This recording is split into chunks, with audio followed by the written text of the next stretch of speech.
the manner of the old world lingered, clinging like the damp to the underground passages where men huddled beneath a sky grown strange.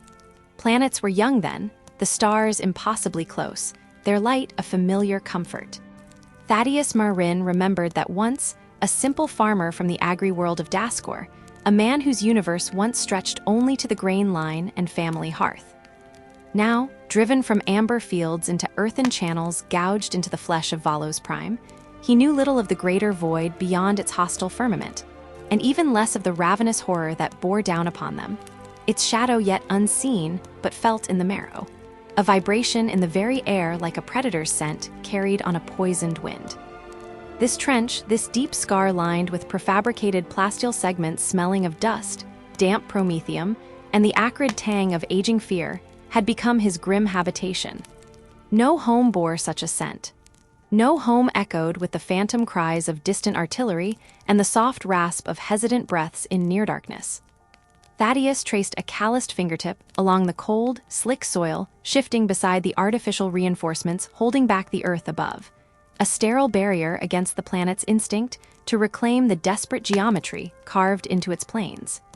Miles upon weary miles of these channels crisscrossed the rolling flatness, a tapestry woven in harsh 90-degree angles, a desperate testament carved against inevitability. Overhead, a stretched tarpaulin offered thin sanctuary, bowing under the weight of the evening's persistent drizzle.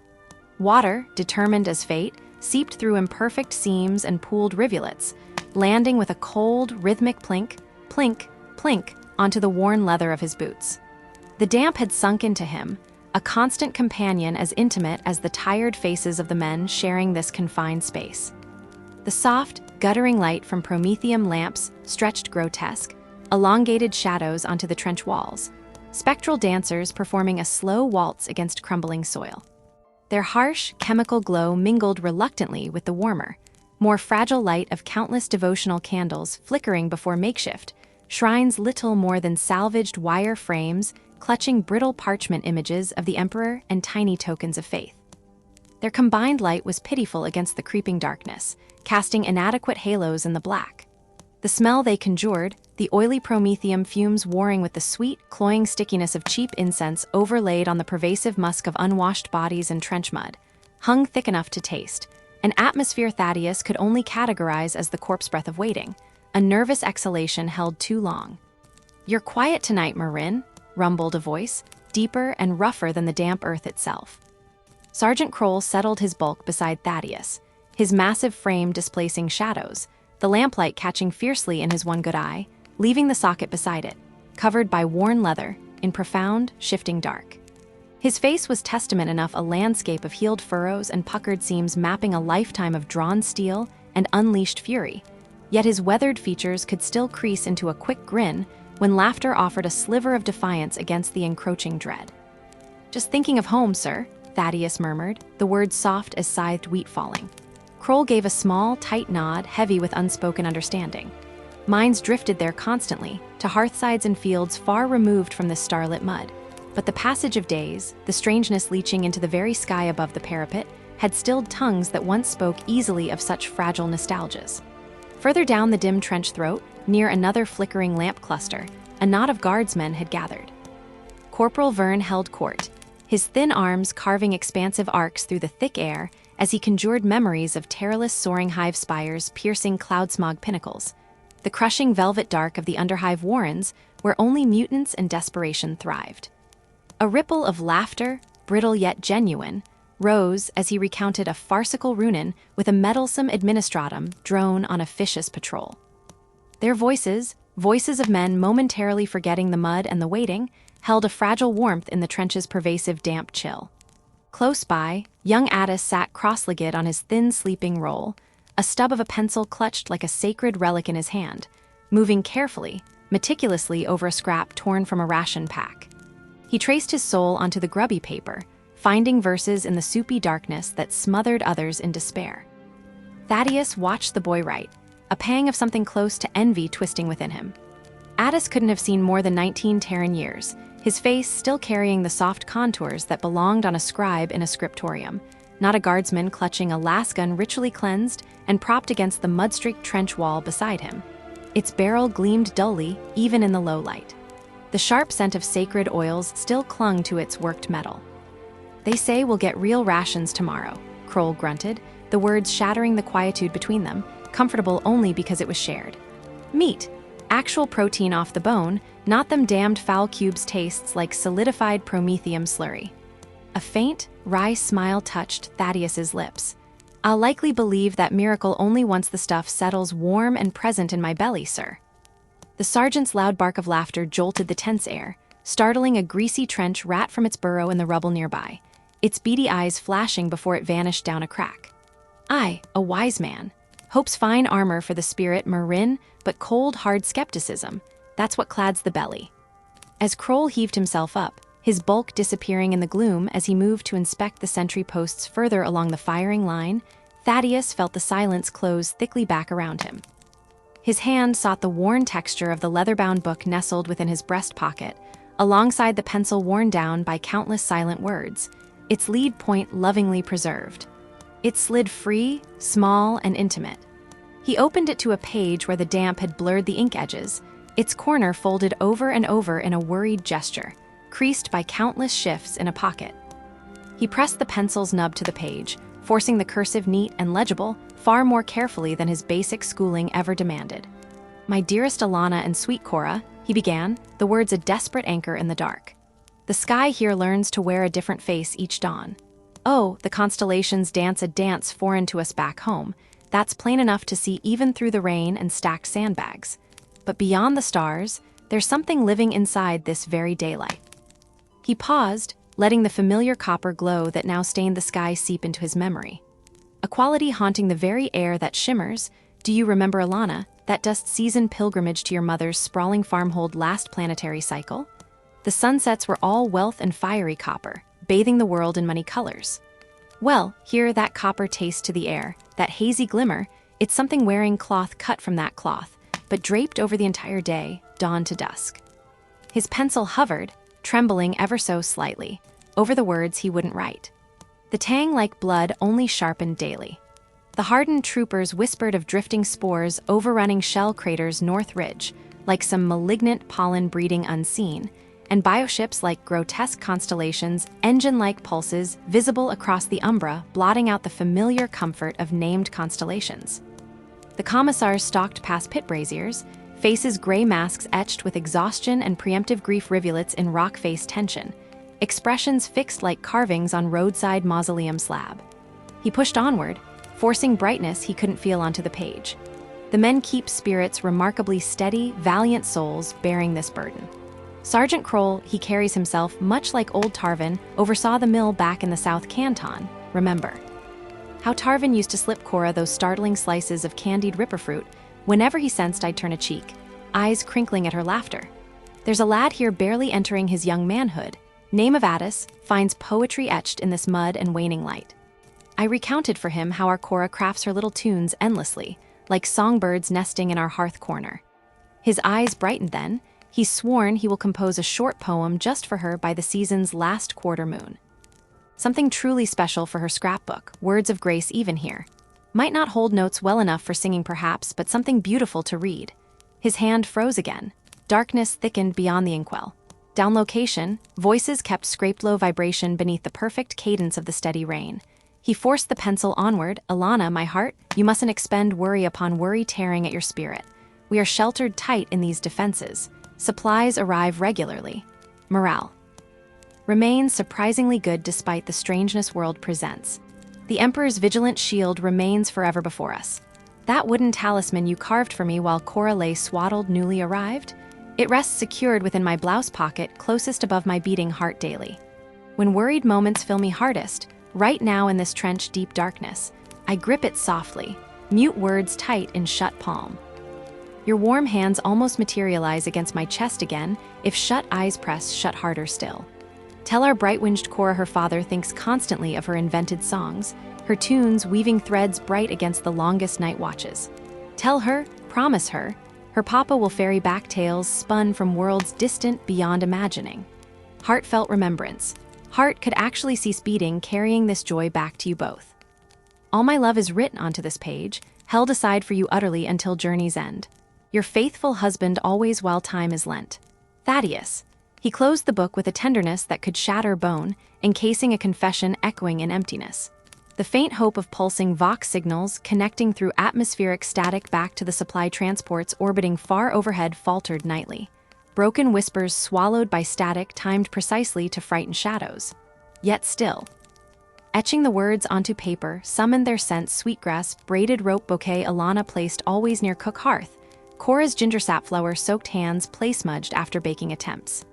The mundane became divine. For as long as ink held scent, snatched breath alone persisted. As true night descended like a burial shroud settling damply over Valo's prime, the nature of quiet along the trench line mutated. The veterans had congregated near the communication mess alcove where Vox static snarled like a captive beast, voices deliberately lowered, scraping the bottom of the sound barrel.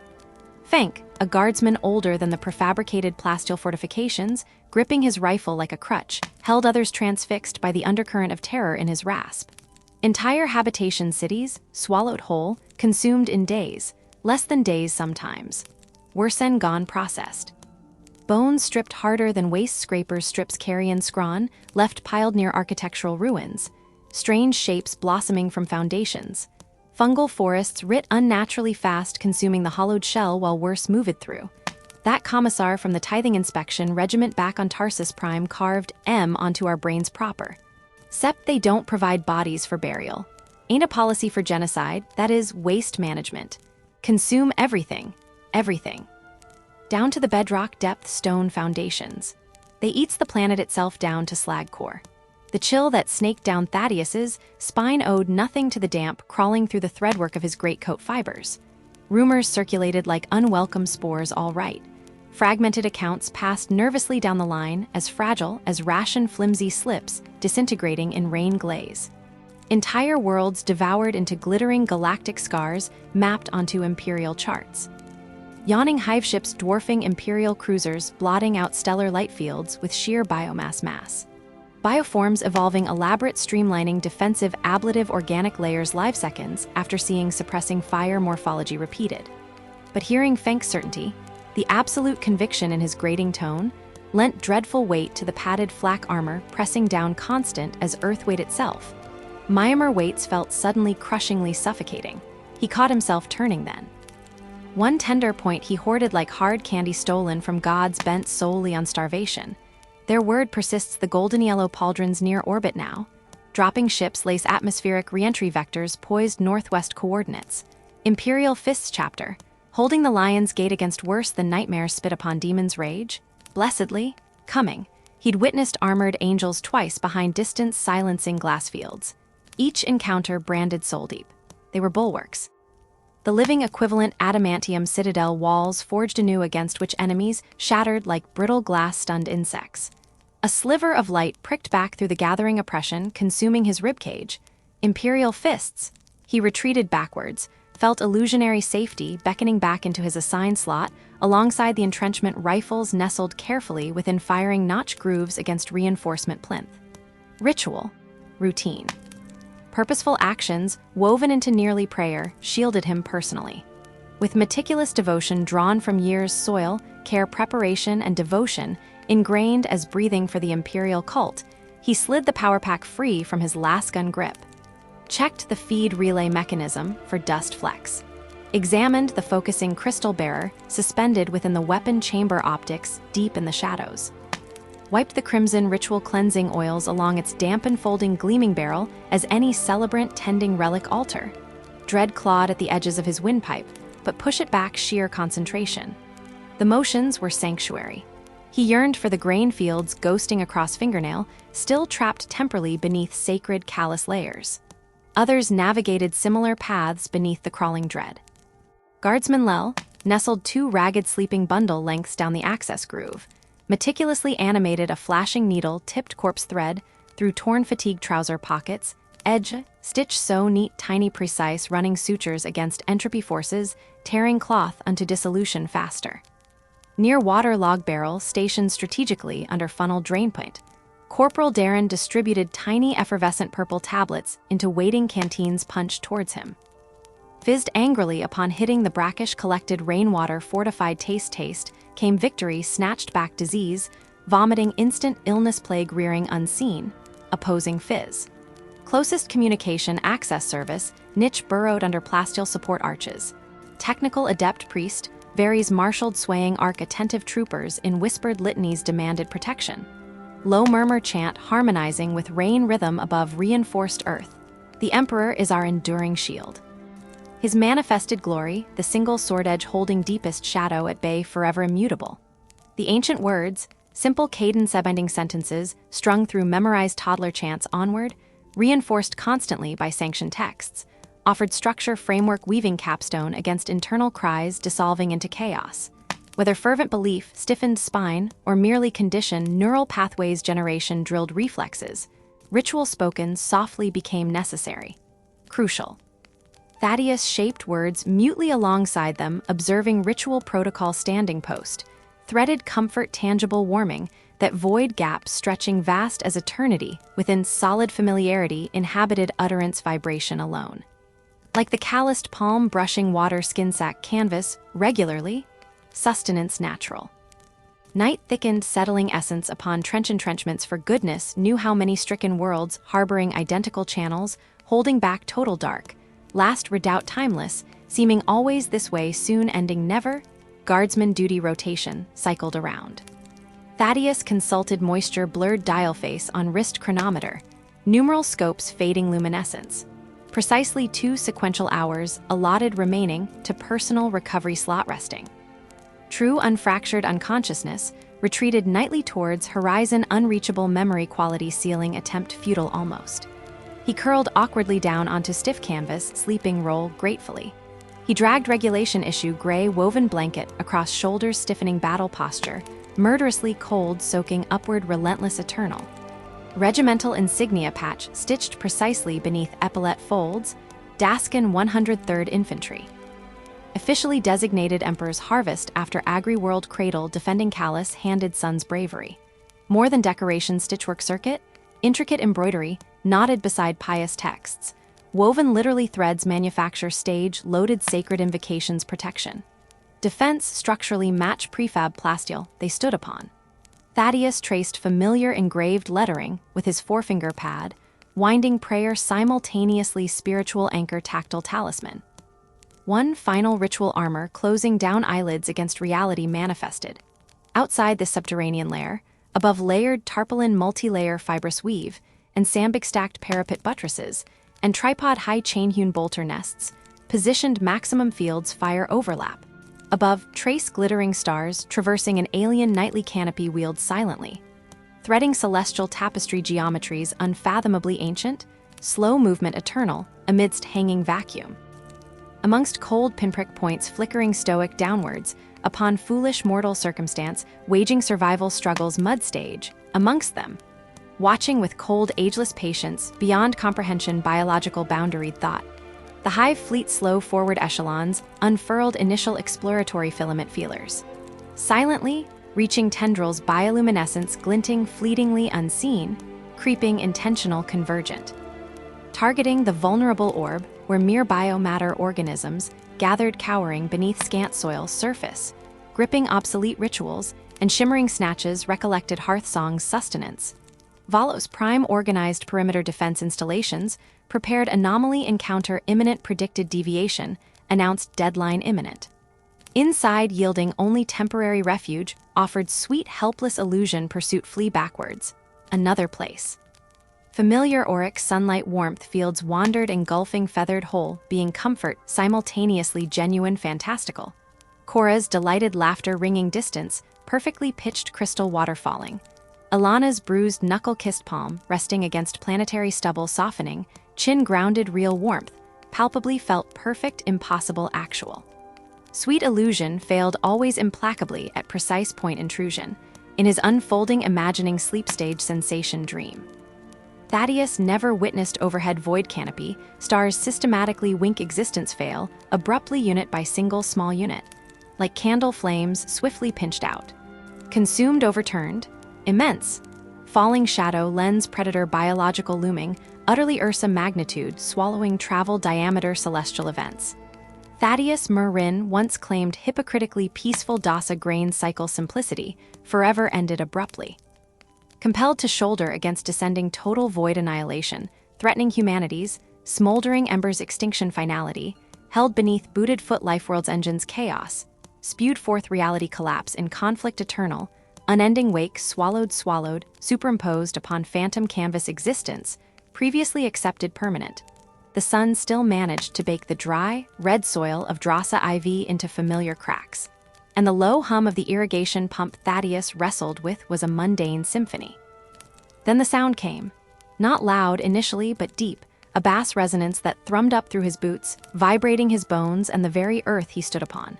Looking up, shading his eyes against the persistent glare, the sky itself seemed to falter, choked by descending leviathans.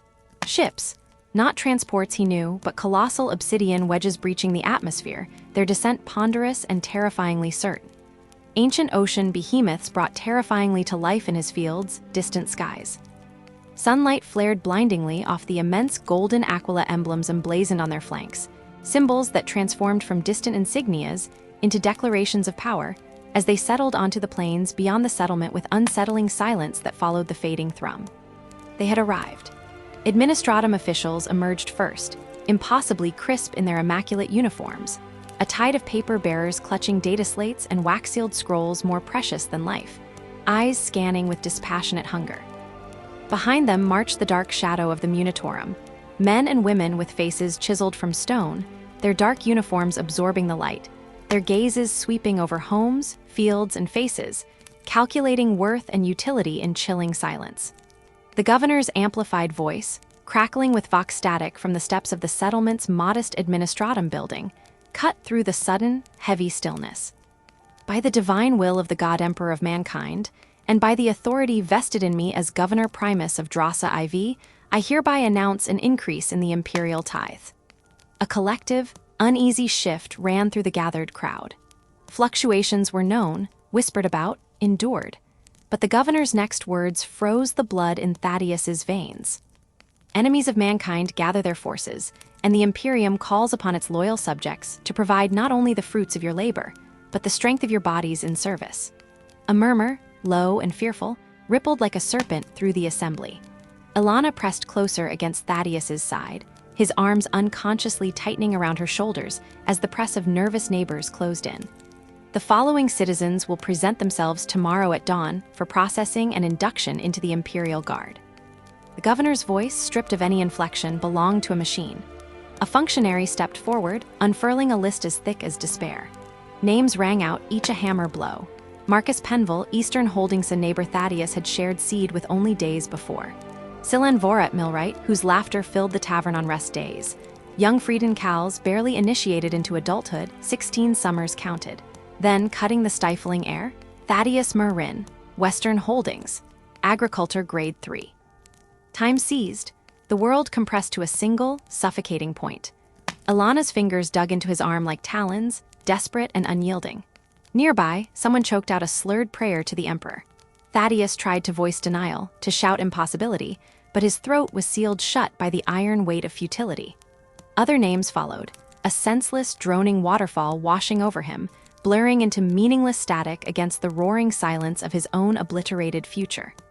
The small, familiar space of their home that night felt alien, unnervingly sharp. Every detail etched itself into his soul with cruel precision. The grain of the roughly hewn table his father had built decades ago.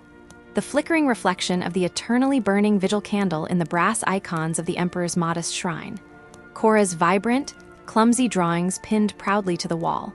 The sweet, achingly ordinary scent of fresh bread Ilana had forced herself to bake, her hands trembling just perceptibly as she kneaded. "I'll appeal," Thaddeus whispered into the crushing darkness of their shared bed, the words tasting like ashes. "Cora, we have a child. There must be others, someone else." Ilana's voice, soft but woven with an unshakable certainty, met him. "You know it doesn't work that way, Thad. The tithe must be paid. Bastion, 3 children. They called him 2 names past yours. His wife will manage." As will I, her fingers, impossibly gentle, found his face in the gloom, tracing the familiar ridges and plains, a topography about to become memory. "We are the Emperor's subjects. When he calls, we answer." Her faith was a bedrock, deeper and more absolute than his own. Thaddeus believed, of course. Outwardly. Gilliman and the Saints were real, the enemies ravenous. But Alana's belief was a wellspring, a current of pure conviction that had sustained them through droughts that cracked the land and fevers that burned the spirit. Now, he clung to her unwavering strength, a drowning man seeking a reason, a shred of meaning in this abrupt end of all he knew. Dawn arrived fragmented, too harsh, too soon. Cora woke bleary and fretful, an unsettling quietude clinging to her, intuiting the fracture in her parents. "Why you packing, Papa?" she asked, eyes wide and confused as she watched him fold spare clothes into the Corsicanva's bag issued by the grim Munitorum aides. Thaddeus knelt, the rough floor biting his knees, bringing himself level with those precious, questioning eyes. "Papa has to go away for a while, little sprout. The Emperor needs my help." Her small brow furrowed with an expression wearisomely familiar, the same intense concentration she wore helping Farmer Tellus plant seeds. "Now?" she asked, echoing that simpler time. "Just like helping Farmer Tellus?" "Something like that, love," he managed, forcing a smile that felt like cracked mud. "But much, much farther away." "When back?" The question hung like a suspended blade, glinting in the morning light. Thaddeus looked desperately across the room. Alana stood framed in the doorway, her face composed into a heartbreaking mask of calm, the only betrayal the bruised redness encircling her eyes. "I don't know exactly," he answered, the truth a jagged stone in his throat. "But I'll think of you every day, and I'll write, I promise." Cora's eyes swam with tears threatening to spill, the enormity beyond her grasp, yet the loss viscerally felt. "Don't want you to go. I know, little one." He gathered her fiercely into his arms, burying his face in the soft cloud of her hair, drinking in the scent of sun-warmed skin and childhood, committing it to an inner sanctum against the void. "I don't want to go either, but sometimes we must do things we don't want to do because the Emperor asks it of us." The walk to the settlement's edge was an eternity strung between heartbeats. Neighbors stood sentinel in doorways, leaned against porch posts, or lined the packet earth road, offering solemn nods that spoke volumes, murmuring fractured blessings under their breath that sounded like pleas. Other households moved with them, part of a slow-moving, silent procession of shattered lives. At the final turning, where the familiar cluster of low dwellings bled into the exposed, windswept field where the massive troop carriers loomed like mountains forged from nightmares. This was the line. Civilians halted here. Only the tithed moved forward. Beyond this point, Thaddeus Marin the farmer ceased to be. "I'll send what pay they give me," he said, clutching Alana's hands so tightly his own knuckles shone white, anchoring himself in her warmth, her reality. "And I'll write. The administrum." "They swore they'll get letters through." "We'll be fine," Alana breathed, her voice miraculously steady despite the unshed tears pooling like liquid grief in her eyes. "The community they'll rally will manage." She swallowed hard, the mask slipping for a fractured moment. Her voice finally splintered. "Just come back to us." "I swear it," he whispered, a vow offered to the uncaring wind, knowing the universe held no power to keep it.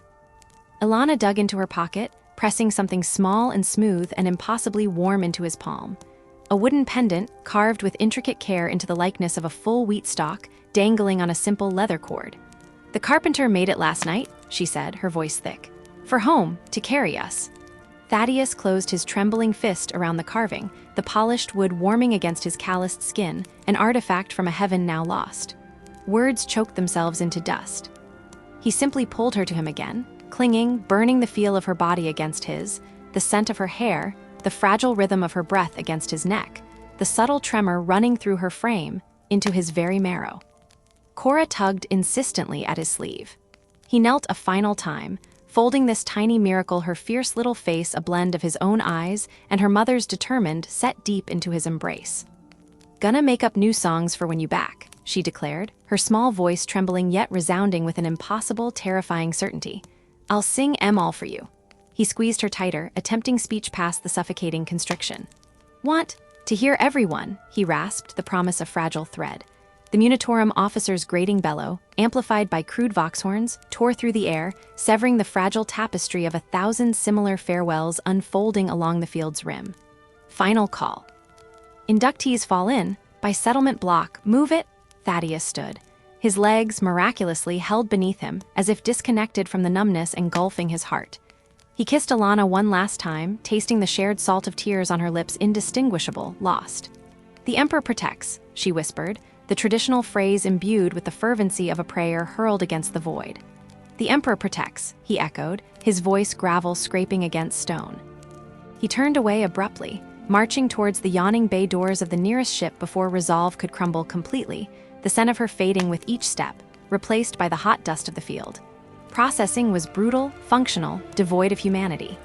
Name barked and checked off the sacrosanct list, a chill glare of a scanner tracing his shape, a shove towards a milling group marked by a number code, the weight of a stiff canvas duffel slung over his shoulder, contents unknown but mandatory. He moved through it all in a daze, a compliant automaton, hollowed out. His true self remained a diminishing speck, stranded at the field's edge beside another smaller figure, shrinking relentlessly as he was herded towards the cavernous, shadowed mouths of the waiting transports. The reality within the troop carrier obliterated any trace of comforting propaganda he might have glimpsed years ago. There was no engineered comfort, only the stark, brutal architecture of expediency. Row upon endless row of cramped acceleration couches, hard-edged plastic slabs bolted to the bare deck. The air hung thick, recycled 1,000 times, tasting of chemicals, stale sweat, and despair folded in upon itself. Harsh, uncompromising lumens glared down, turning human faces into ghastly, hollowed masks. Thousands of souls crammed into the hold men and women from Drassa, he overheard, and likely a dozen other broken, compliant worlds within the sector. Faces mirrored his own loss. Stoicism carved from sheer terror, silent weeping smothered in fists, the blank stares that signify a soul already severed from itself. He found his assigned slab of metal plastic, sandwiched between two strangers, a mountain of a man with lumbermill scars roughing his hands who grunted, "Krent, South Continent," and a youth so thin and pale he seemed scarcely more than a boy wrestling fear beneath a shoddy, oversized tunic who mumbled, "Jur," with a voice still catching. "First trip off dirt mine?" Krent asked, settling his bulk with a sigh onto the unforgiving couch. Thaddeus managed a curt shake of his head. "Calder Gorge, maybe? The farthest settlement." Krent grimaced. "Me neither. Grandsir fought the Greenskins, lost bits. Said the worst ain't the fightin'. It's gettin' there. Weeks in tin cans like this. Drills, sermons, Bane treated like Groxhid waitin' for slaughter." Thaddeus clutched the wheat pendant in his pocket as straps whined overhead, locking them in place. The prediction proved chillingly prophetic. After the violent wrench of breaking orbit and merging into a silent constellation of steel behemoths bound for the segmentum muster points, the days coagulated into a suffocating paste of enforced, relentless routine. Dawn aboard the transport wasn't marked by sunrise, but by the resonant, ominous chanting filling the hold. Stern-faced ecclesiarchy priests wielding censer croziers, as if born with them, stalked the narrow aisles between the couches, their scarred faces framed by augmetic implants glinting metallically in the harsh light. Their sermons thrummed with the incessant drumbeat of duty, sacrifice, the inscrutable divine will of the God Emperor, the paradoxical honor earned through dust and death. Some recruits folded into this rigid faith, finding a dark comfort in the absolutes. Others, like Thaddeus, merely endured, silent stones weathering a torrent. Prayers surrendered to physical conditioning agonizing, impractical contortions performed crammed between rows of bunks under the unblinking eyes and amplified commands of drill abbots. These men were walking warnings. Augmetic limbs gleaming silver replaced flesh lost in his service. "The flesh," roared Drill Abbot Thorn, his vocalizer distorting the roar into metallic fury as he effortlessly demonstrated punishing maneuvers, his mechanical leg pistoning, "is the first weapon of the Imperial Guard. When that fails, when your lacels gurgle dry in the heathen night, when your bayonet shatters against the foe's blaspheming shell, your body remains. Mold it, harden it, give it unto his service." Afternoons echoed with the hollow crack-clack of practice drills, unloaded lasgun stocks slamming home, wooden practice knives slicing empty air in slow, confined motions dictated by the sheer lack of space. Evenings dissolved into numbing indoctrination.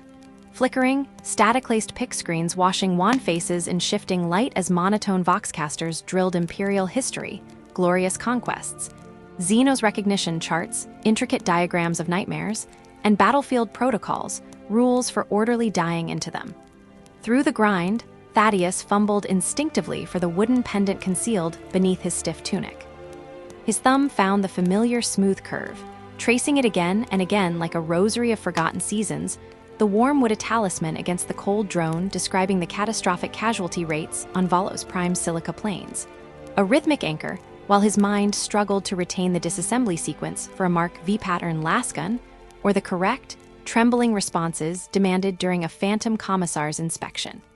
Time dissolved within the ship's perpetual twilight. Without the turn of Dross's meteorological seasons, the lunar cycle he had measured harvests by, the fundamental rhythm of sunrise and sunset coaxing life from reluctant soil hours, became meaningless abstract stretches strung between exhausted wakefulness and restless, dreamless sleep. He marked its passing only by the letters he wrote each time lights dimmed, painstakingly etching his yearning onto precious flimsy sheets. Fragments of his heart committed to a record no one might ever read. He stored them in his kit bag with reverence, tucked beside the wheat pendant, a fragile lifeline tethered only to memory. And then, somewhere indistinct perhaps the third week, maybe the fourth, the constant, subsonic purr of the ship shifted. A subtle pitch change in the vibration thrumming up through the deck plates. Agitation flickered among the brass-trimmed officers overseeing the drills. Their posture stiffened, vox beads crackling softly against shoulders. Then the bosun's roar erupted, metallic and absolute. Approaching VALOS Prime, prepare for ATMOSBRIC transit, secure all personal gear. A palpable wave of electric dread slammed through the packed hold, stupefying the air. Training ended abruptly. Abstract theories dissolved. What lay beyond the hull was no longer a probability, but an imminent, terrifying certainty. The descent tore sanity loose. The ship bucked violently, a beast straining against unseen fetters, its outer skin screaming against atmospheric friction, venting heat waves that rippled visibly through the air inside. Warning klaxons blared shrill panic for several heartbeats before being brutally silenced. Strapped mercilessly to unforgiving couches, bodies tensed with primal terror. Prayers ascended as harsh whispers, tears ran unchecked down numb cheeks, men stared unblinking at the vibrating ceiling, souls already ghosting away from bodies awaiting immolation. Thaddeus clenched the wheat stalk pendant until the wood left its imprint upon his sweating palm. Then, abruptly, the sickening motion ceased. The ship stabilized into a deep, resonating drone. Dampeners kicked in with a wet hydraulic gasp. Lights flickered weakly back to full intensity. The order came again, the major's voice devoid of inflection. Prepare for disembarkation. Not terror, nor sorrow, nor the exhausted ache in his muscles. What settled over Thaddeus in that abrupt stillness was a profound, frightening calm. It was final, irrevocable. Whatever immense machinery of war awaited outside those vast bay doors was the unavoidable reality. Change, resistance, flight, all impossible dreams extinguished. Only duty remained, only facing the firestorm head-on. The great seals hissed, pistons groaned as the immense ramps began their ponderous descent. Valos Prime's atmosphere rushed in a tangible, alien thing. It slammed into them, dense, humid, profoundly foreign, thick with fetid jungle rot undercut by the acrid, biting tang of trace chemicals that seized his nostrils and stung his watering eyes. The gravity, too, noticeably heavier, a firm, insistent hand pushing him down onto the unfamiliar, muddy ground beneath the ramp's end. Terrifying, yes. But the sight rising beyond the lowering ramp truly froze the lungs in his chest. Stretching impossibly far in every direction, consuming the landscape to the horizon, sprawled a vast metropolis of war. Not a camp-engineered city birthed for annihilation. Tens of thousands of drab tents and standardized, boxy prefabricated structures hardened for conflict, locked in rigid, imposing geometrical formations like cruel army ants frozen in formation. Wide promethium-stained tracks intersected the swarm, churned into black sludge by endless traffic. Hulking chimera APCs spouting grimy exhaust, monstrous basilisk artillery pieces loaded on immense tracked haulers, swifter sentinel walkers pacing like nervous Xenos predators, lumbering, multi-tiered helmajules grinding forward purposefully on titanic treads leaving craters in their wake. Squadrons of angular Valkyrie assault craft shrieked low above, their turbine wash whipping his tunic. Towering Gothic spires bristling with comms antennae, oversized voxcasters booming clipped commands at the heavens. The scale of it, the raw, brutal mass, slammed into him harder than the gravity, the abstract lines of diagrams on pick screens dissolving before the overwhelming, all-consuming reality of the Imperial war machine. He was now merely one cog within. No way back. Only forward into the storm. The thought echoed in the strange calm, duty laid bare. Forward. The long barrels stretched skyward like skeletal fingers, eternally leveled in cosmic accusation. Tanks moved ponderously across the staging grounds, immense metal behemoths whose tracks tore the resilient native grasses into a pervasive, sucking mud. The roaring whine of aircraft sliced through the fume-heavy air-sleek fighters knifing low, bulbous transports disgorging hazy clouds of supplies and mud-spattered personnel onto landing zones churned into pulp. And beyond this frenetic imperial weight, stark against the strangely copper-limbed horizon, lay the silhouette of something that had once been a city. Even from this distance, kilometers away across the Ashgree Plain, Thaddeus could see the jagged broken teeth of shattered spire tops, the gaping, shadow-filled wounds punched into perimeter walls. Ugly tendrils of smoke curled upwards from several districts, stark pinpoints of destruction staining the alien atmosphere. "Emperor, preserve us," Gyron's whisper was sharp beside him, a breath choked with the sudden weight of reality. What? What happened there? A passing guardsman, the distinctive purple drab and obstinate bearing of the Cadian 203rd marking his uniform despite the ingrained dirt, pivoted slightly at the question. His face, though young, was etched with lines of exposure, the skin leathern around eyes that held a chillingly flat acceptance. He nodded curtly towards the broken metropolis. That first wave happened there. 3 weeks gone, we shoved him back out, holding the line for now. He spat thickly onto the churned mud. But they'll be returning. They always return. Hungrier, stronger. They? Thaddeus asked, though a cold dread bloomed inside him, a spreading stain that had taken root the moment his conscript name was read out on faraway Andrasa. The guardsman's gaze locked onto his, devoid of the flicker of fear Thaddeus expected, replaced instead by a weariness as deep as space itself. There was a kinship in that look, the shared burden of the condemned. "The Tyranids," the guardsman stated, syllables clipped and final. "The Great Devourer has scented this system, lad, and we," he gestured vaguely to encompass the sprawling Imperial deployment, "are the spittle-damp bastion between its mandibles and everything you ever knew back there." As if granting the harsh words physical mass, a deep, distant thum rolled across the flatland, the shuddering impact of artillery from the distant perimeter reverberating through the packed dirt beneath their boots. The guardsman didn't even blink. His chronometer was a practiced flick of his wrist. Without another word, he turned with soldierly precision, melting back into the constant flow of grime and steel, leaving Thaddeus and the raw collection of inductees staring stupidly, helplessly, at the broken city and the bruised, copper-tinged sky that arched over it. Abstraction's Hive fleet, xenomorph, genestealer cult crystallized into visceral terror in that moment. The government transports, the zealous instructors, the simvalence of training ranges all fell away. This was raw reality, cruel and terrible. Thaddeus's hand closed instinctively on the lump of smooth wood hidden beneath the scratchy weave of his new uniform jacket, tracing the familiar contours of the pendant. And as the ancient scriptures spoke of a blight descending upon creation, so did the very sky above Val Prime curdle and sicken, its hues leaching away into a noxious spectrum that spoke not of stellar mechanics, but of a malady breathed from galaxies unknown. 3 weeks were ground from stone within the labyrinth of the Val Prime Trench complex. Faces that had been blurred anonymity transformed into brothers and sisters in filth and fatigue, weathered by the same wind and whispered dread. Even Sergeant Kroll's gravel-pitted roar, once terrifying, had become a kind of perverse comfort, a familiar anchor point against the relentless tides washing through this poisoned world. It began with the dying of the light. Thaddeus was perched on the firing step during evening watch, the weight of his lasgun familiar against his shoulder, watching as the sun slid behind the distant mountains backlit by an aberrant sky. Outlines blurred in the settling dust. The sunset should have been majestic crimson waves dissolved into amber depths, plunged into purest gold.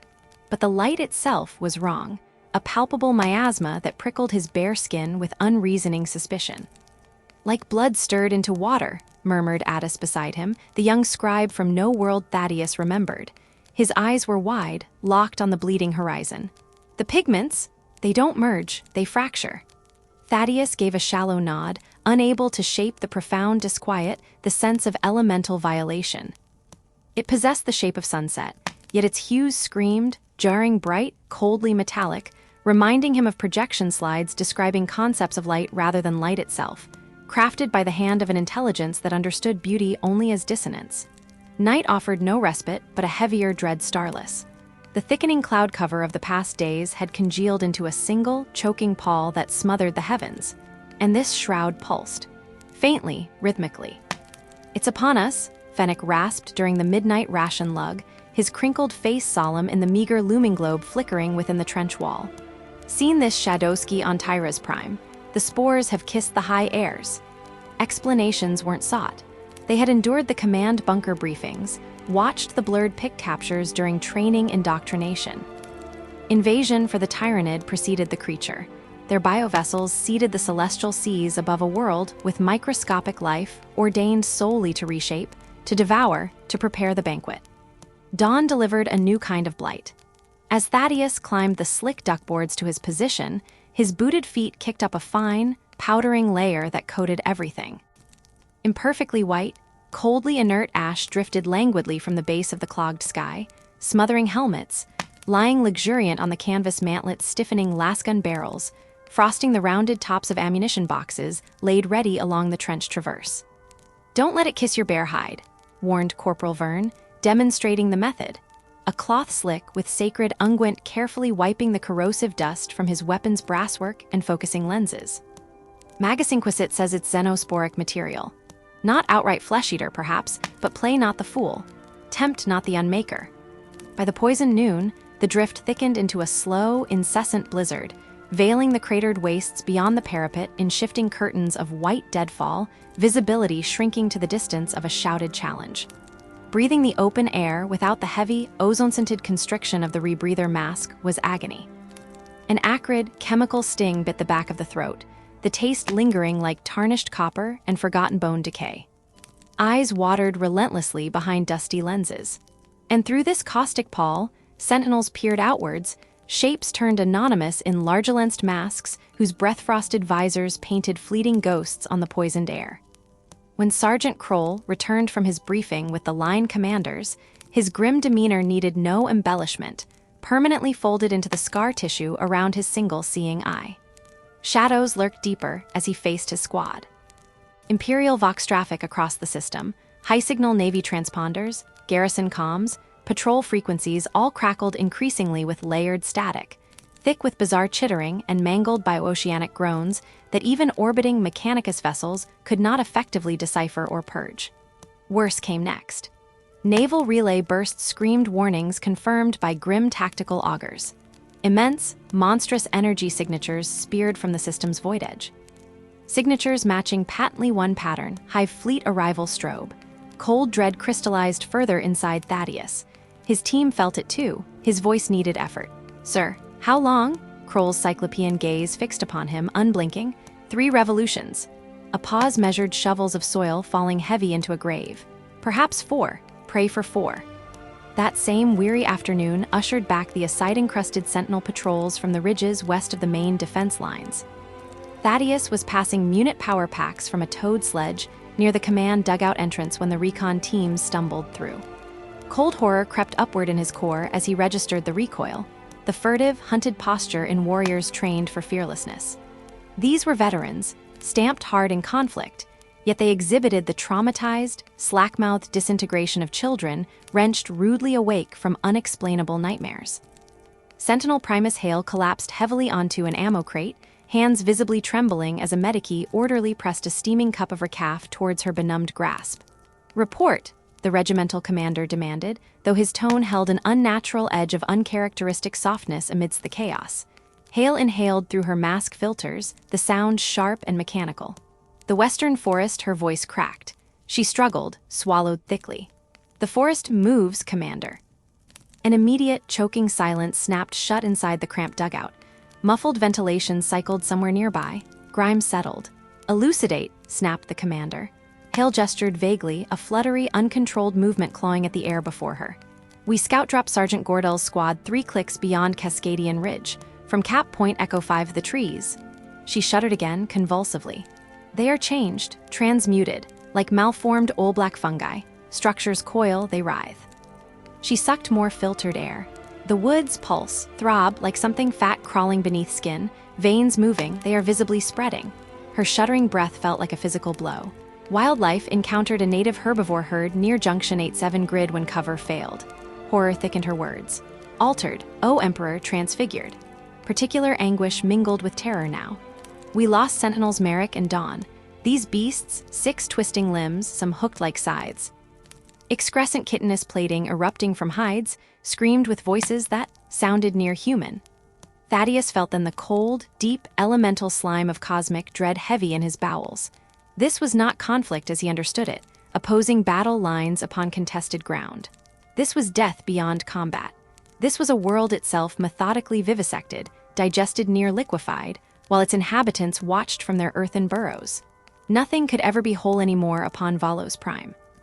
Over the next thunderous 4 to 7 hours, witnessed in jittering fear by countless sets of wide eyes through gritty visors, the planetary metamorphosis accelerated sickeningly, shoved into grotesque hyperdrive. Native blue stems and crimson thornfloss evaporated into ghostly outlines before collapsing entirely upon themselves. Palpable disintegration dissolving into smoke-tinged pools of nutrient slush that fed pulsating alien life structures bursting vigorously, eagerly, from the corpse-rich ground. Strange fungal constructs erupted skyward, overnight becoming towering titans reaching 15 feet. Grotesque organic obelisks weeping viscous, biofluid, and issuing faint, heliotropic luminescence that cast disturbing, distorted shadows in the perpetual toxic twilight choking the land. The air grew viscous with swirling spores, palpable as grit sandpapering exposed steel lenses, accretion layers requiring constant, vigilant scraping of caking residue lasgun ports choked, targeting cameras obscured, mechanical joints gummed. Even fully sealed within the maglocked helmet and mask assembly, breathing carried the metallic tang of decay, of old marrow sucked hollow. Beyond their prepared fortressity named impervium, and the hardened, overlapping lines of defense encompassing it, a discus fraction against the planetary scale scouting, picked feeds, sent back images of horror. Landscape transformation hemorrhaged radially outward. Valos Prime ceased before their eyes as a nominal bastion world administered by mankind. Beyond the cordon sanitaire defined by imperial ordnance and sheer desperate manpower, the very earth screamed under a monstrous exodermal burn, sliding irrevocably into a landscape remodeled as the digestive forepart of the brooding Tyranid Hive Fleet Gestalt. A single, unified organ gorging itself on their shared reality. True destruction scaled beyond planetary fleets. True hunger neutrons colliding. Within the first heavy minutes overlapping the third corrosive dawn since Skyfall began, Thaddeus found Edis already rigid at their assigned forward firing step. Largely forgotten beside him, the young man's regulation rebreather mask dangled subtly from its straps around his throat despite standing orders mandating constant wear. His face wrenched skywards, phosphor-lit mouth slightly agape, eyes huge white orbs reflecting unspeakable vistas. Unfiltered horror and dreadful fascination battled for dominance. Thaddeus reacted too late. Addis, mask sealed, identification procedures. Edis's head turned slightly. Thaddeus recoiled inwardly at the sheer primal disbelief exposed upon Edis's uncovered face under toxic heaven. "Look skyward," Edis whispered, his words hoarse as knives grinding on gravel. "They are arrived." Thaddeus scrambled frantically up the firing step reeking of bilge and fear sweat, fumbling clumsily with his own seal straps even through thick gloves' knuckles, catching awkward buckles. Panic hastening his fingers as his gaze ripped upwards towards the thickened atmosphere. For seconds, nothing transpired besides the no-habituated sickly bruisatone canopy clotting above their world. Yellow-green pseudo-flesh oppresses light. Then not precisely division, but colossal displacements rippling across the cloud mess. As a blade tears sailcloth, as Leviathan creates space merely by displacing water, titanic entities ripped brutally through the planetary exhalation shrouding heaven. The bioships descended then, manifesting suddenly as vast ancient krakens swimming volitionally through the abyssal atmosphere itself. Unnatural orchestrations. They existed as colossal integrated beings, simultaneously grown and birthed, and armored beyond comprehension. Boundary-blurred unstable chaos condemning nature. Predator perfected by abstraction mandating consumption. Structures of impossible make writhed aloft sinuous torpedo masses, terminating in tentacle clusters, questing hungrily groundward. Grotesquely swollen abdomens resembling distended reproductive cysts, whose pulsing, veined surface suggested integrated weapon systems overlapping broad-spectrum death deployment. Entire organisms unified as craft vessel, simultaneously breathing void.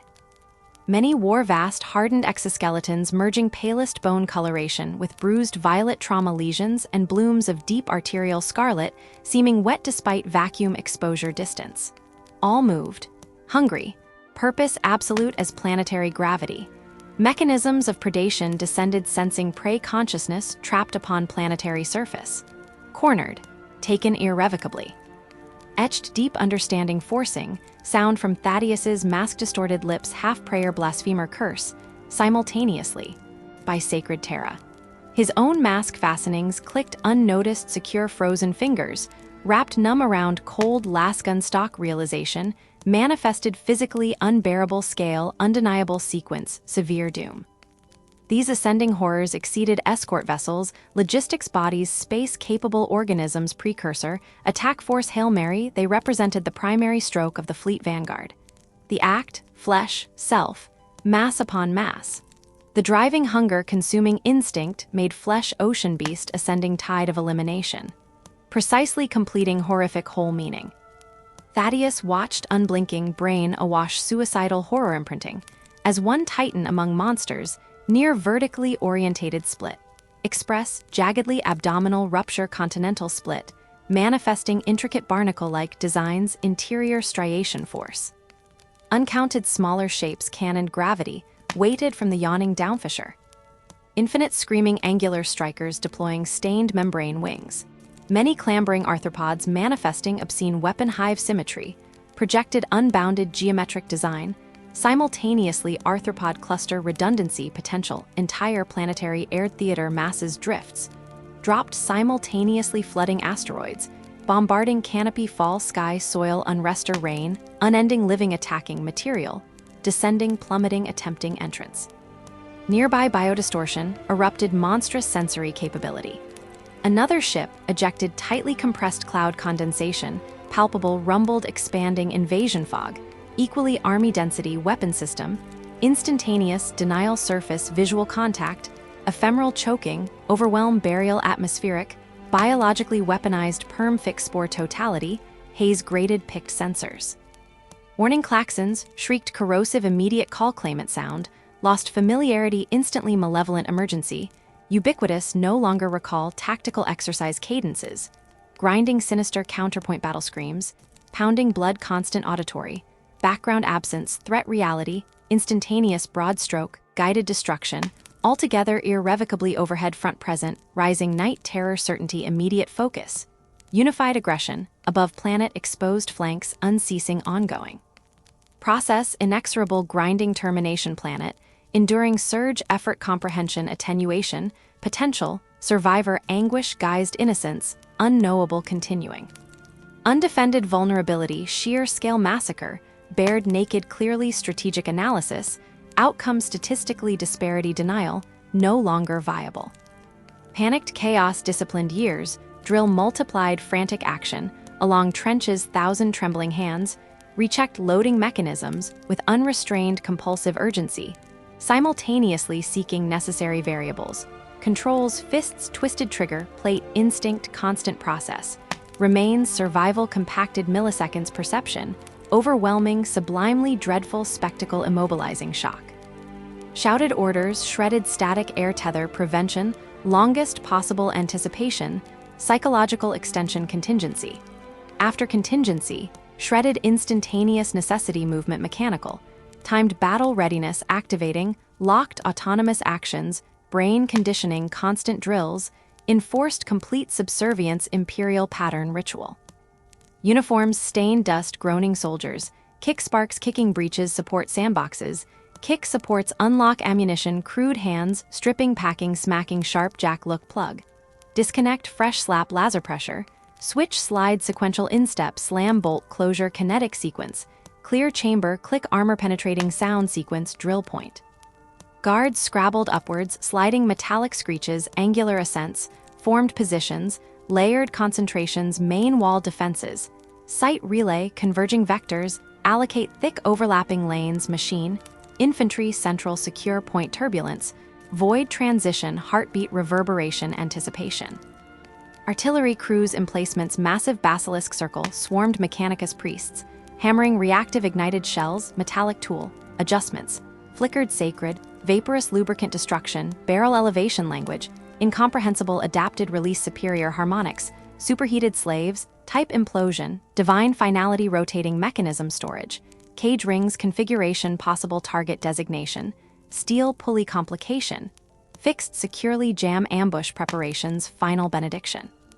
Advanced squads relocated portable mine layers, activating stakes deployable obstacle rotary, pack fling mechanism release motion, tangled tumbles, razor-sharp metal nested sudden impulse ignition predictor thermal reaction hypothesis, proportion fatal deployment success. Projected impacts resolution command assignment. Therefore finalized concept application total theater contiguous positions, secured constant threat entrapment support logic spontaneous violence.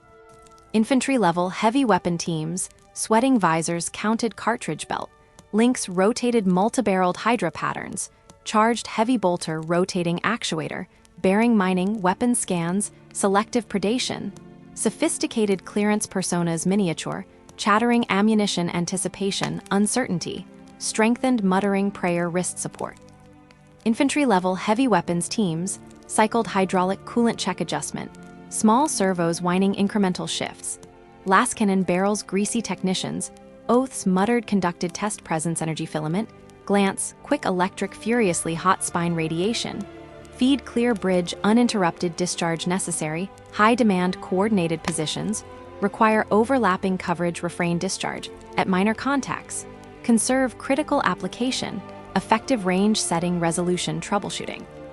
Instruction alter height viewing priority sector coefficients, calculation, obsolete adaptations, unpredictable scout permeator patterns, commencing irrational diversions, allocated retribution, immediate dense atmospheric restrictions, deny radar precision anticipated tactics, wild creatures unpredictable adaptations, exponential biological investment superior, orchestrated aggression, designer conflict symmetrical progression, objective outcomes.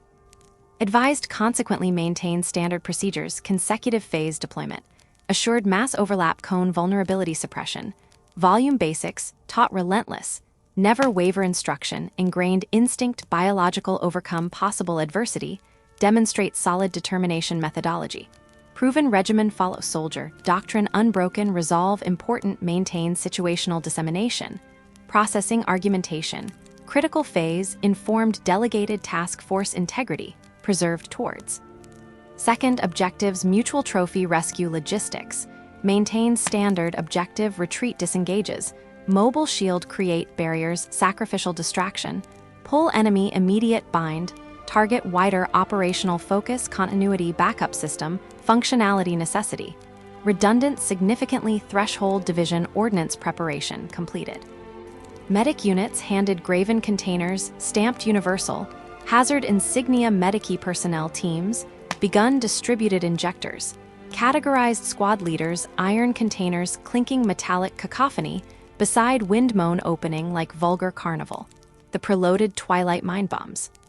Adrenal stim injectors, coagulant slugs, neuronumbing inhibitors clustered within redlit containers, glassware liquids held predetermined escalation matrix, psychological threshold medicine salvation, amputated possible survival formula sacrifice, acceptable combat augmentation, instant responsive necessity, biological resource, exhaustion proportional extended endurance envelope, simultaneous degradation, shock illusion temporary soldiers, pawns priority protection commander viewpoints sustained warfare endurance highest. Abstraction objectives unknown soldiers, gain potentially critical seconds, losing another life distraction, creates lateral openings, strategic penetration, utilizes weakness distraction goal, ultimately secured virtually theoretical existence probability, extremely narrow however value exceeds, individual survival, integrated strategic conjunctures, permutations, automatically calculated vector deployment trajectory manifest opportunity, unseen commander dictates compliance. Doctrinal adherence standard. Battle Apo locations prepared transfusible blood replacement predictive surgery, units brilliantly lit divine seal encrusted stores, sacred plasma, gathered martyrs bloodstream contribute dead living die service, ever-continuous cycle preservation, experimental tissue regeneration medium, dilapidated conditions, insufficient sterilization, inevitable fatalities. Nevertheless, certain potential exists. Resume function, critical minutes probabilities, impossible acceleration, impossible. Determination, paramount immortality belief. Extrapolates liquid muscle resilience emperor provides, will survive invocation, immediate necessity. Postponed autopsy, immediacy, vital preservation. Function asset recovery, dominated command, ritualistic chanting, psychic communion. Established dedicated channels, dead hand guidance transference intelligence, gathering enemy intention, classified channel locked communication, naval threat, detect, alerts orbit relay intelligence transference supported key. Carrier's commander decision-making structures, solution, coherence possible coordination, distributed command echelons, demanding reassessment probabilities, reallocation forces, chaos envelop order, emerges slowly determination, woven possible threads, statistics computation wastage delta, predicted ignition frames, anticipated overwhelming cease detailed prediction probabilities, scanned atmosphere chaotic interaction signals, altered signal propagation, pattern deterioration imminent. Communication infrastructure deterioration, ultimate failure thresholds, approaching necessity celestial reinforcement, currently unlikely positional lock orbit, implausible astronomical analysis prediction, contested crowding spatial volume mobile combat, debris indicators orbital heavy weapons platforms, massing possible counter-assault sequence response status, remains fluid constant analysis grid overlays flickered endlessly. Command trenches resonated intense organized noise strategic agony map protocols via ancient voxhailing equipment, tortured machinery vocalizer screaming symbols, damage indices processing streams, fizzing static wave, surged continuous frontline update, cascade, flashpoints visual recordings degeneration, informing high command terrible shifting ground reality foundation, crumbling catastrophe, predicted summary consequences, projected failure prevention contingency activation, last resort. Preparations, transmission destructions, protocols encoded suicide detonations, ensure vulnerability necessity, eradicate strategic assets, denying resource access predator metaphysics, justification, eternal sacrifice exploitation, protocol acceptance, highest conditional directive supreme imperative, override personal preservation necessity, code block sacrifice, billions necessary save systems, eliminate threat potential planetary conversion, collapse sector-wide prediction, verified data. Feeds concluded reinforcing concept in force, assimilated logic preventable regional deterioration. Ossified astropaths hunched within curtained alcoves, prayer niches their sealed eyes rolled, violently beneath lids filmed opaque deprivation, interpreting distant void communications, nanoseconds tactical exchange, violent incomprehensible ocean language, shattering sanity, shrieked report enemy fleet concentration, displacement vectors main assault location, statistical probability, confirmed Nurgle damned certain descent, imminent possible tactical response, naval blockade initiation theater engagement. Communication pattern revised desperation, grew evident command silence dominance, enforced ragged breaths, exchanged officers silence information, collapsing systems, overload impossible compressed hours estimation annihilation, projection forecast, viable escape percentage minuscule percentage comms officer, nodded abrupt commander, muttered traditional expletive engraved command pillar requisition martyr orientation, confirmed mentality, imprinted certain finality. Thaddeus crouched now with his designated squad, positioned strategically along the primary forward trench line, designated critical overlooking sector, designated Eagle Fire Corridor, overlooking Valley Compression Western Trace Sector. Approximately 3 kilometers, designated exploratory deployment defensive priority vital, deny fast high penetration defile, terrain modification, significant complication, darkened organically corrupted valley floor. This geological depression, once meadows named locally verdant cragscarpets, lay deplorably names erased writhing changed transformed pulsating, organically merged with fused twisted alien landscape, coverage entirely consumed infectious template instability, alien digestive symbiosis, merged indigenous microbial flora, genetically subverted consumed transforming biochemistry, native biomass impossible reconstitution habitability suitability, native species extinction, pronounced irreversible biomass conversion stats. Confirmed scanner purity. Pure Tyranid biological ingestion, hem beyond possibility, imperial typical resistance.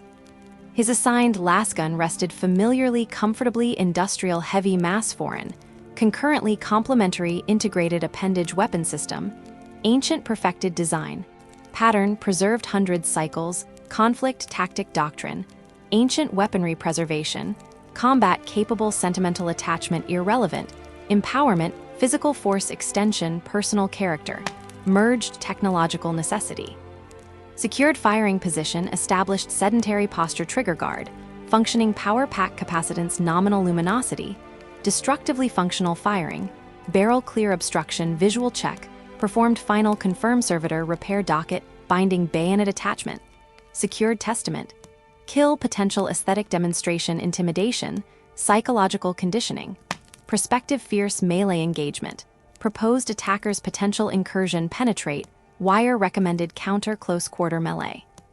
Confrontations, prevention circumvent defensive doctrine awareness, consequently vigilant awareness, priority conflict imminent variables, uncontrollable impossible prioritize, stages survival sequence automatic trained, unthinking dependent sequential survival learned reactivity information, void necessitates improvisation reliability, zero consequence, imperative focus physical environment proximity control, achieve any outcome probability increased. Fumbling his weapon mechanical forms familiar sacred drill movements unrehearsed necessity, provided solid anchor rock encircling tsunami shadow crater, compressed sanity refuge steadfast sequences, weapon clearance certainty reliability, provide ritualistic comfort precisely manipulating sequence, afforded plated protection against crushing vacuum psychological terror, surrounding inevitable tumultuous onset. Beside him, the poet Edis, a mere blur peripheral vision, repeated robotically actuator switch interfaces, primitive lasgun mechanisms, power pack, seated perfectly calculated noise, with trembling hand indentations, operating interface semblance, false faith comfort insecure, hold weapon hardware vital totemic symbol defense violent transcendent, meaning filtered poet consciousness, acquired concrete functionality, primitive necessary, barricade approach death sensory bombardment mitigate. Unspeakable horror preparation, transcendental falling. Past Edis guardsman Lel muttered devotional sigils, intensify breath flogging type mask syllables, continued loop cycle artificial rhythm, prayer unbroken morph, pulsating mantra mortal shield phantasmal existence, nearly gone unreality, harsh vibration harsh treble request, divine intervention impossible guarantee mortal frailty, understood inevitable outcome acceptance, negotiated price, bruised spirit mortal coil shedding tendrils, peace awful offering vindicare lady sword eternal paradise. Emperor grants faithful soldiers pleaded loyal beyond measure, attained accruement merit deserving redemption eternal battlefield, yonder heaven siege glorious eternal confrontation, demonic respite impossible measurement, gauge sacrifice exceeds measure, granted infinite grace, hereafter lands, eternity abstract pleasure incomprehensible finite imagination, nonetheless cherished possible. Focus! Remember your scenarios. Corporal Vern's bark cut sharp across ritualized fear settling, thick amidst trenches, sortie layout assembly positions, flow cease evasion crucial conserved ammunition. Allocated restriction, cyclic suppression primary targets microseconds discriminate targeting firing discipline, conserve complex store inventory crippling, projectile waste absolute consequence, ensure maximum kill probability, per discharge module visual environment target, hot spots, massed ranks guarantee significant immediate kinetic reduction attrition probabilities, improved proportionately volumetric kill zone, engagements eventuality, large waves immediate front zones, except. Sacrificial strategy, divert attention secondary ambush kill zones foxholes, positioned wire perimeter breached probability, exceeds 70% independent actions, risk compromising stricter cellular withdrawal coordinations, sequential retreat predefined path, avoid collapsing sector deployment, maintain cohesive unit integrity critical doctrine safeguard, fighters preservation potential duration engagement, significantly enhanced premature aggressive action compromises discipline runs. Counter-tactical doctrine, imperative command structure withstand, highest extremity operational catastrophic deviation protocol determined, suicide detrimental tactical viability denied. Nightmare choreography, consumed reality geologic scale, momentarily seamless transition, sublime terror, intensified instantaneously potent acceleration, despair complete enormous shadow rape wholesale sky, directly overhead, past glacially absolute black scream material rot, inertial giant mass-crushing terminal pressure, rolling gravitational disturbance core, trembling seismic devastation, forced tremor upon burrowed man-animals cowering desperate denizens, cavern system, assembled defense. Ephemeral constructions, patience geological horror, passing incuriously overhead juggernaut contemptuous terrestrial obstacles, beneath galactic scale, enacting harvest cycle consummation, absolute negation, prior reality existence altogether. Conclude objective compelling motif extermination, fundamental cosmic design, metaphysical absolute perfection embodiment, corruption malignancy dream extinction, universal unnerving certainty imposing scale. Host biovessel aligned devastatingly, positions subtle orientation methodology, ignoring physical constraint graceful overpower atmosphere, effortlessly permeates supreme terrestrial fact, defines gravity primal state ubiquitous presence oppressive, hugely felt conceptual density, overwhelming probability, conducting biomatter rupture atmosphere screaming decompression, event localized 1,000 kilotons, orbit plasma bombardment, immense eyeless surveillance sense fierce intelligence unimaginable. Purpose unified inviolable choice calculated positioning inevitable cataclysm, time chain, events initiated monstrous communication, instinctual swarm coordination impossible comprehension plan, worthy predator intellect entire conquering pattern consuming consciousness. The already feeble light died entirely as a thick, viscous cloud of spores choked the sky, plunging the trench into sudden, oppressive twilight. Something cold and wet struck Thaddeus's helmet with a heavy splat. He flinched violently, head snapping up in time to see another globule, thick like amniotic fluid, detach itself from the rusted underbelly of the supply ship tethered precariously behind their lines. It struck the corrupted earth just beyond the parapet, and the ground there seemed to writhe, hissing violently as the soil dissolved into toxic steam bubbling around the impact point. "Here comes the regimental blessing," Sergeant Kroll's familiar gravel voice announced, materializing at the junction where their cramped ditch connected to the deeper communication trench. Just behind him walked Adept Varys, the regimental priest, his weathered face mostly obscured by his hood, bearing a simple metal canister of sacred oil warm in his hands. An instinctive ripple went through the men, spines straightened against plascrete walls, heads lifted despite the weight of helmets. Faith in the God Emperor wouldn't turn aside bioacid or rending claws, Thaddeus knew, but it was a cord binding them into one purpose, lending courage when cold reason screamed only doom into the void. "The Emperor's light stands against the encroaching darkness," Varys intoned as he moved steadily down their rank. His thin fingers dipped into the unguent, smearing a small, glistening mark onto the barrel of each proffered lasgun, his thumb tracing the sign of the aquila over it with practiced reverence. "His gaze watches over you as you stand in his name." When he reached Thaddeus, the priest paused sharply. His augmetic eye lens whirred faintly, tightening its focus from some distant awareness back onto the guardsman before him. "You still carry something from home," Varys observed, his voice devoid of judgment, almost gentle. Thaddeus's hand flew instantly beneath the worn fabric of his tunic to the familiar shape pressed against his chest, the worn wood smooth beneath his fingertips even through his undershirt. "Yes, father," he murmured, the words thick. "A gift from my wife." Varys nodded slowly. "The Emperor understands human bonds, guardsmen. They remind us what we fight for." He anointed Thaddeus's rifle with deliberate, extra care, the fragrant oil a stark counterpoint to the stench of spores and decay drifting over the parapet. "The Emperor protects, Guardsman Marin." "The Emperor protects," Thaddeus echoed, the ingrained response rising to his lips, a kernel of unexpected warmth blooming in his chest despite the surrounding gloom, a flicker against the encroaching chill.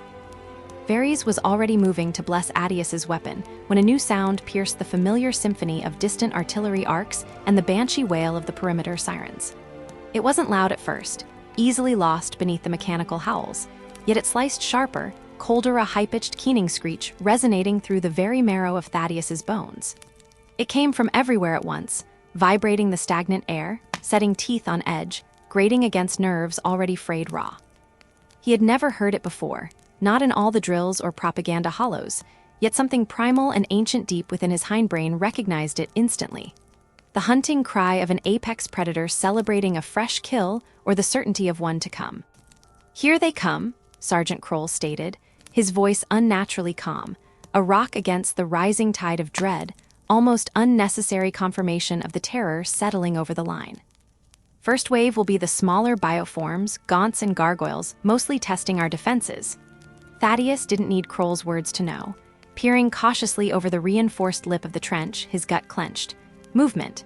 At the farthest edge of the corrupted valley, where the gray mist met the writhing, shit-colored undergrowth that had overrun the planet, shapes began to coalesce. One, two, then a dozen, rippling into existence as if flowing with the very landscape. Hundreds, then thousands emerged, a horrific carpet unrolling towards them. They moved with an unnatural, flowing coordination, ghosts navigating corrupted ground, skittering shells and glistening chitin catching stray beams of filtered light like diseased oil slicks, merging as they advanced into a single, organic wave. The Voxcaster mounted nearby crackled violently to life. All units, prepare for preliminary bombardment. Repeat, preliminary bombardment commencing in 30 seconds. Secure positions. Thaddeus sucked in a lungful of metallic-tasting air through his rebreather, instinctively tightening his helmet strap, the leather digging into the sweat below his jaw. He slammed his back harder into the cold, packed soil of the trench wall, clutching his lasgun to the carapace plate on his chest as if trying to fuse it there. Beside him, Addius did the same, his face unnaturally pale beneath the grime-smeared plexiglass of his respirator, though his eyes burned with a fierce, focused intensity. "Hey," Thaddeus rasped, voice low.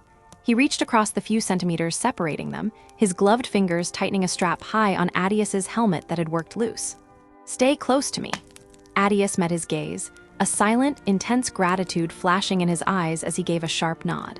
Then the world roared. Artillery shells screamed overhead, a sound so violent Thaddeus felt it as physical pressure beating against his eardrums and squeezing his ribs. They detonated among the shifting mass with ground-shaking concussions, ripped blossoms of flame and white-hot shrapnel erupting skyward in vicious synchrony. Light-armored Tyranid bodies were shredded, tossed into pulped ruin like rotten fruit. For a glorious, heart-stopping moment, a surge of savage hope ignited in Thaddeus. The aliens crumpled under the weight of Imperial fury, their advance staggered, obliterated chunk by chunk in the expanding maelstrom of death they had unleashed. "We can do this," he thought wildly. "We can break them." But as the rolling thunder faded slightly and the choking smoke and dust began to drift clear, that fragile hope withered as swiftly as it had bloomed. Where ranks of Xenos had dissolved into debris, more flowed forward, seamless and relentless. The carpet barely rippled where losses were inflicted. It simply reknitted itself, flowing over the charred craters, filling the spaces in an unstoppable surge. The artillery corrected, barrels elevating, shells tearing deeper into the corrupted valley, hammering the swollen source of the abomination instead of merely plucking at its leading edge. The Emperor's wrath fell like the fist of retribution itself upon the distant seething mass. Still, they came. Heavier weapons joined the cacophony, amplifying the hellish orchestra. The distinctive, searing crack of las cannons ripped across the field, spearing beams of concentrated annihilation that pierced straight through the hulking silhouettes of larger bioforms, their insides vaporizing in brief, violent flashes. The sustained, heavy-throated chatter of heavy bolters became a constant staccato roar, reaping a grim harvest among the smaller creatures, scything down dozens as they surged forward explosive shells detonating within chitin shells in miniature eruptions of alien viscera. Along the trench line, a continuous din of orders erupted, voices strained to breaking points against the roar, officers barking range adjustments, sergeants coordinating overlapping fields of fire to weave nets of destruction across no man's land. "Weapons ready!" The command ripped down the line from squad to squad, ending with Kroll's guttural yell inches from Thaddeus's ear. "Prepare to engage." Thaddeus hoisted his lasgun, burying the stock firmly into the hollow of his shoulder, cheek pressed tight against the cool housing. He sighted down the snout of the barrel, aligning the luminescent pip with a galloping shadow barely distinguishable within the onrushing living tide. His hands, which only moments before had threatened to tremble, were unnaturally steady, his fear distilled, hardened by ritual, necessity, and the proximity of other shielded bodies, filing into the crystalline, lethal focus of pure survival. Beside him, hundreds of his brothers in the guard mirrored the motion, a seemingly frail trench line of pale flesh, grim plastic, and worn flak armor, the last, thin crease of humanity poised against a vast wave of purest, alien starvation. His mind flickered, unbidden, golden light slanting through rows of ripening Drasen Thassen corn. His daughter's pure, bell-like laughter echoing across their small holding. His wife's calloused hand, warm and strong against his cheek, years before the conscription edict. The worn wooden pendant, its shape now a comforting, sweaty pressure beneath his flak vest, pressed against his thundering heart. It pulsed with memory, a desperate, silent chant. Why? Why he stood here? Why they stood here? Facing teeth and impossible numbers and acid beasts from beyond the stars. Not for conquest, not necessarily for the distant god-emperor himself, but for those fields, that laughter, that touch. For the idea of family and a human hearth against the uncaring, soul-devouring void. For the emperor, he whispered, the words catching in his dry throat like gravel. In that instant, he knew they held a meaning entirely his own. For Thaddeus Marin, amidst the spore-choked stench of despair, the emperor was not a distant celestial entity on the golden throne. He was the distilled essence of all that was human. Cornfields and sweat and calloused hands, laughter around a shared pot, a piece of sacred wood and the promise of home held against annihilation. He was the fragile, stubborn flame of humanity itself. And the thin line, rifles braced, ragged breaths drawn, waited for the sea of chitin and claw with lasphare burning bright within their spirits, defiance coiled tight. The advancing horde was like the floods that scourged Drassa during the sudden, brutal rains. Thaddeus remembered standing on that high durasteel berm with his father, watching the life-giving blessing from the skies savage the cracked valley below, transforming water into raw, mindless power, tearing away generations' worth of plasteel fences and irrigation channels. The unnatural torrent that surged against them now held the same terrifying indifference, the same raw potential for obliteration. It wasn't just creatures on the ground. The corrupted ground itself was part of the wave.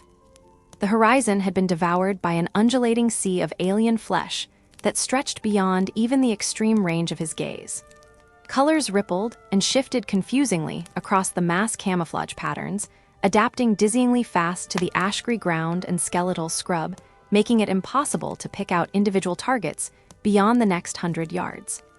"Sweet golden throne," gasped Addius beside him, his voice thin, almost lost beneath the thunderous percussion of the basilisk batteries firing somewhere behind them, the metallic whine of elevating barrels preceding each bone-jarring detonation. "There's so many. It doesn't stop." Sergeant Kroll moved stiffly down the firing line behind them, checking firing points. His lone natural eye narrowed to a slit as he estimated closing distances with the practiced detachment of an engineer. "Numbers don't matter," he snapped, his voice cutting like a blade. His sawed-off pump-action shotgun hang loosely in his grip, ready? "Only discipline and faith. Remember your platoon's standard doctrine, Volume 7, Infantry Deployment Against Melee Biotic Swarms." Thaddeus knew the dusty manual backwards. But all the combined PDF boot camps, years of guard training sieges, hypothetical assault simulations projected onto hololithic sand tables, nothing could have prepared him. Could have imagined the grotesque reality unspooling less than a kilometer away and closing fast. The creatures moved with preternatural swiftness, defying their often awkward, multi-limbed anatomies.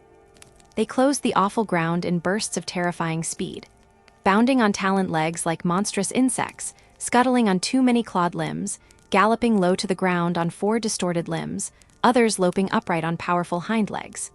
Above the churning swarm, winged shapes circled in screeching clouds, their membranous wings snapping in the turbulent, spore-laden air, catching occasional stabs of light in painful, sickly iridescence.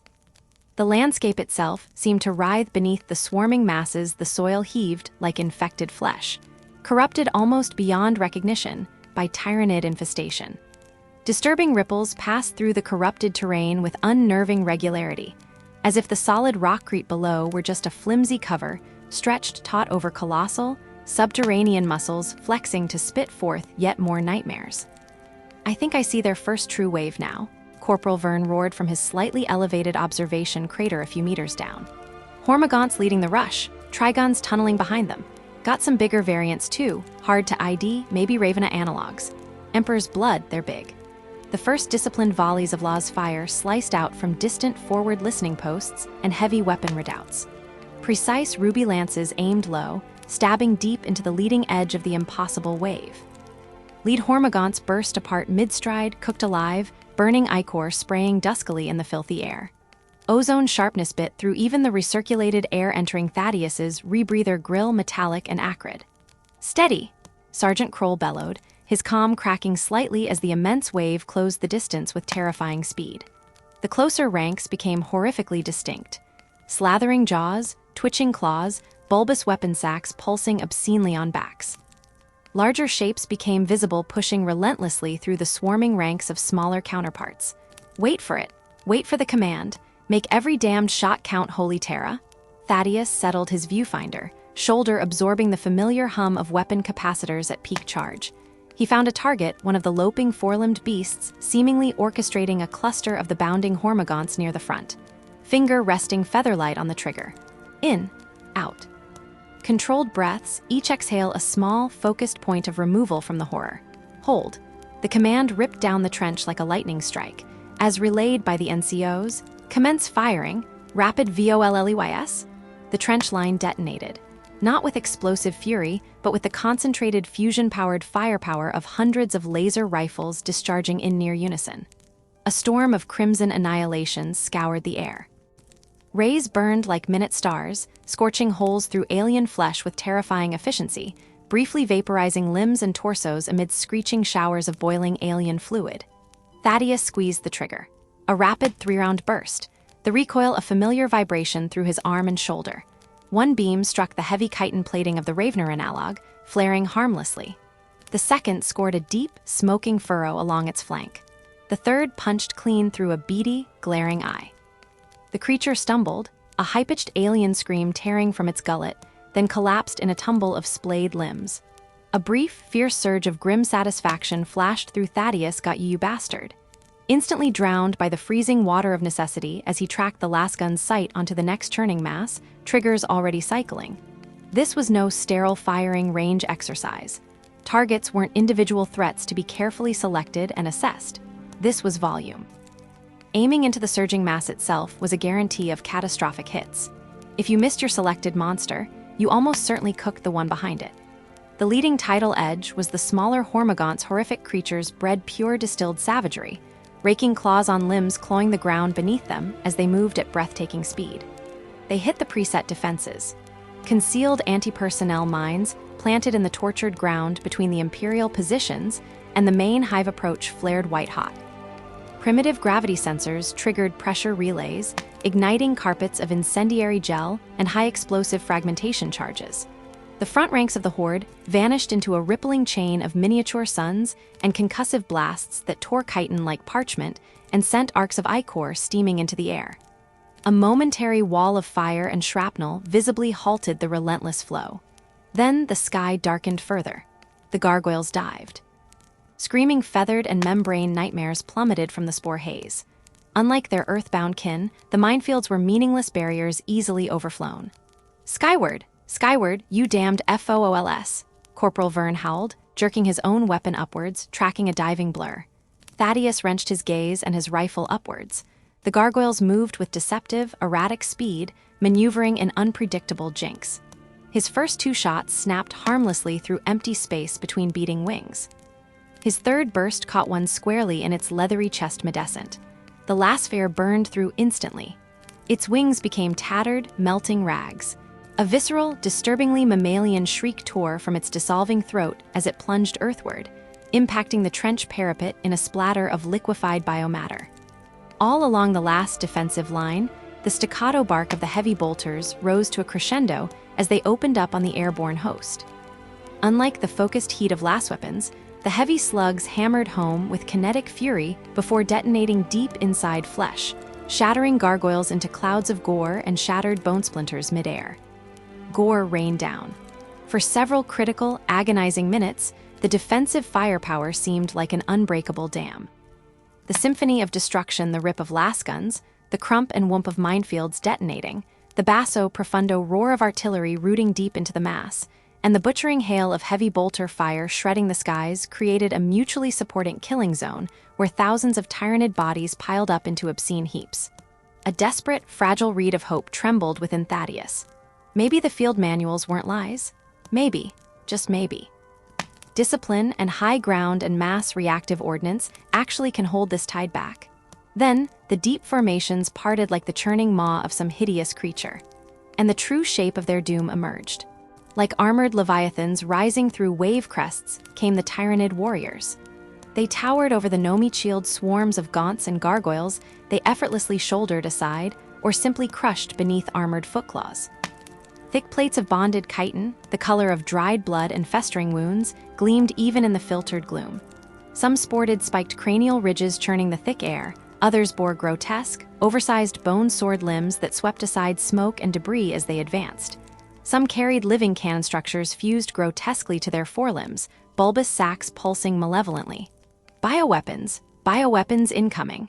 A terrified shout echoed from deeper within the lines. Take cover! Thaddeus reacted instantly, throwing himself flat against the base of the trench wall, dragging Attius down with him as instinct screamed the order before his mind processed the threat. Visceral, splattering sounds erupted overhead, distinct from the whistle of artillery shells. Globules of viscous, stinking sludge arced over the parapet, splattering with heavy glorp sounds against the back wall of their trench section.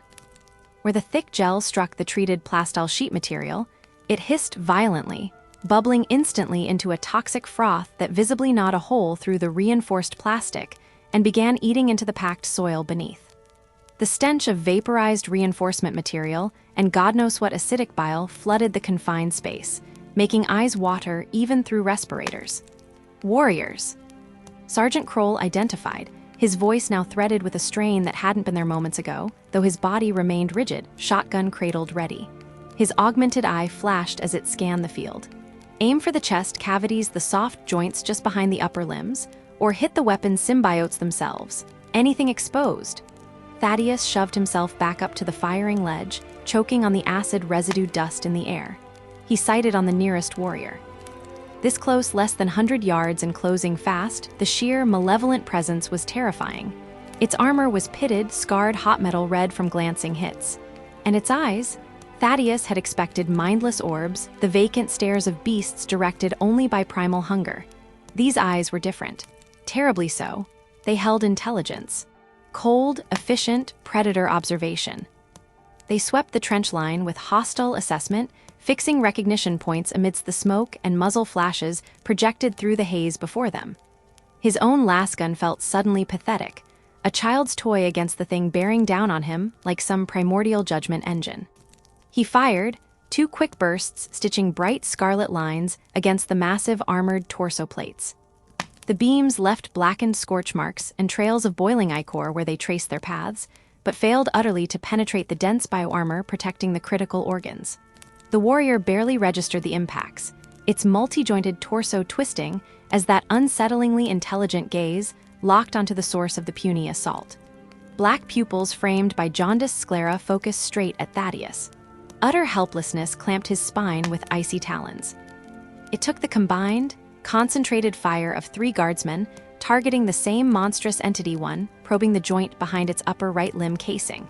Another hammering at the thrashing bulk of its bioweapon appendage, where feeder veins pulsed visibly between thick sinew towers along the swaying cranium crest, blending into spine chitin ridges like rotten bone cliffs before the warrior finally stumbled. A leg buckled under rippling musculature, then crashed forward. Sinking beneath scuttling red tide of gaunts clawing over its corpse towards the broken defenses. Behind it, dozens more rose through the carnage, larger perhaps, their eyes gleaming with the same predatory awareness as heavy rail rifles mounted atop pulsing organic pods mottled crimson and dull ochre began taking shape at their shoulders, glowing. Biocannon apertures began to open like slow-blinking hell mouths. The first tower-side defense berm shielding the trench suddenly heaved upwards, then exploded outwards. Landmines and sensor relays vanished in an eruption of ruptured soil meters high. Something immense, something unseen tunneling below had breached the line. Clawed, triangular heads wider than a chimera transport snaked upwards, maws opening terrifyingly wide, revealing rings of grinding teeth, opening like a dark flower, made entirely of razors, where tunnels had been bored deep beneath their positions by monstrous unseen things. Shrieking, the hormagaunts and termagants surged through the newly opened gaps in the trench network, hacking and clawing frantically at anything that moved, as the warriors tracked their sights on the next embrasure, providing heavy bolter cover just meters along the trench from where Thaddeus struggled to reload a fresh power cell on shaking legs and lungs, refusing to draw clean air anymore amidst the smoke. The thin line buckled against flawlessly fanged teeth-piercing flak plate armor. Water moved beneath crumbling earth. Everything changed. The air crackled, thick with ozone from last fire and the unnatural shriek of bioplasma tearing through plasteel rainforest earthworks. 50 meters down the trench line from Thaddeus's firing step, where the defensive berm had shuddered under a concentrated deluge of Tyranid bioweapons, corrosive acid streams hissing as they ate through layered defenses. Clouds of psychic spores choking the air with toxic motes that made men retch, and their eyes streamed the line had finally buckled. Guardsmen fell back, stumbling over the mangled corpses of comrades, their position transformed into a steaming, dissolving nightmare of compromised cover where the very air burned lungs.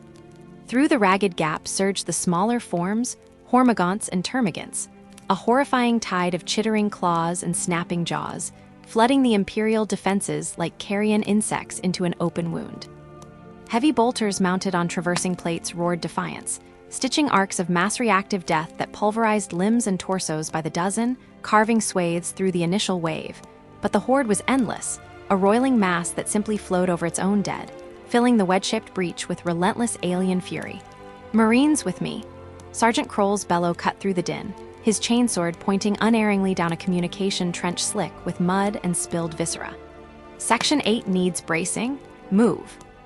Thaddeus found himself swept along, lunging through the narrow, twisting passageways shoulder-to-shoulder with grim-faced draconians from other squads, joining a ragged counterattack coalescing near the breach.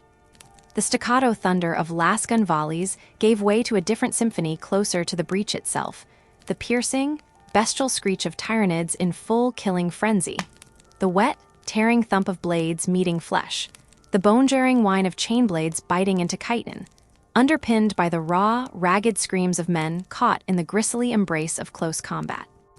Rounding the final bend, Thaddeus saw it. A hormagaunt, slick carapace gleaming wetly had driven a guardsman onto his back atop the body of another, its scything talons drawn back, poised to rip downwards into the struggling man's vulnerable torso. Instinct overrode thought. Thaddeus brought his lasgun up in one smooth motion, squeezed the trigger. The crimson beam lanced out, striking the beast just below its gaping maw, where something that might be called a neck constricted. It jerked violently, a gurgling hiss escaping, collapsing directly atop its intended victim. The guardsman shoved the spasming corpse aside with a grunt, scrambling back, his face a mask of terror barely held in check. Form firing line. An officer Thaddeus didn't recognize his face, streaked with grime and splashed with dark ichor that wasn't human, waved his pistol, voice hoarse but commanding. "Seal this breach." Thaddeus slammed into position, jostled between unfamiliar guardsmen, the stink of their sweat and fear and the thick coppery iron smell of blood filling his nostrils. His world narrowed violently, telescoping down to the meter-wide killing ground directly before his eyes, the gap where the trench wall should have been, overflowing with tearing claws and snapping jaws. Aim at the center mass blur of chitin. Fire. Feel the lasgun's familiar kick. Adjust for the recoil, track the advancing monstrosity. Fire again. Implacable rhythm took hold, aided by deafening percussion, the ceaseless crack of lasguns, the booming punctuation of grenades, the alien cries a percussive blanket that smothered conscious fear beneath the strange, focused calm of immediate survival. Beside him, Addis fought with a terrifyingly efficient savagery Thaddeus hadn't known the dreamy poet possessed. The younger man's face set in an unnerving, tight-lipped mask of concentration as he picked off loping hormagaunts with meticulous, accurate shots. The flitting muse was gone, replaced by a soldier executing brutal necessity. Sergeant Kroll stalked behind their wavering line, his single eye scanning the surging mass, his barked commands a grounding anchor in the chaos. Focus fire on the warriors at the back. Waste ammunition spraying the little ones unless they're over the dam parapet. Keep it disciplined. Slow, achingly slow under the immense pressure, the compressed brutality they poured into the breach began to tell. Tyranid bodies, riddled, smashed, dismembered, piled into a grotesque, twitching barricade of purplish carapace and leaking ichor. The living monsters, swarming to push past their own dead, were forced to scramble over this macabre slope, their advance slowed, their movements easier to predict and target. It was a desperate calculus, paid for in Imperial lives, but the breach was narrowing, the torrent reduced to a gushing stream. Then, a flash of movement snatched Thaddeus's attention different. Lower to the ground, flickering strangely, a ripple of suppression against strained vision. It weaved with impossible speed near the base of the corpse pile. Before his brain could form the coherent thought threat, it uncoiled. A nightmare of razor-edged claws and whipping, Barb's tendrils sprang towards their line. "Lictor!" The scream ripped through the din, inhuman terror barely audible over the battle's roar. The word registered as the creature was already among them. It wasn't in the trench. It flowed through the chaos, a beast of impossible stealth and lethal grace. Its adaptive skin shimmered, oscillating between phases of stark visibility revealing grotesque musculature and polished blades of bone and near-perfect transparency, a heat distortion shimmer that blurred its edges against the hellish backdrop. Its first strike was a mere flicker of movement. The man to Thaddeus's left simply ceased to exist, his headless body collapsing like a puppet with severed strings. With barely a pause in its horrific momentum, the lictor spun, a single lashing talon eviscerating another guardsman beside him, intestines spilling onto the mud before the body even registered the death blow. Sergeant Kroll, with a roar that wasn't speech but primal defiance, charged. His chainsword exploded into a screaming whirlwind as he swung it in a vicious overhead arc that bit deep into one of the lictor's lower limbs. Adamantium teeth met chitinous bone and alien ligaments, shattering both. A vile purple spray of ichor erupted as the limb sheared off. The lictor recoiled, a sound like tearing metal escaping its multisectioned maw, its baleless, intelligent focus locking onto the sergeant who had dared wound it. Thaddeus saw the counterstrike unfolding in agonizing slow motion. Kroll, still bracing from his overhand swing, blind on his left side, where Tyranid claws had taken one of his eyes years before. The lictor's remaining set of massive, bladed talons swiped horizontally, low and savage, aimed precisely at the sergeant's unprotected neck and shoulder. Instinct older than thought, more primal than fear took full command. Thaddeus threw himself forward, not towards the sergeant, but towards the blurring arc of death. He raised his lasgun in a desperate parry. Not to fire, to protect. The lictor's rending claws slammed into the stock and barrel of Thaddeus's weapon with the force of a wrecking ball. A numbness like ice shot through both his arms, vibrating his skeleton. The impact flung him backwards, stumbling, slamming hard against the trench wall. His world filled with the sharp scent of ozone and burning metal. He looked down, dazed. His prized lasgun, the solid weight that had been his lifeline, was sliced nearly in two. Sparks spat violently from ruined photocells and a ruptured power core. It was dead weight fused to his numb hands. The lictor, momentarily unbalanced by the unexpected block, its lethal focus disrupted for a crucial half-second, was met with the full, unleashed hatred of every nearby guardsman. Bolter shells ripped air. Las beams hissed. A storm of concentrated Imperial fury slammed into the predator from every possible angle. Its adaptive camouflage flickered and failed as multiple wounds burned through its hide. It collapsed into a twitching heap, limbs lashing out with dying, synaptic impulses, catching one last guardsman across the legs before finally lying still, its alien menace extinguished. Quick-thinking Merrin, Sergeant Kroll's voice was a harsh rasp beside him, supporting hands hauled Thaddeus roughly upright. The sergeant's single eye held Thaddeus's gaze, the conveyed thanks immense beneath the battlefield pragmatism. The Emperor was watching over both of us. Thaddeus just nodded, shock stealing his voice. Sensation returned to his arms in agonizing pins and needles, underscored by the profound ache deep in the bones. His ruined lasgun, still clenched in trembling hands, was scrap. Its once-fluid lines were a testament wasted. "Here," rumbled Addis, pressing the sleek weight of his standard-issue las pistol into Thaddeus's palms. It felt small, inadequate. "Better than praying," Addis added grimly.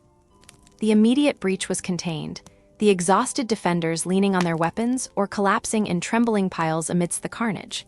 But the sounds echoing down the trench line were the same echoing din bolters booming, lasguns cracking, the unending alien shrieking. The Tyranids had found purchase along other weak points, probing, encircling, sacrificing their lesser broods by the thousand to find the soft spots in humanity's armored shell. As Thaddeus, his squad battered but intact for now, picked their way back to their original position through the debris-littered passageways carrying salvaged ammunition, extra packs, and grim resolve, the last pistol heavy in his sticky grip, a peculiar, unfamiliar feeling surfaced through the lingering shock. He had faced it, stared into the multifaceted, utterly alien eyes of death as it moved within arm's reach with frightening speed. He had acted, reacted without thought, saving his sergeant and himself. The cold, clawing terror was still coiled deep in his gut, but pressing against it, hard and undeniable, was a forging heat, a sense of inner solidity he hadn't known he possessed. He had endured. He had fought back. He had faced the void the Tyranids represented, and he hadn't shattered. The Emperor granted fortitude to those who served. From somewhere behind the front lines, deeper into the Imperial encampment, came a chorus of grinding gears and powerful combustion engines. Rising above the battle clamor the deep-throated roar of tracked Chimera armored transports surging forward, grinding mud beneath their treads. Reinforcements, scraped together from reserve companies, being committed. The guard was feeding more bodies into the grinder, spitting defiance. No ground willingly surrendered. Climbing back to the sloped firing step, his hands slick with sweat on the unfamiliar grips of the last pistol, Thaddeus scanned the nightmare vista anew. The initial wave had crashed against the Imperial cordons, broken into bloody foam on the rocks of determined men. The ground before the trench complex was a charnel landscape of grotesque alien corpses, steaming piles nearly obscuring the churned earth below. But beyond, filling the horizon with pulsating shadow, the dense silhouettes of Tyranid organisms shifted and swelled. More were coming.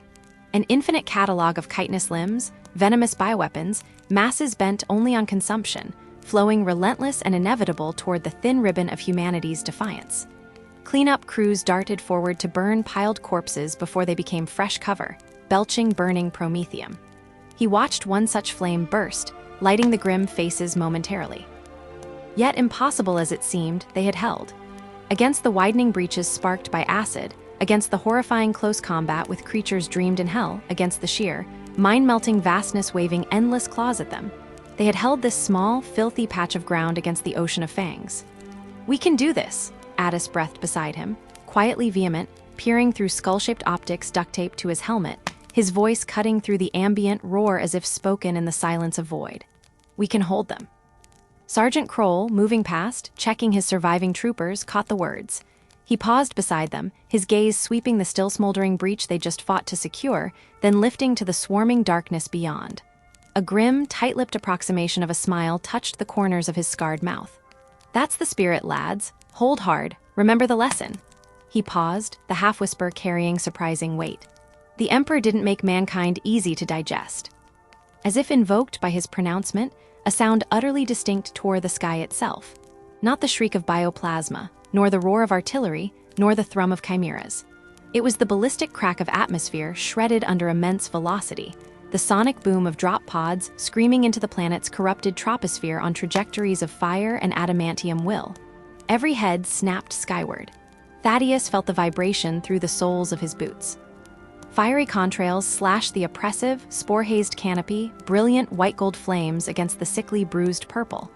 Each trail marked the furious descent of an Adeptus Astartes insertion craft, plunging like divine vengeance toward the tortured ground. The Space Marines were coming. Thaddeus watched, mouth slightly agape under his rebreather grill, the sight igniting an immediate, deep yearning spark. His hand moved unconsciously to the carved wooden pendant hidden beneath his grimy flak armor, smooth edges finding familiar calloused fingers. For a dizzying instant, it wasn't war he saw, but childhood memory, the harvest festival nights back at the agri-complex. Giant ceremonial rockets, fueled by sacred promethium mixed with sanctified incense filings, would roar into the night sky in homage to the Emperor. They left trails just like that, tales of fire promising protection from the dark. His 5-year-old self hadn't truly understood the fear they were meant to ward off, only felt the awesome, beautiful promise bright against the stars. This was different. This wonder was edged with shattered nerves and desperate, wrenching hope. The drop pods weren't symbolic. They were warheads loaded with superhuman warriors, plummeting toward a hell that threatened to swallow everything. "They come," whispered Addis, all other sounds seeming momentarily hushed by that whisper as the retro thrusters on the closest pod flared brightly, attempting to decelerate the speeding metal comet. Wonder battled sheer exhaustion and won a brief skirmish in his voice. Sergeant Kroll stood ramrod straight, as if on parade despite the carnage around him. His single blazing eye tracked the descent with fierce avidity, unblinking. "Imperial fists," he identified, clear and cert. Voxrig or not, his tone carried absolute conviction. Answering the call when his worlds stand in peril. It is their way, always. The Tyranid advance visibly hesitated, a momentary lull falling like an eerie curtain over the battlefield. Perhaps the Hive Mind sensed a new apex predator entering its hunting ground. Perhaps the sheer brazen violence of the Marines' descent caused instinctive recoil. The counter-assault had faltered enough to grant a sliver of breathless respite. Men sagged against trench walls, grabbing precious seconds to jam power packs home on sizzling lasguns, stemming cuts with coagulant foam, cramming tasteless nutrient pastes into mouths coated with grit, every nerve screaming for the temporary oblivion of sleep, but knowing it was impossible. Yet all eyes remained locked skyward, weapons momentarily neglected, wounds momentarily forgot. The Adeptus Astartes demanded witness. The landings defied human scale. Even with retro thrusters burning furiously, decelerating at the last possible moment, the impact was seismic. Hundreds of titanic metal thunderbolts slammed into the tortured soil simultaneously across the battlefield, devastatingly violent landings on both sides of the Imperial lines, concentrating primarily in the Noman's land between the Guards' trenches and the seething mass of the Tyranid swarm. The closest pod struck into a shattered hab unit barely 200 meters from Thaddeus's position. It felt like the world itself had been slammed by a god's fist. A plume of dust, contaminated soil, and pulverized spore growth mushroomed violently upwards, shaking the ground and causing loose rocks and severed limbs to bounce obscenely. Thaddeus had to brace into the trench wall. As the gritty cloud dissipated, slowly settling back to earth like foul ash frost, the pod revealed itself. Armored petals, thick as battleship plate and scored from reentry, unfolded with massive hydraulic size the obscene transformation of a lethal device reborn as a blossoming machine-caliber deadly flower. And then they emerged. Thaddeus had expected scale and power based on pict feeds and pious recounts in Mechanicus data slates. Seeing pics was studying theology. Seeing the fists emerge was experiencing raw divinity rendered in ceramite and repressed fury. They were giants, silhouettes exaggerated against the dim sky, towering at least 2.5 meters tall. Their armor was sunlit yellow foundation plates, resplendent icons and sigils of their chapter etched deep into the adamantium and ceramite layers defaced by crimson hazard stripes and stark black detailing. Gauntlets alone looked capable of crushing a man's skull. They moved with impossible fluidity, each stride covering half a dozen human paces, the Manitin plates gliding with an eerie silence that betrayed colossal internal power systems. They didn't stumble on the treacherous ground or kludge into obstacles. They flowed, predatory grace underpinning their massive bulk. Every empowered plate seemed dense with history and blessings. An entire sacred reliquary marched as one. The crackled pauldron symbols, the numinous protective prayers inlaid with script indistinguishable from ornamental armor plates, and the intricate litanies etched onto the articulated joints spoke of hallowed purpose that made Thaddeus's survivalist prayers seem like the whispers of a child facing ultimate darkness. Beneath their darkened visors with their stylized lenses, an imposing silhouette that suggested ancient gallows grimace possessed only nuances the absence of visible cues turned somehow into an unyielding front of absolute conviction. These warriors required no nervos to transmit signals. Every gesture primal dictation from Godemperor flowed with palpable charge scaling their frames. The nearest squad, 3 warriors radiating dangerous harmony, advanced deliberately toward the Imperial trenchworks. Each synchronized gave a resounding counterpoint to the chaotic Imperial scrambling moments before. Thaddeus realized with a pang of both dread and awe that they were moving directly toward his small section. As they neared, superhuman scale became utterly oppressive. The lead warrior, a thick slab of intimidating dreadnought bulk, carving his way through flickering firelight, bearing a stark black imperial fist symbol, prominent on his left pauldron, seemed to block out a significant portion of the ruined horizon, radiating pure purpose and discipline against inglorious Slaughterfield's mockeries presents. His bolter, an oversized relic weapon capable of shattering light vehicles, was held in massive gauntlets as naturally as Thaddeus held the absurd matchstick pistol handed to him moments before. In any guardsman's hands, such a weapon would be ungainly, if not outright unusable without bracers and lots of preparation yet there. Gripped between armored fingers like noble relic swords, they looked like extensions wielded perpetually. With several steps remaining, the lead brother sergeant stopped. He turned his entire armored frame slightly, visored face sweeping over the gathered guardsmen who had frozen, almost unable to breathe under the sudden weight of history made manifest. A voxgrill spoke, the sound modulated yet deeply resonant, settling onto the men like poured bronze. Identify the commander of this sector's defense.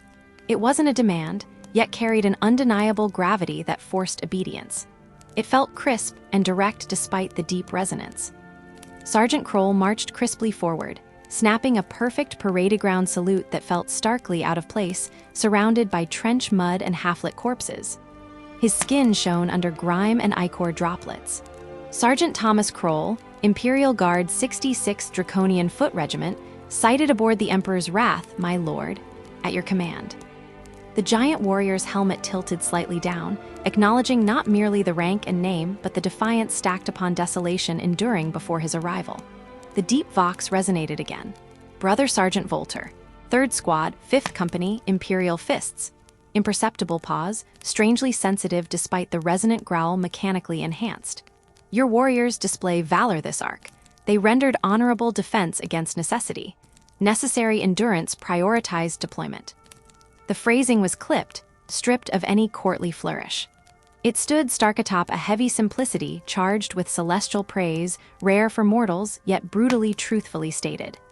Nevertheless, the ripple of pride passing through the exhausted guardsmen, huddled under burlap, blast shielding near the fortifications felt almost physically electric.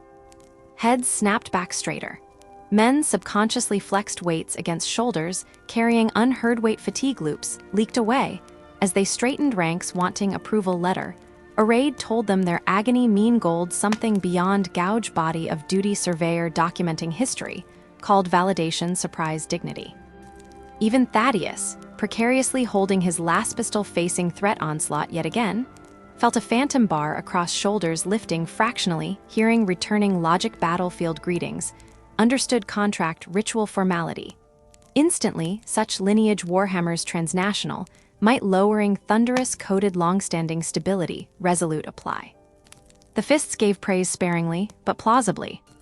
His battle profile completed shock, wave men commanded thrones, hardened eternals proving would linger millennia grace, scarcely conceivable, all purposefully alignment pivot vengeance necessary, offered inspiration baseline humanity base garment, reinforced will required temper, expose additional caloric toll, refining plain common man, into shield material purpose claim hold wall interminable exhortation, purpose deliberate continuity imperial burden, bash spikewalk heights manifold obtainable. Particulate truth. Request instruction for units this sector, supporting tactical liberation effort. Sergeant Kroll ventured struggling holding veteran grounds rasping, past throat spiresward inhaled bioaerosols, reverence undeniable husky hush typo, thrum broader bass notes.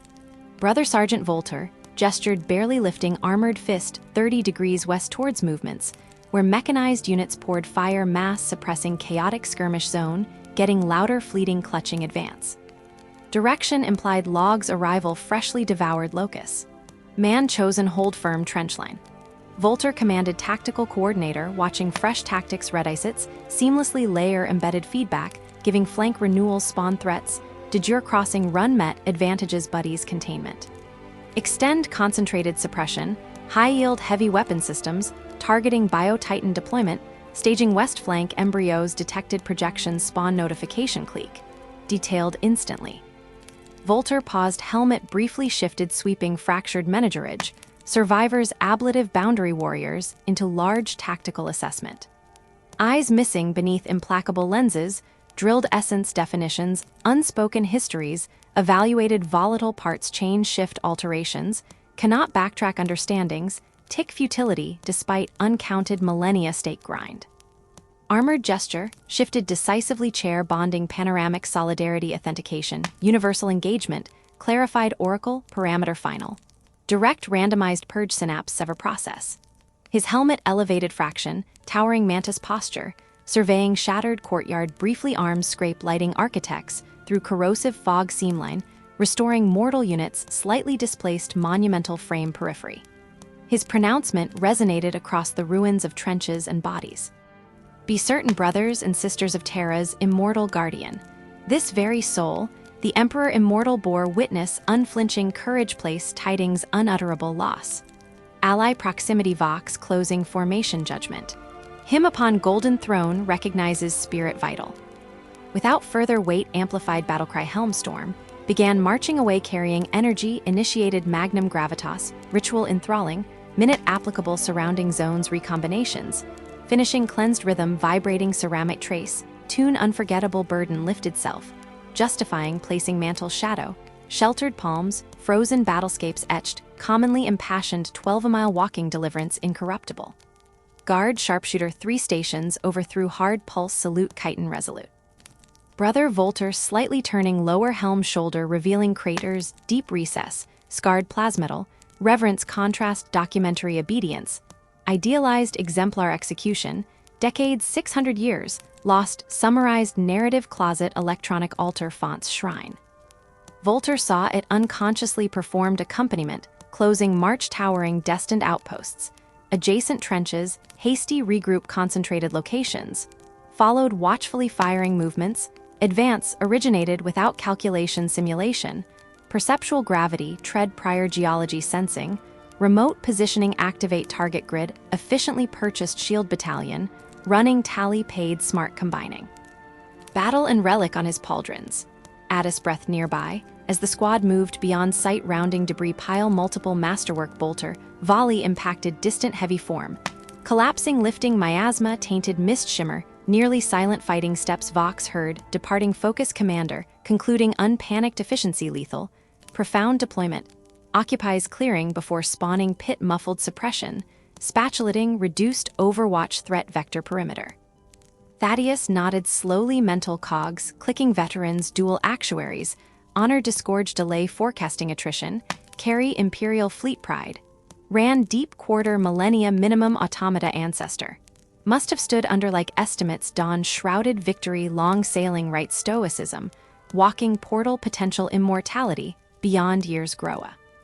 They fought humanity's bitterest foes generations, before his settlement across Draconis clusters, founding fisherfolk settling plains, curfew tales, nostalgic grandeur terminal, unknowing men, possible abstract tether plight partisan ending quest, harbor secure distant stars, showing precision better entrenched time, bind, starships empirical reality, chain attachment, stranding carnage perhaps century hence, prolonged delegations, ordnance planners, spared cometary, cascade moral guardianship carefully. Deployed spent warriors armor grafted onto youth.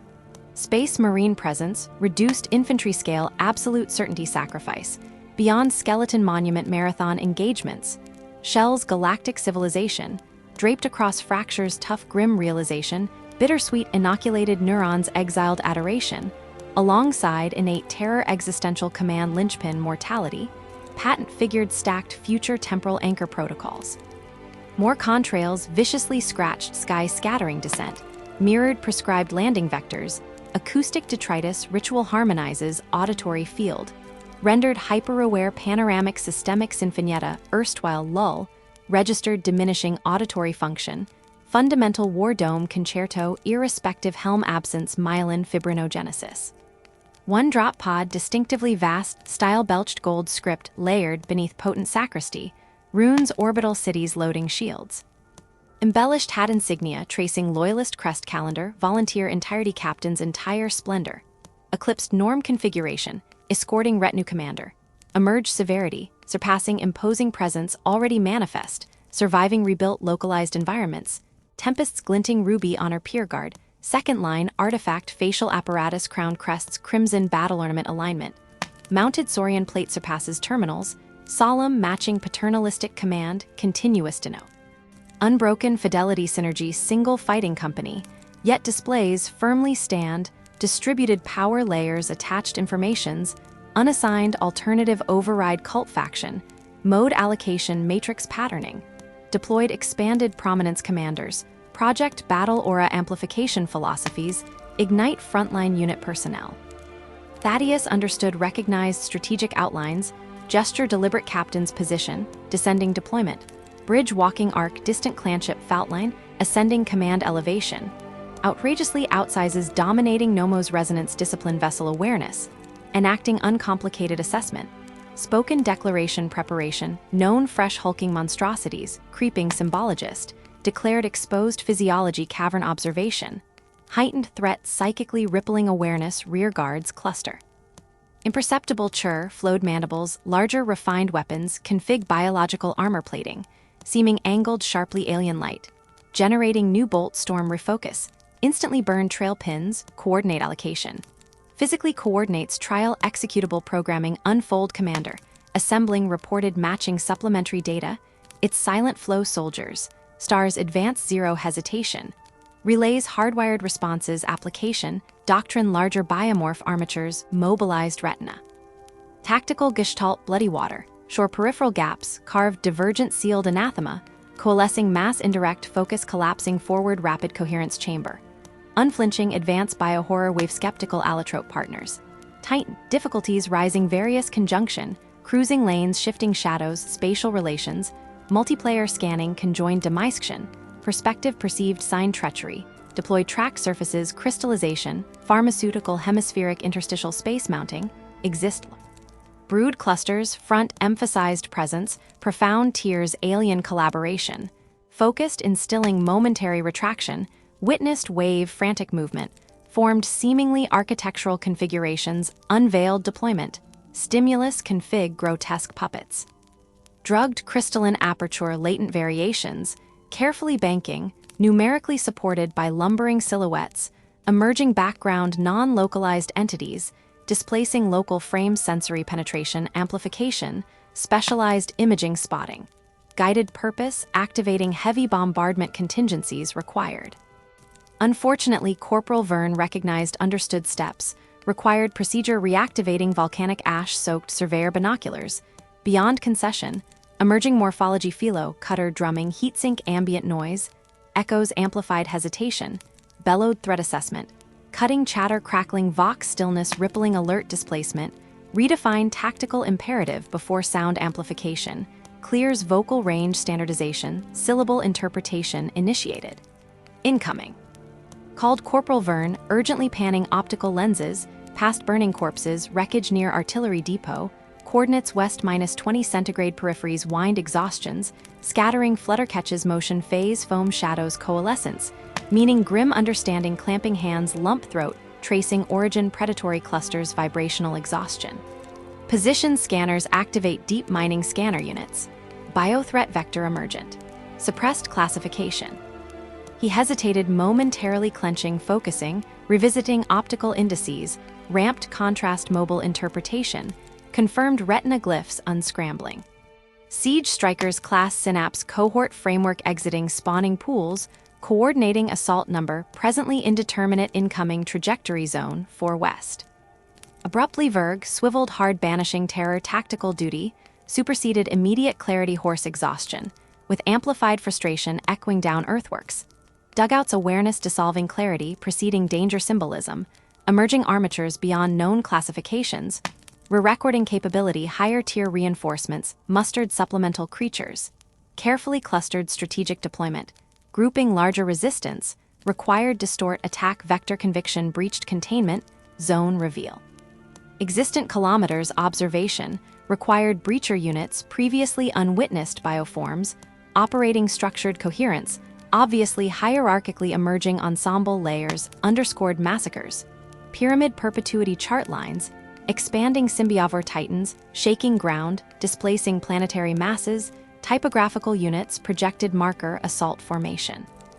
Above all sensible previously reached threshold novelty, now surpassed terrifying production process, launch scale, threatened exponentially understood thresholds, overwhelmed exposed weakness garrisons, envisaged truly dire contingency, suddenly reality dark already failing light corporeal shadows, extended terminological reach, became palpable reality psychic screams swarm adaptations, carrying specialized deployment complex tactical formations, reconfigured immediate threat shifting mask layers.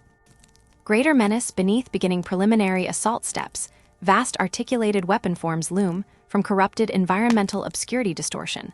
Unfolded near caducous soil trench monitoring, cues failed sounds oscillations, key, unspoken frequencies, welded coordinated predatory intelligence, manifesting corporeal constructs, defying categories themselves, preserving instinctive recoil undeniable revitalized threat, freshly encountered disadvantage firing dispositions, immediately scramble. Readjust holding posture knowing frantically redeploy heavier weapons, inadequate overwhelming assault formation, displaced previous reserves, exhaustion, articulated immediate demand sacrifice burdens, tripled defensive efforts, collapsed mounting, dread unprecedented bio manifest catapulted battle savagery, hitherto unmatched echelons predation, rolled towards their fragile defenses. The insipid lull was dead vapor dissolving toxic winds decomposition reek, rising abruptly contained breach, tested immediately overwhelmed utterly annihilation, clearly beginning definitive stage ultraviolence, initialized second phase final settlement, derived sterilization, terminating prominence initial engagements, mere preliminary attrition, creating necessary fulcrum decisive monstrous. Payload deployed naked indiscriminate excess slaughter, imminent orchestrated unflinching swarm conduct final. Coda opens Symphonsica Grimbreach. The monstrous forms that crested the far ridge were abominations writ large, crushing the infected scrub like ancient siege engines might crush village huts, their obscene bulk resembling hellish parodies of imperial tracked behemoths. Their twisted, living chassis bristled with bone cannons and venom spitters, organic weapon ports dripping ichor that sizzled on the corrupted earth. Sergeant Crawl's voice crackled out, grim and final, laced with static and inevitability. Big boys have entered the game. Trigon, Carnifex the names landed like lead weights in Thaddeus's gut, triggering a fresh, chilling wave of dread that tightened his lungs. The smaller kin had almost shattered the Imperial lines. How could mortals possibly stand against such scalloped-up nightmares? Yet, defying mortal constraints, the Space Marines continued their implacable advance. Disciplined volleys of mass-reactive bolt gun fire ripped into the tides of lesser gaunts and warriors with devastating precision. Where the last guns of the Guard seared neat, cauterizing holes through alien flesh, the bolts detonated with visceral force inside their targets, transforming the chittering horde into sudden, gruesome explosions of chitin, ichor, and sundered bone fragments raining down like obscene confetti. Near the buckling epicenter of the line, the Imperial Fist's captain became a golden god of war incarnate. His power sword, a magnificent artifact crackling with searing energy, slashed upwards like a lightning bolt against the stained sky. His voice, amplified to unnatural clarity by his battle plate's external vox, cut through the cacophony, resonant and absolute. Sons of Dorn, the Xeno's filth seeks to devour this world and all who dwell upon it. The answering roar was a physical wave crashing over the stunned Imperial lines, primal and thunderous, 100 Space Marine throats shouting as one. For the Emperor, for Dorn and the Emperor. Then they charged. It was less a military maneuver than watching ancient legends erupt into furious, terrifying life. The Golden Giants plowed straight into the colossal alien tide head-on, their every stride a deadly dance of controlled violence and lethal grace. Power weapons, glowing with contained stars, carved through the thickest Tyranid carapace as if it were damp parchment.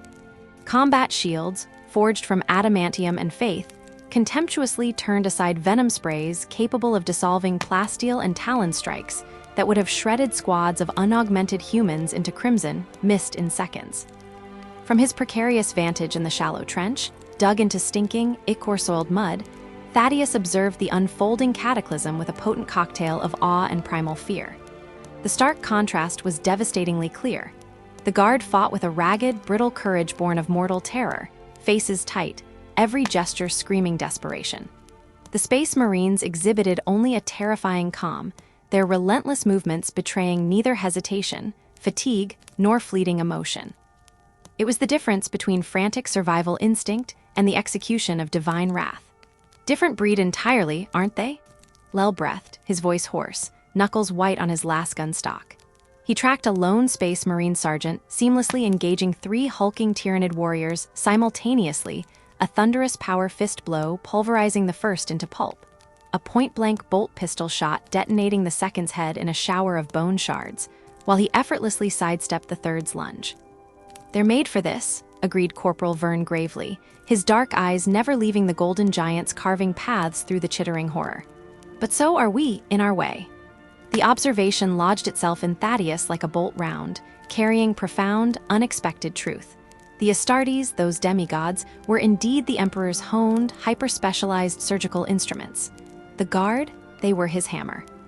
Simpler, perhaps, forged from common ore instead of mythic legend, but infinitely more numerous, capable of striking with the implacable, grinding weight of billions of souls pressed into service.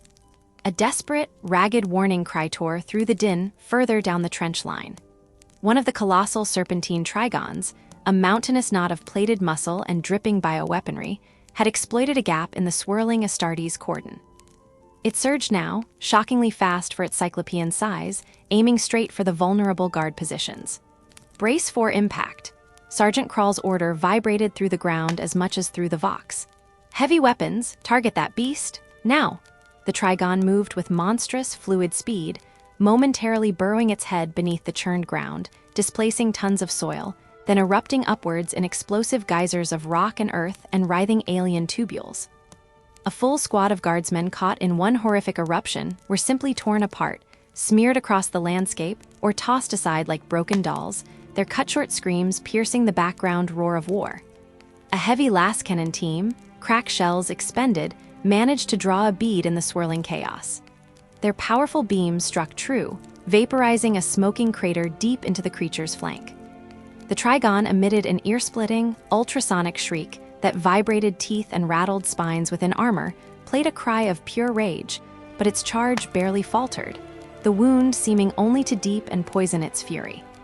As the vast creature reached the ragged lip of the forward trench, a sudden, impossible blur of yellow ceramite intercepted its path. With roaring jets and whooshes of superheated exhaust, 3 Space Marines descended from the smoke-choked heavens like wrathful angels, jump packs propelling them over the battlefield in precise, arcing trajectories. They landed around the monstrous entity in perfect triangulation, righteous fury hitting alien savagery, and struck with flawless, devastating synchrony. A thunder hammer swung in a blur of crackling power, slammed into its horned skull with the deafening, foundational impact of a point-blank artillery shell detonation. Simultaneously, a roaring Chainex's teeth shrieked as they severed a massive, sword-like talon at its base, ichor fountaining. While the beast reeled, reeling from the horrific impacts, a third Marine thrust his shimmering power sword deep into the smoldering wound carved by the lascannon, driving upwards with superhuman force behind the crackling field, skewering vital organs, turning them to vaporized ruin inside the creature's cavernous frame. The Trigon convulsed, bucking wildly in its catastrophic death throes.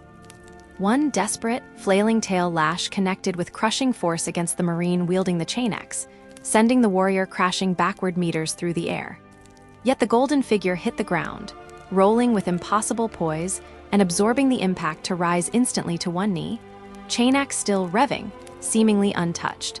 A statue of defiance even as the behemoth collapsed before them in an ammoniac, spreading lake of gore. Across the devastated landscape, similar scenes played out like chapters in a holy war text.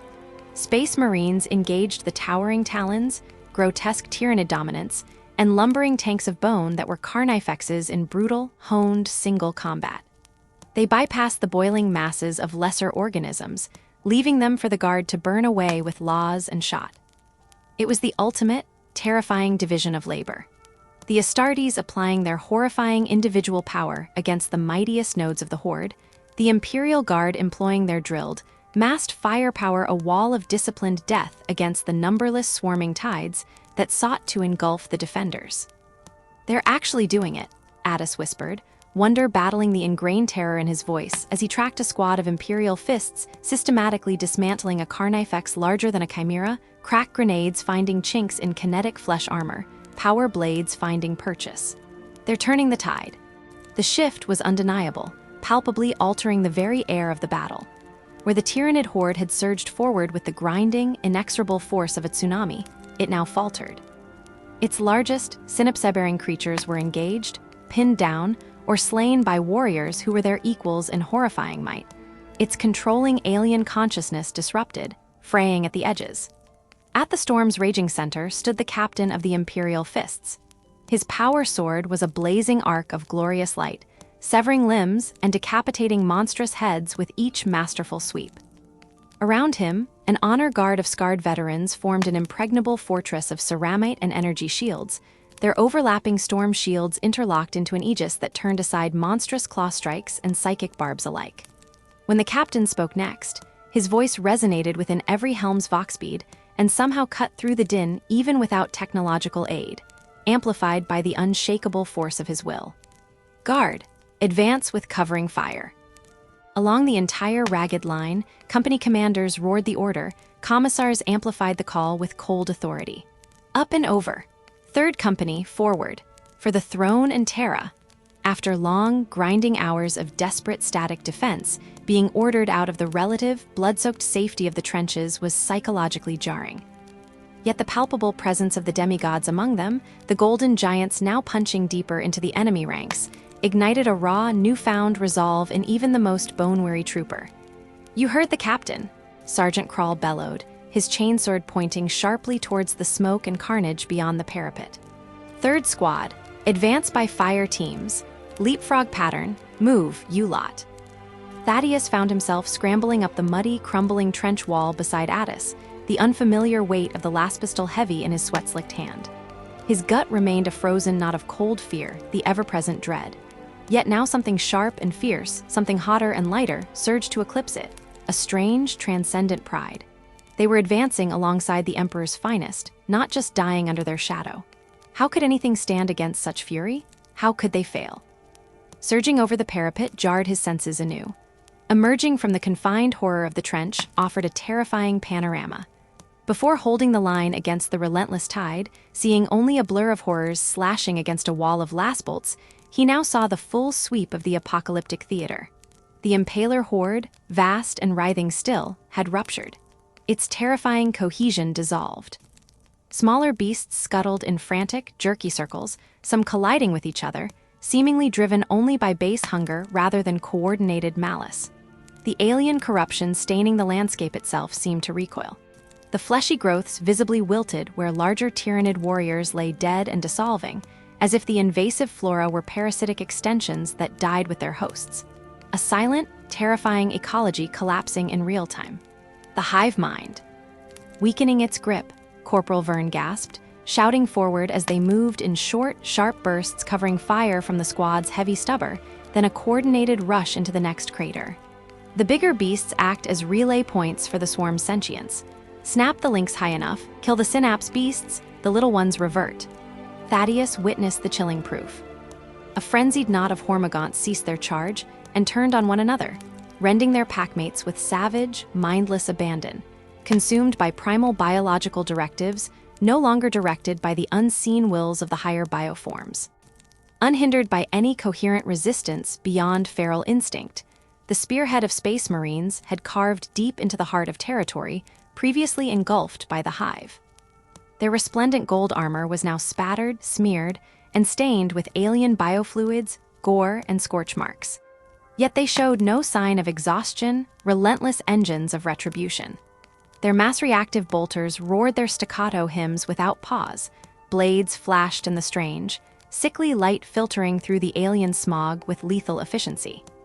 Where these golden harbingers waded through the carnage, the Imperial Guard advanced in a widening surge, a tide of drab cloth guard uniforms and las rifles, pouring disciplined fire into the disorganized, snapping remnants, finishing the work the Emperor's angels had begun. Thaddeus moved forward alongside Addis, the two flickering terror of youthful faces already settling into grim, soldierly routine. The young poet had shed his paralyzing fear, replaced by a concentrated, calculating precision. They leaping-frogged past the twitching carcass of a Tyranid warrior, its entire flank a cratered ruin from bolt gun shells, its spined limbs jerking in futile death spasms as alien biochemistry struggled to comprehend its own extinction. They pushed deeper into the pulsating strangeness. As they rushed across an open patch of ground, Thaddeus found himself momentarily faced an implacably protected visor with one of the Emperor's angels. The Space Marine stood momentarily still amidst the inferno, colossal legs braced on fleshy ground carpet, muscles bunched beneath ceramite as he smoothly extracted his combat knife, long as a broadsword, from the ruptured eye socket of a slain warrior organism he had personally dispatched moments before. Up close terrifyingly, overwhelmingly close, the sheer physical and spiritual gravity of the Alienar armiger was staggering. He radiated power like an exhaust vent radiates heat. Thaddeus could parse ancient battle honors engraved defiantly onto armored plates pitted and scarred from countless engagements across the stars, yet maintained with devotional, meticulous care that bordered on sacrament. For a single, paralyzing heartbeat, the Space Marine's helmeted gaze seemed to fix directly upon Thaddeus. He knew there was no eye contact possible, merely light receptors scanning observational data. Yet he felt the absolute weight of that attention bearing down upon him, a scrutiny that bypassed intellect and struck the center of his being.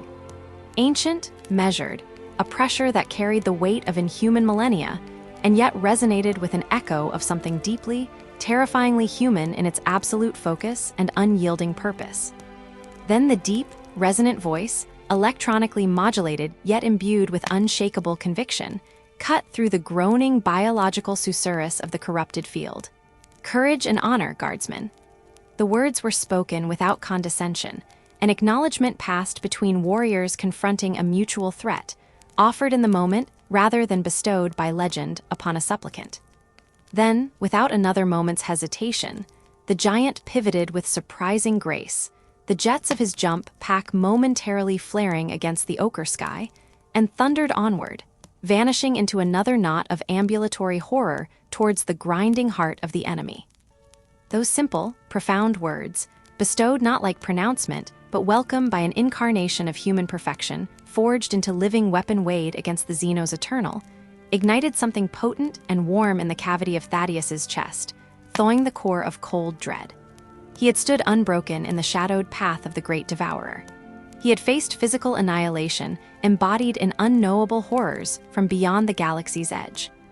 Like the golden demigods who had cut a flaming gash through the alien tide, tethered only to determined willpower and duty, he had not stepped aside. He had fired his weapon. He had held the line. The battle raged far from won. The remaining Xenos, wild and leaderless and driven solely by insatiable hunger, were still countless, more dangerously unpredictable without Synapse control than they had been when mindlessly directed.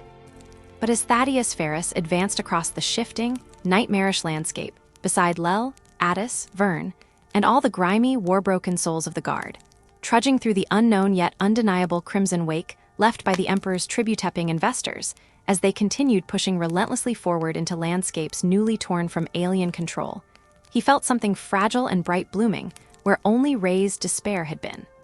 Hope lingered amidst the gentle howl beneath the twin, ever-distant suns.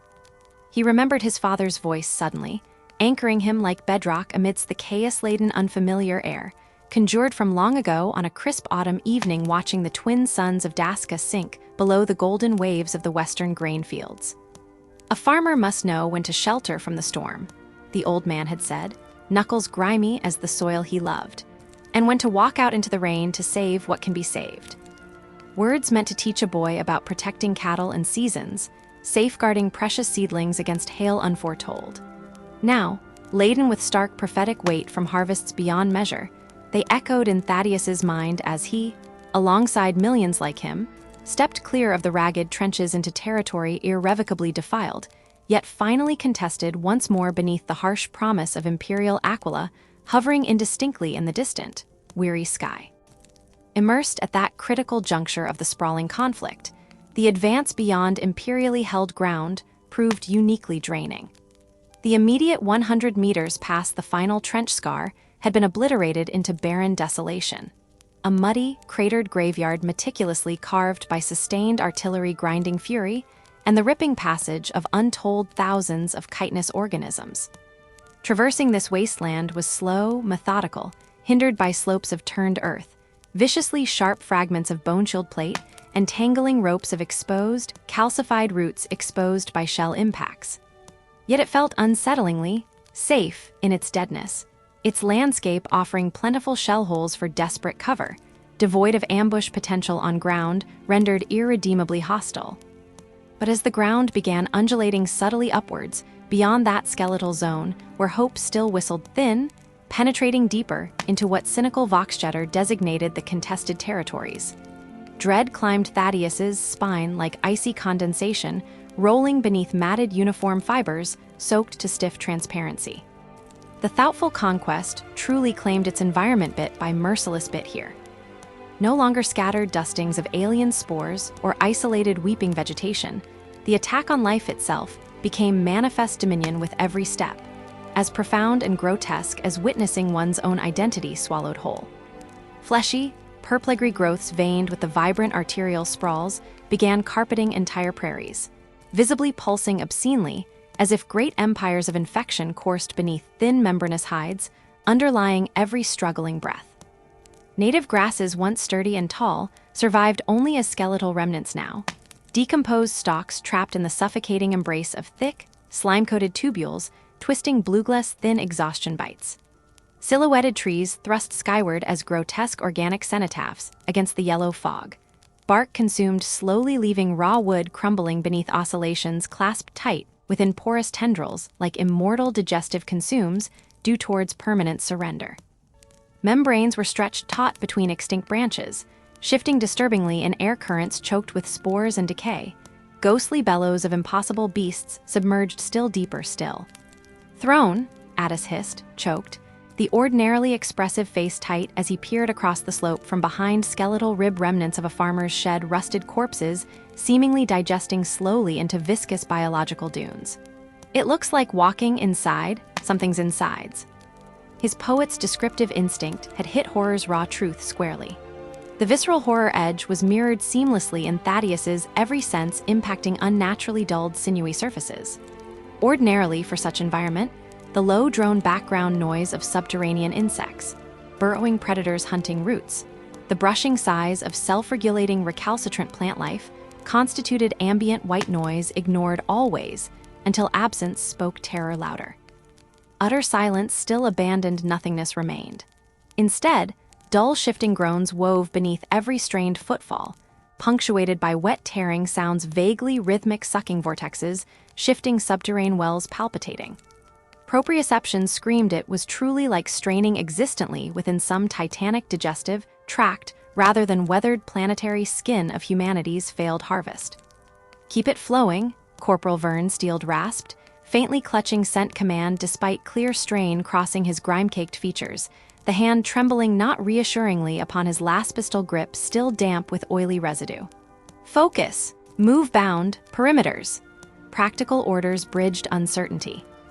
They advanced relentlessly with drilled discipline, one fire team bursting staggering steps across hazardous ground while nestling intensifying blindness, lurked as the second remained behind covering vantage points nearby dilapidated wreckage, providing fleeting armor to retuned fears. The push stretched beyond Thaddeus's immediate limited sightlines along an entire ragged, dripping kilometers front guardians, treading similarly nervously forward step by step, sometimes protected intermittently by the advancing rumbling tracks of Chimera transporter, still functioning somehow through increasingly viscous pulp terrain perception. Distantly through plumes escaping biological fires, accelerating even temperate decay glittering gold figures were visible through stalking clouds, still heavily engaged keenly fierce, against titanic distant forms, struggling dissolved beneath which baseline's mere trespassers would inevitably flash annihilation response. They move against giants, whilst mere men walk pathways towards pressures that crumble spirits, dwindling deeper into sustaining framework cells already hit trigger fragile containment. The approaching perimeter of a small community farming depot that had once stored granary harvest synthesized fertilizers basic farm system Necessities their regiment officially resupplied, from after Joltshift's confinement materialized, predictably, grotesquely, distorted, slowly coalescing amidst thicket distorted ingestion. Prefabricated buildings, now slumped, indistinct, tortured sculptures ugly. Plasteel surfaces slowly dissolving, dripping corrosive biotoxins as framework merging slowly like swallowed into growth structures, whilst interiors pulsed rhythmically color shifts, no human light wavelength cast from within sickly, indeed illogical organisms thriving. Movement 15 meters aside. Gap left between structures.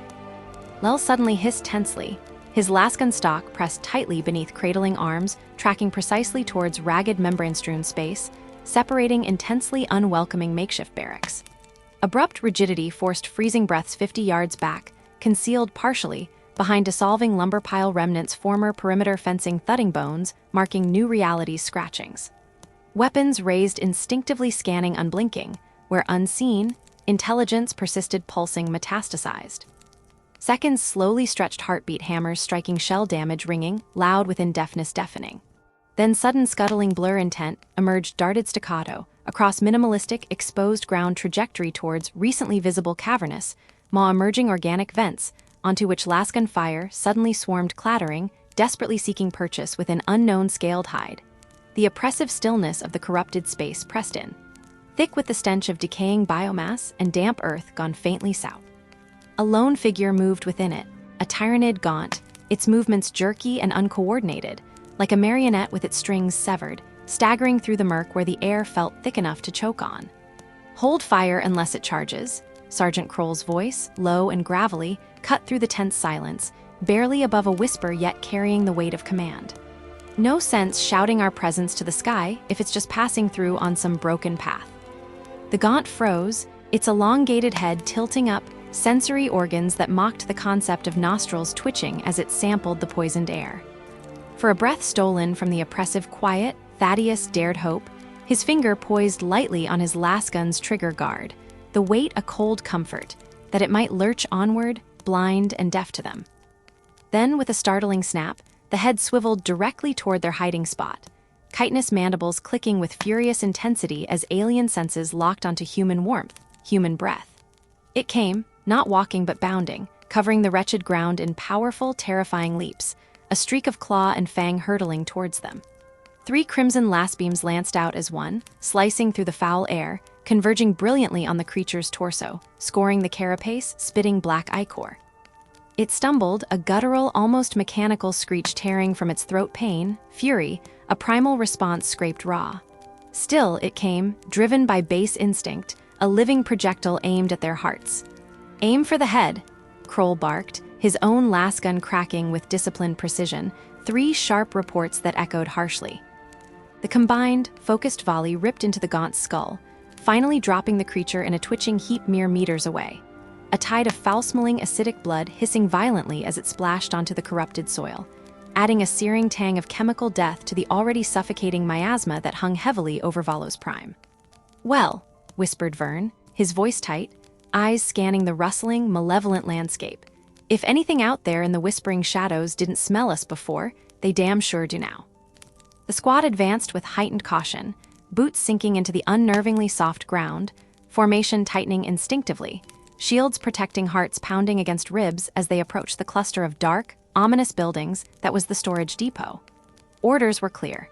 Secure and hold these forward nodes, staking a shaky Imperial claim further into ground still thick with the enemy's taint.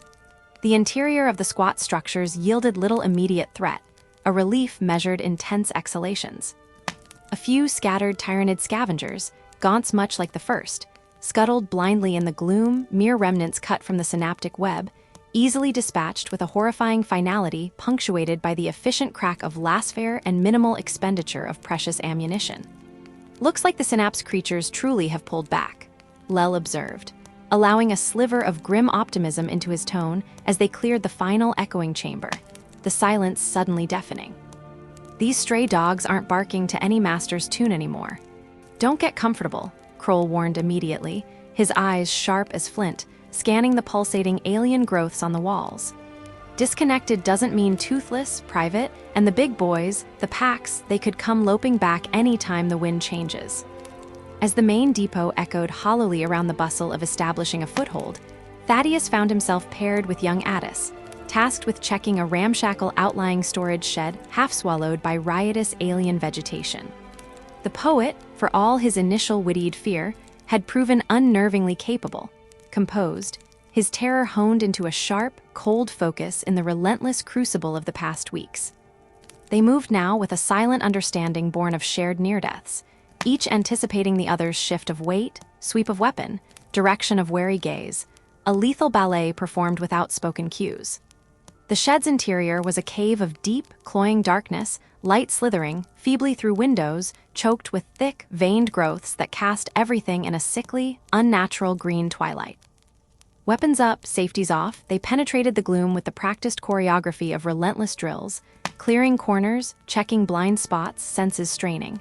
Something heavier than a gaunt shifted deep in the inky blackness at the back, a shadow within shadow. Thaddeus held up a clenched fist, signaling Addis to cover him. He advanced slowly, his lasgun's muzzle fixed unwavering on the shifting darkness, his boot poised cautiously, testing the solidity of the packet earth floor with every step. The strike came not from the shadows ahead, but erupted from the very ground beneath him. The floor dissolved upwards with a ghastly tearing sound as a serpentine Tyranid horror burst through a cunningly disguised membrane, revealing flesh-colored underlayment masquerading as dirt. Segmented, chitinous body whipping forward, it lashed out with wickedly barbed limbs aiming to cripple, to tear the tendons from his legs. Thaddeus stumbled backward, instinct overriding thought, sending a wild burst of lasfire into the rising monstrosity. Crimson bolts scorched deep trails across its thickly armored carapace, but failed to pierce, sparking harmlessly into the dark as the thing surged closer with terrifying speed, slavering maw yawning open to reveal endless rows of needle teeth poised to shred flesh. "Thad, look out!" Addis's shout pierced the roaring in his ears. Thaddeus threw himself violently sideways, the air whistling past him as Addis's lasfire spat precisely past his shoulder. The staggering shots hammered into the underside of the serpent creature's neck, exploiting a section where the armor thinned and splintered. The organism shrieked, a sound like grinding bone, thrashing wildly in blinding agony. One of its barbed limbs, flailing like a scythed whip, caught Addis across the thigh, ripping through fatigues and skin with a sickening tear. Addis cried out, stumbling heavily against a thick support column, grimacing as dark blood welled thick and fast from the ragged tear. Something icy and fiercely determined sluiced over Thaddeus's mind, washing away fear, washing away noise. Without conscious thought, without hesitation, as if guided by the ghostly hands of 100 drill sergeants, he found himself charging the wounded horror like a berserker of old. His lasgun, gripped white-knuckle tight, was a lance now, its bayonet that simple blade anointed with sacred oils only hours before in whispered rites lowered towards the flickering alien life. He drove forward with his body's full weight, with the desperate momentum of impending loss. The consecrated steel jammed deep into the creature's ravaged neck joint, biting through rent chitin weakened by Addis's vital burst. The Tyranid bucked violently, a death throw strong enough to nearly wrench Thaddeus's own weapon from bleeding hands, channeling its last, furious energy through the connection of blade and bone. But Thaddeus held fast, ground his teeth, and twisted the bayonet savagely inside the wound, grinding, turning it as the catechisms of close combat demanded. With one last bubbling, liquid screech that trailed into a wet silence, the creature spasmed and went unnervingly still, its barbed limbs twitching in diminishing death shudders. "Addis!" Thaddeus was at his friend's side instantly, hauling him down into a sitting slump against the cold metal column, his own hands shaking now that the adrenaline tide was receding, leaving cold dread in its wake. How bad? Addis's face was a taut mask of pain beneath smears of grime and alien ash, pale but startlingly composed, jaw clenched tight. Not as bad as it looks," he managed, sweat beading on his forehead. "The carapace edge caught me like a dull saw, not the barbed point. Hurts like hellfire." Thaddeus examined the wound quickly, fingers slick with his own sweat and worse, pushing aside torn fabric. It was a long, ugly scrape, exposing red muscle, deep enough to bleed freely but blessedly shallow. A cruel slicing rather than the eviscerating puncture the barb could have delivered. Still, the sight of any open wound from such a foe sent ice into his veins, Unknown pathogens, alien toxins, a slow, gruesome death whispered by the very air of Valo's prime. "We've to get you to a medic," he stated flatly, already ripping open the sterile packing of his field dressing kit with stiff fingers, the sterile white gauze a stark slash of hope in the gloom. "Later," Addis gritted out, holding up a trembling hand, his eyes wide with insistence despite the pain. "Secure the shed first. Bind it tightly, I'll hold." Thaddeus worked with brisk efficiency, layering gauze, applying pressure pad with practiced force, wrapping the bandage tight around the muscular thigh, the fabric blooming crimson almost immediately. Addis hissed but remained still, looking past Thaddeus to the twitching corpse, a shudder running through him. He suddenly grasped Thaddeus's forearm, a powerful grip that spoke of fear, of gratitude. You took that charge," Addis breathed, eyes locking onto Thaddeus' wide with raw realization, headed right towards me. "After it missed you, you ran at it, saved me." Thaddeus shook his head firmly, a rough gesture, finishing the knot tight. "You shot it first," he said, his voice emerging raw, clipped, burned its armor open. "Saved me, we're even, let's just get out of this hole." When they emerged, blinking in the dimmer but blessedly open hostility of the depot yard, Sergeant Kroll was already a whirlwind of orderly activity, positioning the few men, organizing firing arcs like an artist arranging grim brushstrokes, his innate talent turning the broken space into a tenable strongpoint despite their meager numbers. His quick, appraising glance swept over them as they approached, alighting immediately on the bloody bandage. "Emperor's teeth," he rasped, ceasing his movements, eyes narrowed dangerously. "What dark hell happened to you?" "Burrower," Thaddeus supplied, his voice tight, gesturing vaguely towards the dark mouth of the shed they'd just escaped. "Some kind of tunnel ambusher, hiding under a damned mimic floor. Membrane." Kroll's weathered face, already grim, darkened further, etched with a seasoned understanding that chilled the air itself. "HHSSSS," the sound escaped between clenched teeth. "They've had time then." The Xenos bastards seeded this entire ground like rotten grain. He turned sharply, raising his voice to cut through the squad's muted activity. "Listen up, new rule laid down. No soldier enters any structure, any hole in this cursed ground alone, not even for a piss. Minimum fire team strength of 3 souls. And when you do enter, you probe ahead. Weapons butts down hard before your full feet land. Treat every scrap of dirt as a trap until proven empty." Consolidating the depot felt hollow, a brief pause in the relentless dread. Vox Communications whispered grim confirmation other guard units were stumbling onto identical ambushes, wrathful traps left behind. The Hive Mind's cohesion might be shattered, its overarching grip withdrawn, but its legacy was a scattered host of lethal specialists, survivor organisms, deathswers embedded in the very planet to bleed the Imperial advance step by costly step. "Regiment orders the push," Kroll informed them tersely after a low-voiced exchange crackling through his Vox bead. "We consolidate here now, but we don't hold. Objectives and Imperial monitoring post, chilled 2 clicks east. Heavy resistance reported. We hold it for the armor." The news was met not with groans, not with protest, but with silent nods, faces settling into stoic resignation like cooling iron. They were deep in the Emperor's work now, neck deep in the grinder, and turning back was unthinkable. Duty demanded they see it through to the bitter, blood-flecked dregs.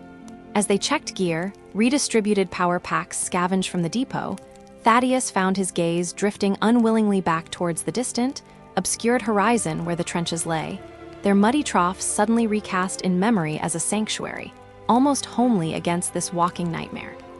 Strange how war-stripped context made a filthy ditch feel like a warm bed after only scant miles of exposure to the harrowed beyond. What was home? Just the ground behind you, receding ever faster into fog and memory. The advance resumed, every step landing with conscious suspicion, the corrupted terrain itself unmasked as an active arsenal crafted by an alien intellect. Fear walked with every squad member, eyes flickering constantly earthward. Twice more, burrowers erupted from hidden dens, shelves of chitin and snapping claws breaking the suffocating stillness. Each time the squad reacted faster, hardened by the shed's trauma, coordinated lasfare converging lethally before the beasts could fully clear their holes, reducing them to bubbling, scorched carcasses, igniting the foul air anew. The most insidious horror waited ahead.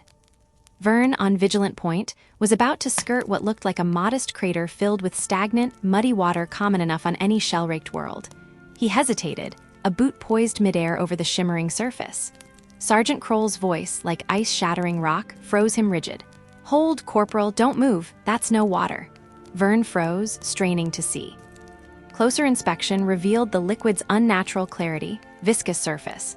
The faint, acrid tang that burned the nostrils a concentrated pool of digestive enzymes, identical to those spewed by battlefield digestion pools to break down the fallen into mulch. Had Vern placed his boots squarely into that seething acid bath, it wouldn't just melt the soul. It would dissolve the foot within, sinew and bone, dissolving him screaming into the enemy's sustenance. "Terraforming," Kroll explained grimly as they carefully marked the lethal pool with hazard tape scraped from supply packs, a small, inadequate warning in a vast sea of corruption for the units crawling behind them through the mire. Reshaping the world bite by bite. Step by step, these infernal puddles connect, merge to become vaster digestive lakes. Left unchallenged, he didn't need to add, Valos Prime's fate wasn't mere conquest, it was digestion, consumption. Transformation into a node in a stellar gut, a world-sized stomach mining its own biomass before the fleet spat it out and moved on to feast elsewhere. Their grim path took them past the skeletal remains of a forward Imperial observation post, a stark marker of the initial Tyranid flood. The sight struck Thaddeus with a visceral punch, lodging an image he knew would fester in his nightmares should the Emperor grant him years to suffer them. The post's reinforced plasteel walls still stood, defiant skeletons now draped in veils of obscene, pulsating growth. Inside was silent slaughterhouse grotesque. The garrison, perhaps a dozen guardsmen caught at their vigilance posts. Their bodies weren't merely dead, they were entropy manifest, partially absorbed, merged horrifically with the invasive alien flora that coated every surface. Torsos sunk into living walls, limbs sprouting tendrils, faces smothered or warped by creeping biomasses. The consumption process was frozen, interrupted by the Hive Mind's hasty retreat, leaving these men stuck in the act of being unmade. A brief halt was all discipline permitted. The litany of final absolution tumbled from deadened lips, a murmured river of sorrow echoing off the corrupted walls. Then came the necessary sacrilege, salvage. Power packs pried from stiffening fingers, clips lifted from pouches, ammunition rationed from frozen grips, one soldier carefully pocketing a simple hymnal booklet torn almost beyond recognition. Grim, vital work. Thaddeus found himself working beside a shrouded corpse, still clutching a lasgun with rigid finality. He dreaded seeing the man's face, mercifully obscured by a thick, fleshy growth that glistened wetly. But the hands were still human beneath smears of dirt and ichor. Broad, calloused hands that might once have steadied plow handles, lifted laughing children, held a loving wife rough and gentle before the tithe took them. He wrenched the power pack free, its slight weight clenching in his gut like a stone. Pushing deeper into the contested no-man's-land became a descent into tangible dread, each step heavier. Vox chatter painted a fragmented picture of the wider hell. Astartes, magnificent and terrifying emblems of war, had engaged a major Tyranid node kilometers ahead. A concentration of synapse terror creatures attempting to reforge the sundered psychic hive and marshal the scattered remnants. Break that knot, Command believed, and the snarled invasion would unravel, its teeth pulled one by one. "All right, this is the spot," Kroll declared, halting them at a desolate crossroads where ancient farm tracks converged near the gutted shell of an agri-processing plant, its enormous silo leaning precariously like a broken tooth against the lurid sky. "Hold firm here. Anchor point for the armor pushing up behind us." The position offered natural advantages elevation for las cannon placements, ruins providing solid hull-down positions. Yet even as they began digging in, dragging broken concrete for firing steps, the oppressive sense of scrutiny bore down on Thaddeus, like twin needles prickling the base of his skull. It wasn't him alone feeling it, he knew, but the sheer weight of the alien world pressing close. Offhand, he mentioned it to Kroll as they wrestled an autocannon mount into place. "Feels like eyes everywhere, Sergeant." "Trust that itch," Kroll responded instantly, not looking up from securing the heavy weapon, his honed survival instincts speaking. The Hive Mind pulls back, but it leaves hungry watchers behind. "Never forget the value we represent to them, guardsmen. We're walking meat, premium stock. They haven't forgotten we're here." As he spoke, the feeble light finally bled out of the poisoned sky. Night stole across Valos Prime with palpable cruelty. It wasn't the peaceful twilight blanketing fertile fields that this world once knew. This was a suffocating shroud, amplified and warped by the eerie bioluminescent glow pulsing rhythmically from the Tyranid infestation itself. Sickly nebulas of blue, venomous greens, and bruised purples throbbed from growths coating the landscape, painting wavering, malevolent shadows that danced without wind and lurked like watchful spirits just beyond the Lasgun's comforting range. Thaddeus slumped against the crumbling ferrocrete wall of the ruined processing plant's perimeter, the industrial material rough and unforgiving against his aching back. He was cleaning another Lasgun his own had seized in the shed fight, so he'd taken this one from a dead guardsman's chilled fingers back at the consumed outpost. The motions were ingrained ritual. Field strip, brush out soiled chamber, slather sacred unguents for optimal energy transfer. His numb hands worked while his exhausted mind drifted dangerously, inevitably towards sanctuary, an image fragmented by years but sharp suddenly Kareth, his daughter Cora, tiny hands clutching his worn jacket, pleading eyes wide and bright in the cool dusk. "Just one more star, Papa, please. See how it winks." The impossible innocence of that child's voice echoing through time and distance. "Here." Addis's voice pulled him back from the precipice of memory with a jarring suddenness. His fellow guardsman offered a silver-wrapped ration pack, silhouetted by the alien glow. His bandaged leg, while surely throbbing, didn't visibly hamper his determined movement now, a testament to the pre-battle stims keeping fatigue's dead hand at bay.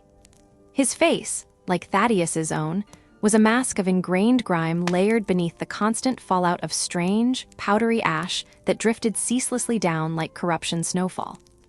But Addis's eyes, within that pale mask, retained their focused clarity and stubborn alertness.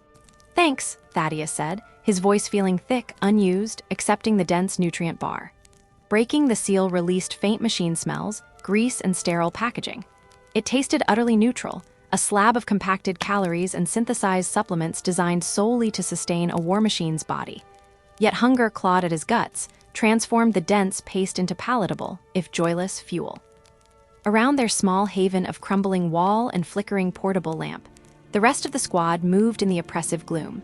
Mavis meticulously sighting the autocannon's nightlances with silent prayers, Vern tightening securing straps on an ammunition belt with numb fingers, Lel cursing softly over a clogged gas port on his Melta, all bound by shared exhaustion and the unrelenting press of the bioluminescent dark against their fragile perimeters. The landscape breathed poison, the silence vibrated with latent violence, and duty, heavy as lead, pressed them ever forwards. Needs, eating, tending equipment, and binding minor wounds. Sergeant Kroll moved among them, checking each man personally, offering a word of encouragement here, a gruff correction there. The sergeant had a gift for knowing exactly what each of his men needed in the moment, whether reassurance or direction or simply silent acknowledgement. Their position had been secured and reinforced over the past hours as more Imperial Guard units pushed forward to consolidate the advance. Artillery pieces had been brought up, their massive forms squatting among the ruins. Chimera transports waited with engines idling, ready to move troops quickly if needed. Officers conferred over illuminated tactical displays, their faces ghoulishly lit from below as they studied the latest intelligence. Squad leaders' report for briefing came the Vox call that Thaddeus had been expecting since their arrival at this forward position. Sergeant Kroll nodded to Corporal Vern. "Watch them. I'll be back shortly." As the sergeant departed for the command post, Thaddeus turned to Edius. "What do you think they'll have us do?" The young man shrugged, his fingers unconsciously touching the bandage on his thigh. "Push forward, I expect. We didn't come all this way to dig in again." "No, I suppose we didn't." Thaddeus looked toward the darkness beyond their perimeter, where occasional flashes of weapons fire illuminated the continuing struggle between Space Marines and the larger Tyranid forms. "But I wouldn't mind a proper trench right now." Laughed softly, the sound strangely normal amid the alien environment. "A few weeks ago, you couldn't wait to get out of them." Thaddeus smiled in return, acknowledging the truth of it. Funny how quickly a hole in the ground starts to feel like home when things are trying to eat you. Their light moment was interrupted by Sergeant Kroll's return. The veteran's face was set in grim lines that told Thaddeus all he needed to know before the man spoke a word. "Okay, this is the final push," Crow called out without preamble, gathering the squad around him. Auspex have located what appears to be the primary synapse node, controlling what's left of the Tyranid force on this continent. It's approximately 3 km northeast of our position. He unfolded a tactical map, using the dim light of a covered glow stick to illuminate it. This structure here, what used to be a primary water purification facility, the Xenos have converted it into some kind of growth chamber. Intelligence suggests it contains a Norn queen or something similar, a creature capable of spawning new Tyranid forms. The men exchanged uneasy glances. They had all seen pictures of Tyranid reproduction nodes during their briefings. Massive pulsing organisms that combine the worst aspects of insect hives and abattoirs designed to transform consumed biomass into new weapon organisms for the Hive fleet. "What's the plan, sir?" asked Corporal Vern, his usual sardonic tone subdued by the gravity of what they faced. "The Space Marines will spearhead a direct assault on the facility's main entrance," Kroll replied, indicating the approach on the map. "Artillery will provide preliminary bombardment. Then guard units will establish a perimeter to prevent reinforcement from outlying Tyranid forces." He paused, his single eye moving across their faces. "Our squad, along with 3 others, has been assigned a special task." Thaddeus felt a cold weight settle in his stomach at these words. In military operations, special tasks rarely meant anything good for those assigned to them. Reconnaissance discovered a secondary access point, an underground water channel leading into the facility. It's too confined for the estates in their power armor, but infantry can navigate it. While the main assault draws the enemy's attention, we'll infiltrate through this channel and target the central chamber from within. The mission was clear enough, and so were the odds. Thaddeus saw the same realization reflected in his squadmates' faces. This was the kind of assignment that tactical officers marked with projected casualty rates approaching total. "Any questions?" Kroll asked, folding the map away. "Just one, sir," said Lel, his voice surprisingly steady. "When do we move out?" A brief hint of a smile touched the sergeant's scarred face. "That's the spirit. We move in 30 minutes. Check your gear, make peace with your emperor, and be ready." As the squad dispersed to prepare, Thaddeus found a quiet corner and removed the wooden pendant from beneath his armor. He held it in his palm, tracing the simple carved pattern with his thumb. He had no illusions about their chances, but regret was a luxury he couldn't afford. Instead, he tried to fill his mind with memories of home, not to weaken his resolve, but to remind himself why this sacrifice, if it came to that, had meaning. "Is that from your wife?" Atasius asked, approaching quietly. Thaddeus nodded. "A parting gift carved from wood from our land." The young poet seemed to understand the moment's significance, for he simply said, "She'll be proud of you," then moved away to give Thaddeus privacy. When the corps came to assemble, Thaddeus returned the pendant to its place next to his heart and took up his position in formation. Their small force, 4 squads totaling just under 40 men, gathered at the designated infiltration point, where engineering corps had already cleared the entrance to the underground channel. The aperture looked uncomfortably like a wound in the earth, a dark opening barely wide enough for 2 men to walk abreast. Its edges lined with the same fleshy growth that covered everything in Tyranid territory. The air that wafted from it carried the coppery scent of blood and the musty odor of decay. "Lumens on, weapons ready," ordered Captain Draven, the officer commanding their special detachment. "Maintain Vox silence once we're inside unless absolutely necessary. The Xenos might not monitor our frequencies, but no sense taking chances." They entered in single file, each squad maintaining its integrity, with Draven's command unit leading the way. The passage sloped gently downward, the original Farafit floor now barely visible beneath a carpet of pulsing vein-laced tissue. Their boots made soft sucking sounds with each step, as if the ground itself resisted their passage. The illumination from their lumen packs created islands of harsh white light in the encompassing darkness, catching glimpses of things better left unseen, half-digested remains incorporated into the living walls, strange nodules that quivered as they passed. Crystalline formations that seemed to refract their light in impossible directions. Thaddeus focused on the back of Edis's head, visible just ahead of him in the narrow passage. 1 foot in front of the other, las gun ready, he reminded himself to inhale through the mouth, not the nose, to avoid the worst of the stench. Simple tasks for the mind while the body carried on. They had been moving for perhaps 20 minutes when the first vibrations reached them. Not the rhythmic pulse that seemed to emanate from all Tyranid growths, but the distinctive concussion of heavy artillery. The main assault had begun. "Pace up," Captain Draven's whispered command passed back along the line. "We time our strike to coincide with their heaviest push." The passage began to widen as they approached what had once been the main water intake chamber for the purification facility. The Tyranid corruption was even more pronounced here. The ceiling dripped with tendrils that reached toward them like hungry fingers. The walls pulsed with greater intensity, and the floor was now completely covered in a carpet of what appeared to be sensory cilia that bent away from their footsteps. "Movement ahead," warned the pointman, his voice barely audible over the distant thunder of battle. They froze, weapons trained on the chamber opening before them. For several heartbeats, nothing happened. Then, a shape detached itself from the darkness. A Tyranid organism unlike any Thaddeus had yet encountered. It moved with an unsettling fluidity, its elongated body hovering just above the ground, supported by multiple whip-like tentacles instead of legs.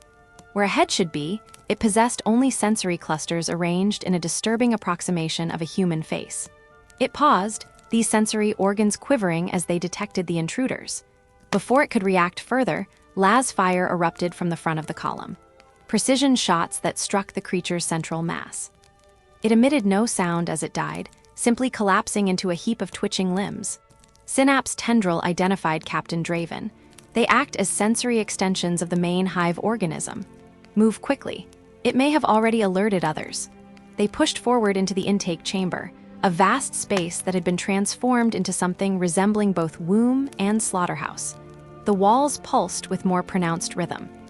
Here the ceiling was lost in darkness from which hung massive sack-like structures that dripped viscous fluids. The floor was a nightmare landscape of pools filled with various stages of Tyranid development. Half-formed creatures floating in nutrient baths, twitching as they grew into their intended combat roles. "Throne preservers," someone whispered. The words barely audible, yet somehow conveying the horror they all felt. There, Captain Draven indicated a passage on the far side of the chamber that leads toward the central processing area. "That's our target." They began to cross the chamber, moving carefully between the pools of developing xenos.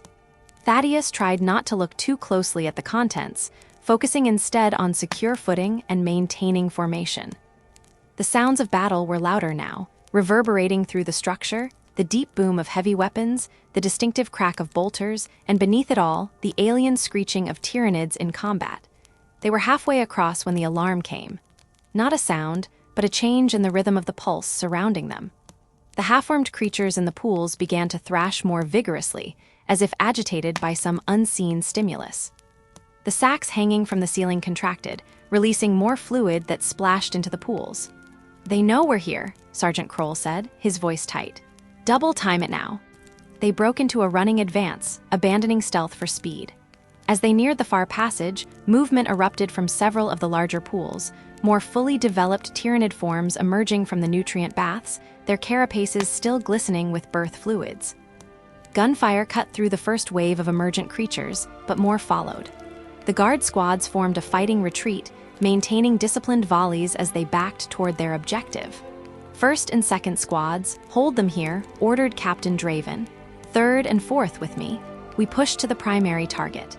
Thaddeus found himself among those continuing forward, leaving half their number to secure their exit route. The sounds of combat erupted behind them as they entered the new passage, a twisting, organic tunnel that bore no resemblance to any human architecture. "Stay tight," Sergeant Kroll advised as they advanced. "Watch the walls as well as ahead. These tunnels could have defense mechanisms we haven't seen yet." The passage descended deeper into the structure, the pulse of the growth around them becoming more pronounced, almost deafening in its intensity. The air grew thicker, laden with spores and the copper-sweet scent of alien blood. Breathing became laborious even through rebreather masks, each inhalation an effort of will. They emerged into a space so vast that their lumen packs couldn't illuminate its full extent. What had once been the main processing chamber of the water facility had been transformed into a cathedral of alien horror. A massive central column of pulsing translucent tissue dominated the space within which moved shapes too large and terrible to properly comprehend. The primary node, Captain Draven confirmed, his voice hushed despite the noise of battle that now surrounded them. From other entrances to the chamber came the sounds of intense combat.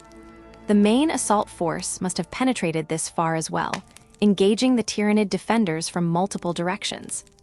As their eyes adjusted to the gloom, they could make out more details of the central structure.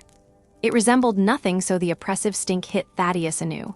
A thick miasma of ammonia, blood, and decaying biomass that clawed at his throat as they crouched behind the splintered Ferrocrete ruin. Before them lay the monstrous heart of the Tyranid infestation, a towering, pulsing column, a grotesque parody of a digestion tract scaled to cathedral proportions. It throbbed with unholy life, semi-translucent walls slick with ichor, distending and contracting rhythmically as it processed the raw matter consumed by the swarm, birthing new horror directly into the fray. Fully formed beasts, dripping and shivering with lethal purpose, spilled from slavering sphincters at its shadowed base, orienting instantly on the distant, thundering clamor of ongoing battle and loping into the nightmare landscape with chilling single-mindedness.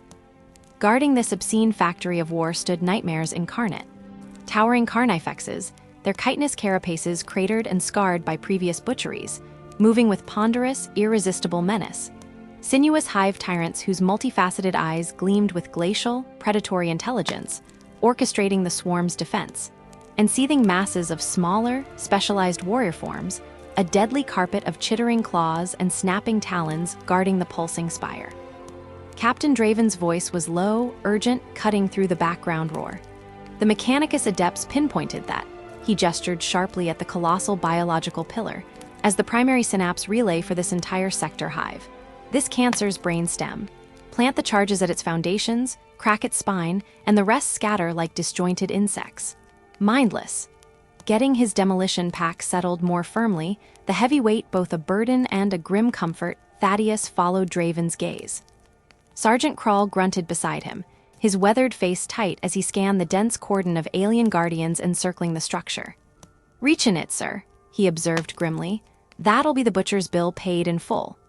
As if summoned by the pronouncement, a new sound ripped through the cacophony, not the shrill screech of Tyranids or the flat bark of lasguns, but the deep, visceral bellow of retro thrusters and the thunderous crash of ceramite boots impacting corrupted metal.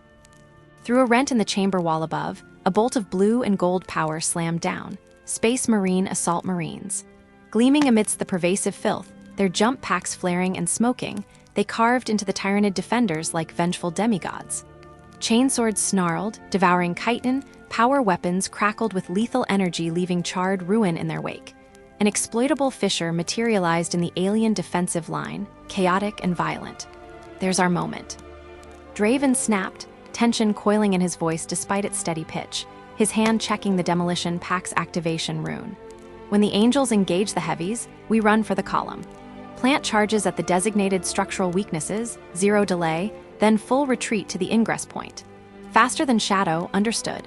The brutal simplicity relied entirely on the Space Marines' horrifying capacity to draw the swarm's elite reserves into a whirlwind of destruction. Thaddeus watched, nerves jangling, as 2 Marines lunged at a hive tyrant who dwarfed them. The sight hit him like a physical blow, the sheer, absurd disparity in scale and power. Could even the Emperor's finest anchor themselves against such impossible fury long enough? The grenades clipped to his webbing felt suddenly woefully inadequate. "Ready yourselves," Sergeant Krull's voice washed over the squad, an odd, chilling calm at its core, the kind found only on the nifage of oblivion. "Remember your drills. Remember your oaths. Remember why you stand here." The signal came. Not a voice, just a dull, flat pulse through the Vox channel vibrating in their ears. Instinct, drilled bone deep, took hold. Remaining guard squads burst from their meager scrap of cover as one, surging across the open, corpse-strewn floor towards the pulsating central horror. Simultaneously, thunderous detonations and the savage roar of close combat erupted as the Space Marines drove deeper into the Tyranid elite cordon. Thaddeus ran. He ran as he'd never run on any drill field, lungs flayed raw by each gasping breath of the toxic air. His lasgun was a dead weight clenched in sweaty fists, jumping at every shadow, every flicker of movement in the peripheral chaos. Beside him, kept pace, jaw clamped tight, eyes locked forward in a mask of terrified determination. Behind him, Sergeant Krull shouted hoarse encouragement, a steady drumbeat against the rising tide of panic, shoving them onward when discipline threatened to crumple under the sheer proximity of death. They were halfway to the shuddering organic monolith, the stench overpowering, the heat radiating from its surface palpable even yards away, when the floor directly ahead of them erupted upwards in a shower of gore and shattered rockcrete. From the corrupted soil surged a nightmare perfected for ambush. A serpentine monstrosity armored in overlapping plates like tank treads, its form terminating in a frenzy of whirling, razor-sharp talons tipped with glistening poison. "Scatter!" Crawl's bellow cut like a whip crack. Thaddeus hurled himself sideways, hitting the slimy deck hard as the deafening passage of talons whistled past the space where his head had been. He rolled, one knee buckling as he came up firing. His last bolt struck the thing's flank with a sharp crack hiss, scorching carapace, but failing to pierce the dense plating. "No penetration," someone screamed. "Joints, hit the hinge points." Captain Draven's voice, improbably level amidst the shrieks and weapons fire, cut across the panic from somewhere ahead in the swirling confusion and dust. Reacted first. His fire shifted fractionally, stitching a beam of focused light onto the thick joint where one of the creature's massive, talon-studded limbs articulated from its central mass. The limb buckled, spasming violently, throwing the creature's follow-through strike wide. Other guardsmen, steadied by his example, poured disciplined fire onto the gaps in its hell-forged armor. The beast reared, thrashing in pain and alien rage, its movements becoming jerky and disoriented, ichor spraying from punctures. Its purpose, however, was fulfilled. Their charge was shattered, their cohesion dissolved into clumps of desperate men fighting isolated skirmishes. "Press ON," Sergeant Crawl rallied, his voice a ragged edge against the monstrous din. "Marines, on me, covering fire, keep that clawed bastard busy."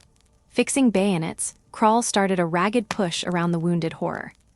Thaddeus snapped in behind him, fear a cold knot in his gut, sprinting low across the hellish landscape in a curving evasive run aimed at the looming central column beyond. The chamber had become a perfect illustration of madness. Terminator-armored giants locked against Carnifexes in earth-shaking duels, disciplined Lasphir volleys cutting down chittering swarms, lictors dissolving into view just long enough to strike. Closer now, terrifyingly close, the central column dominated everything. Its walls pulsed frantically, like a diseased heart stretched thin. Through the dim, semi-transparent layers swam the vast, shifting, impossible silhouette of something vast and utterly monstrous contained within. And there, at the nightmarish base, was Draven. Crouched beside a pulsing root membrane, he was placing the demolition charges with the methodical calm of a man setting a campfire, utterly focused amidst the apocalyptic storm. Covering fields now. Crawl barked, dropping to one knee, his lasgun spitting disciplined bursts. Thaddeus and threw themselves into positions beside broken machinery, laying down suppressing fire that ripped through smaller gaunt forms skittering towards the vulnerable captain. For 2 stolen heartbeats, victory seemed terrifyingly, impossibly attainable. Draven was securing the last charge. The Space Marines were still holding the heavier bioforms at bay with superhuman tenacity. Then the air screamed. A shimmering distortion coalesced into liquid shadow and impossible speed. It unfolded, a specter resolving into towering, implacable nightmare, a hive tyrant, but unlike its kin. It seemed to warp light around it, a towering monument of apex predation crowned with intelligence as cold as the void. This was no beast, this was a commander. Its gaze, ancient and calculating, swept the battlefield before pinpointing Draven, the nexus of the human threat. It moved, cripplingly fast. One swipe of a strangely jointed limb, a blow that hummed with bioplasma, batted aside a Terminator Marine clad in sacred ceramite like a child kicking a discarded toy. The armored colossus slammed into the chamber wall in a crumpled heap. Charges primed and synced. Draven's Vox transmission was crackling but clear, utterly controlled. Fall back to extraction ingress. 90 seconds. 90. Go. But Draven himself was already isolated. The fast-moving tyrant blocked the most direct path back to the narrow tunnel opening they'd fought their way in through. Without a flicker of hesitation, without a sound beyond the igniting shriek of his power sword blazing to life, Captain Draven turned and charged directly at the titanic hive tyrant. It was a gesture of pure defiance, an impossible bid to buy mere seconds with his life. Move now. Sergeant Crawl roared, grabbing Thaddeus's shoulder harness and literally spinning him around towards the distant tunnel entrance. His voice cracked with terrible finality. Don't you dare waste his gift. Retreat became a pell-mell scramble, a mad, stumbling race back through the carnage they'd fought across minutes before. Thaddeus ran wildly, legs burning, chest heaving, forcing his mind into blank terror, refusing to process what they were leaving behind Draven, alone against that impossible shadow predator. Ahead, the narrower darkness of the access tunnel offered the illusion of safety from the biotitans. They were within 20 desperate yards of its mouth when stumbled in front of him, his face contorting with agony, his leg buckling entirely beneath the weight of an injury sustained earlier in the mad chaos. He sprawled heavily. Thaddeus reacted without conscious thought, looping an arm under his comrade's shoulders, hauling him partially upright even as sucked in a sharp gasp of pain. Get out, managed, face sweaty and pale. Legs, gone, save yourself. Breath tearing in his own scorched lungs, Thaddeus just grunted, "Shut it, brother," steadying him, shoving him onward in a shambling, three-legged race towards the yawning dark. Sergeant Krall materialized beside them instantly, a solid presence locking onto other arm, taking the bulk of the weight. "Together," Krall gritted out. "That's the oath, no man stays." They staggered the final steps, collapsing in clumsy relief as the cooler, narrower confines of the tunnel entrance swallowed them. The sudden constraint was both shelter and trap. Almost immediately, subterranean cramps shook the entire facility. Not the charges. This felt deeper, angrier. Behind them, through the diminishing aperture of light, the central column pulsed frenziedly. The vast shadow within thrashed violently, reacting with preternatural awareness to the doom set beneath its roots. 30 seconds. Bellowed a vox-distorted voice echoing up from deeper within the tunnel's darkness. "Run, now!" The tunnel became a bottleneck of desperate flight. Wounded men staggered, dragged by stronger comrades. Those still combat-effective walked backward, firing down the passage towards the pursuing tide of claws and chitons still boiling through the entrance. Thaddeus kept shoving forward, focused entirely on movement and the diminishing light ahead, Krall and the limping a heavy burden beside him. Time lost meaning. The reeking tunnel stretched into an endless gullet tightening around them, breathing death. Then death detonated behind them. It started as a subsonic punch deep in the marrow of his bones, vibrating the teeth in his skull before any sound registered. The walls screamed, bulging inward, showers of choking dust and debris raining down. Then the pressure wave hit. Not sound, but pure annihilating force. It slammed into his back like landing after an orbital drop, lifting him bodily, hurling him down the dark passageway in a helpless tangle of limbs and equipment. His last conscious thought was reaching out a clawing hand towards the blur that was vanishing into the whirlwind of pulverized rock and darkness. Then, shattering blackness. Only disconnected gulps of sense returned. The rough scrape of rock and ceramite against his cheek, being hauled over rough ground by impossibly strong hands bent low under a collapsing ceiling. A momentary, gut-wrenching glimpse of ash-choked purple sky through buckling ribs of twisted metal. Sergeant Krall's voice shouting orders that sounded like fragments in the deafening roar consuming his skull. Securing the flank. Reinforcements blocking. Help me pull him. Nothing made sense. Consciousness was a flimsy thing, flickering in and out. Eventually, awareness solidified into sensation, an agonizing absence. Silence. An impossible, crushing silence after the relentless days and hours screaming within a storm of war.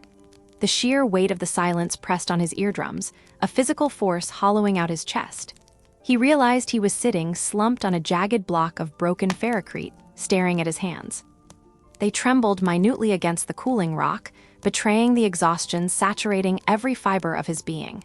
He tried to steady them, failing miserably. The silence wasn't complete, not really.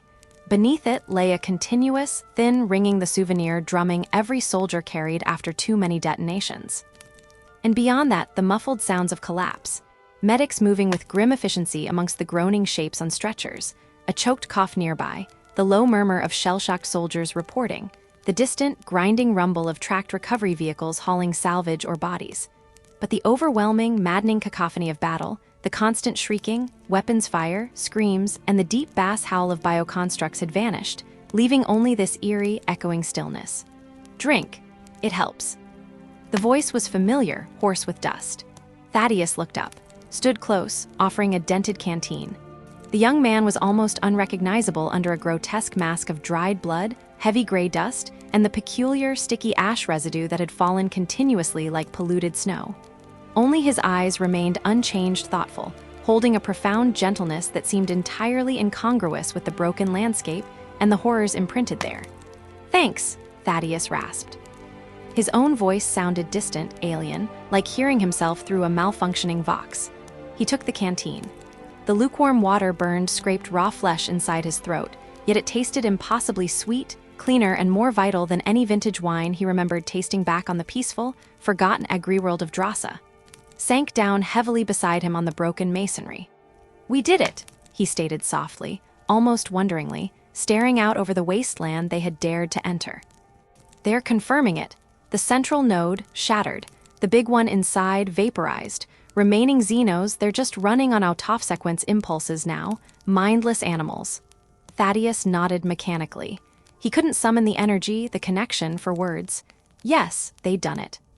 The desperate sprint across the killing ground, the horrifying tunnel creature ambush, Draven kneeling calmly by that monstrous pillar setting the charges amidst utter mayhem, the heart-stopping appearance of that shimmering shadow tyrant, the captain's final, terrifying vow spoken not with a scream but a vox click.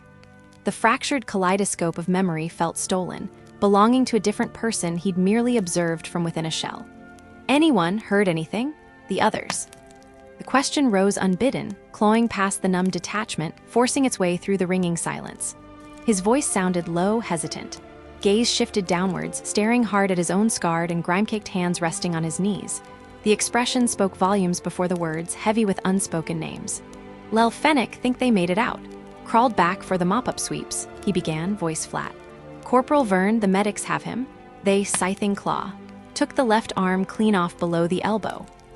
Willing to bet he loses the shoulder too, but the saviors say he'll live." Paused, the air thickening with the names left hanging in the gritty stillness and the unasked fate of the sergeant. Thaddeus forced the question past tight lips. Sergeant Krall flinched minutely, unable to fully meet his eyes. He went back inside, after the first detonations.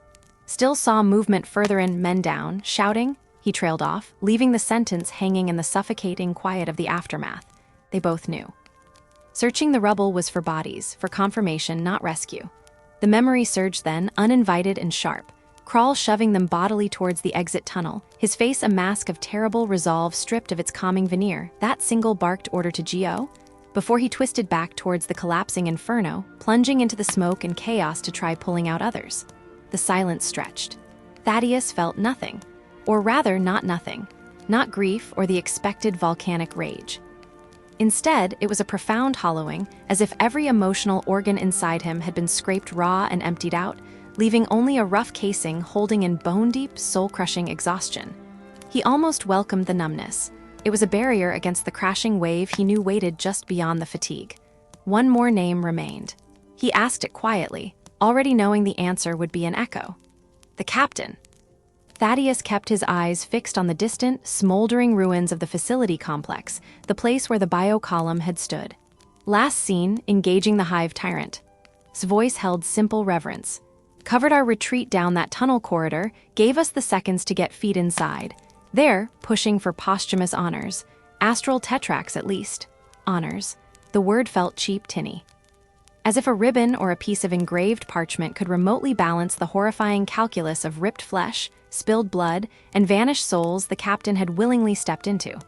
Thaddeus's hand drifted, almost unconsciously, beneath the ragged tatters of his battle-dress tunic. His fingers closed around the simple shape beneath the smooth, burnished wood of the small pendant. Rough-hand carved, nothing strategically important, just faith. Loved. That aching weight held infinitely more truth than any citation sealed by the administratum. They sat in fractured silence amidst the ruins of their victory, the taste of water and dust thick in their mouths, the profound emptiness inside echoing the vast desolation stretching before them beneath a bruised, uncaring sky. The silence, perhaps, was the loudest thing they had ever heard. Silence hung heavy and thick, a palpable thing in the wreckage of the cavernous Imperial water treatment plant, now nothing but a desecrated temple to alien horror and unforgiving sacrifice. Thaddeus and his scattered brethren, the ragged survivors, moved through the gloom, dust scented with the cloying sweetness of decay clinging to their uniforms as they gathered what remained of their strength and scant possessions. Around them, the battered Imperial forces were pulling in, marshaling what defenses they could scrape together, establishing a fragile perimeter against an enemy they prayed had truly been broken. The word came crackling through the miraculously functioning Vox units, distorted by static yet carrying undeniable authority. Fall back. Fall back to the reclaimed husk of the planetary capital. Wounded to ride, everyone else to march.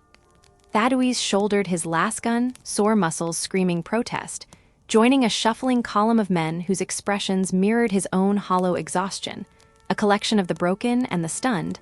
Setting out over the ground they had wrested back at such obscene cost. The journey itself presented a jarring dullness, a stark counterpoint to the fury that had consumed these miles just hours before. Without the pulsing control of the hive mind synapse, the voracious Tyranid corruption strangling the landscape was shriveling in on itself. Fleshy growths clung to structures like drying scabs, softening and pulling back, exposing raw, maggot-pale bone beneath. The ghastly rain of alien spores had ceased, revealing glimpses of a sky that still existed, the weak, watery sunlight filtering through thinning alien clouds feeling like a benediction, painfully normal and achingly frail. Thaddeus trudged alongside men he didn't know, men whose unit designations, like his own, were now grim accounting formalities. What had been 40 souls in his platoon had been winnowed down to a bitter dozen, hastily merged with other shattered remnants into nameless, ad hoc squads for the weary trek. Their boots shuffled through mud, thick with ichor and blood, each step a testament to what was lost, the names echoing silently. Varen, Lel, Fenk, Captain Draven. They reached the outskirts of the city as twilight bled over the ruins, the dying light painting shattered towers and gutted hablocks in hues of gold and amber that offered a cruel, transient beauty, softening the jagged edges of recent annihilation, gilding the devastation. Imperial banners hung limply from toppled spires, their two-headed aquila stark against the bruised sky.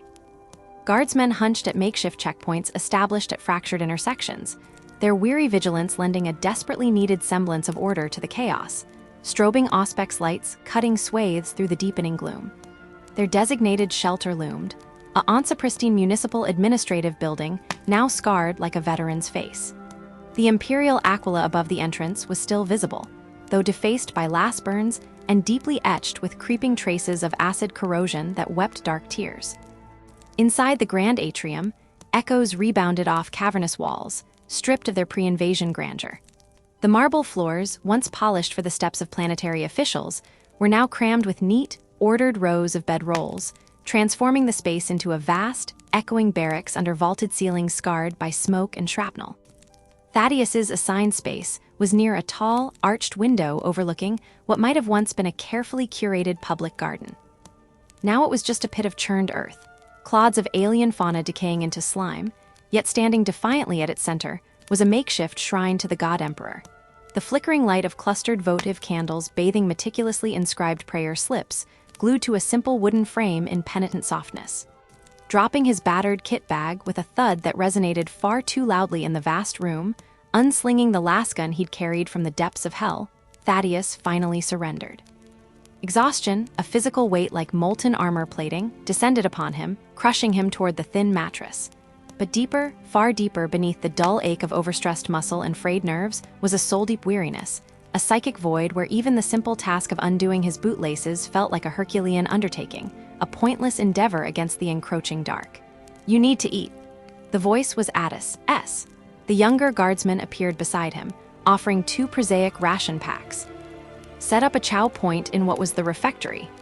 Thaddeus managed a weary smile, accepting the bland blocks without enthusiasm.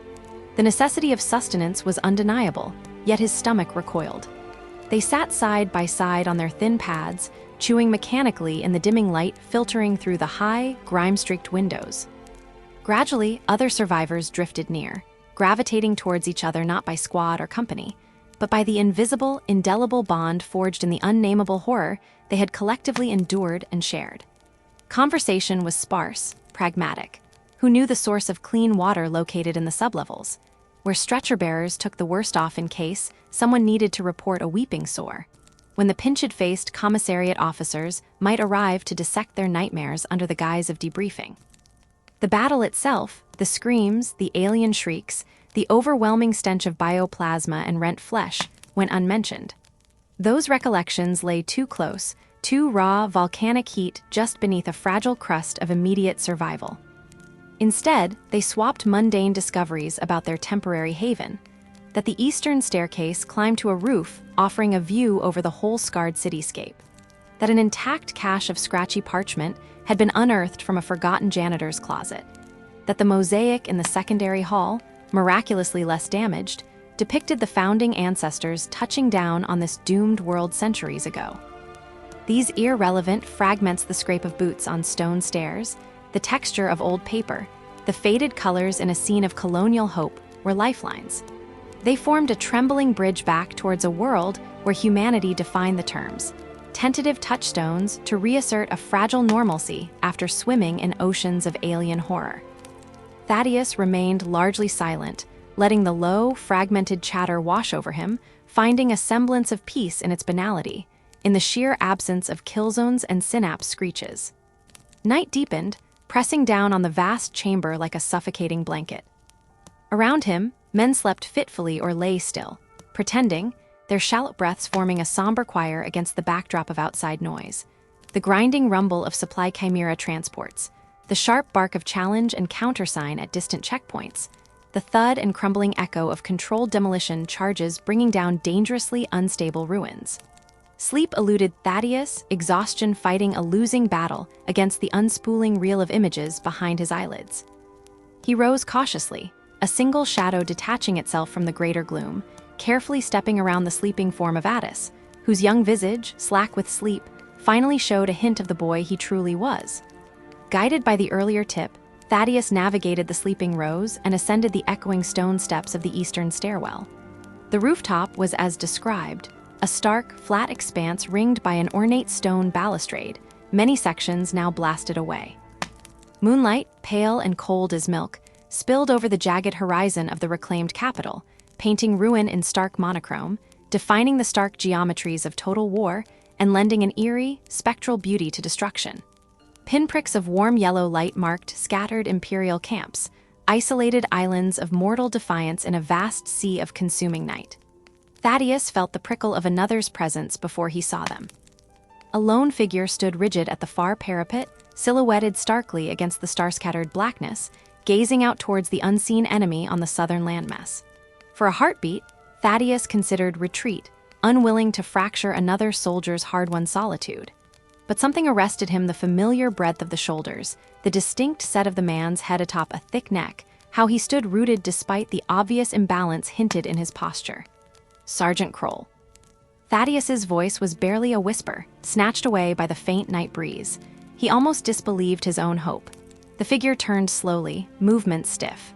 Moonlight caught the thick white bandage obscuring the entire left side of his face, the dark tears in the uniform jacket stiff with old blood, but it was unmistakably him. "Marin," rasped the sergeant, his voice gravel scraped over rust. "Heard you made it through." Thaddeus crossed the grit-strewn rooftop, boots crunching softly, eyes locked on Kroll's surviving eye within its nest of bruises. "When the concourse collapsed, we thought," his voice trailed off, swallowed by memory. Kroll gave a short, agonized grunt that might have been laughter. "Near enough, lad, near enough. Big son of Dorn hauled me out." He touched the bandage thoughtfully, his thick finger lingering. Imperial fist, Terminator plate. Waded through rubble and plasma fires like it was a Grox farmer's lukewarm bath. Lost that damn eye, though. Now I match, both sides scarred properly.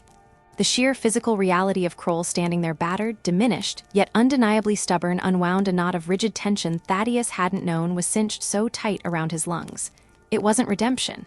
It didn't bring back Varenlel, Fank, the captain, the nameless dozens.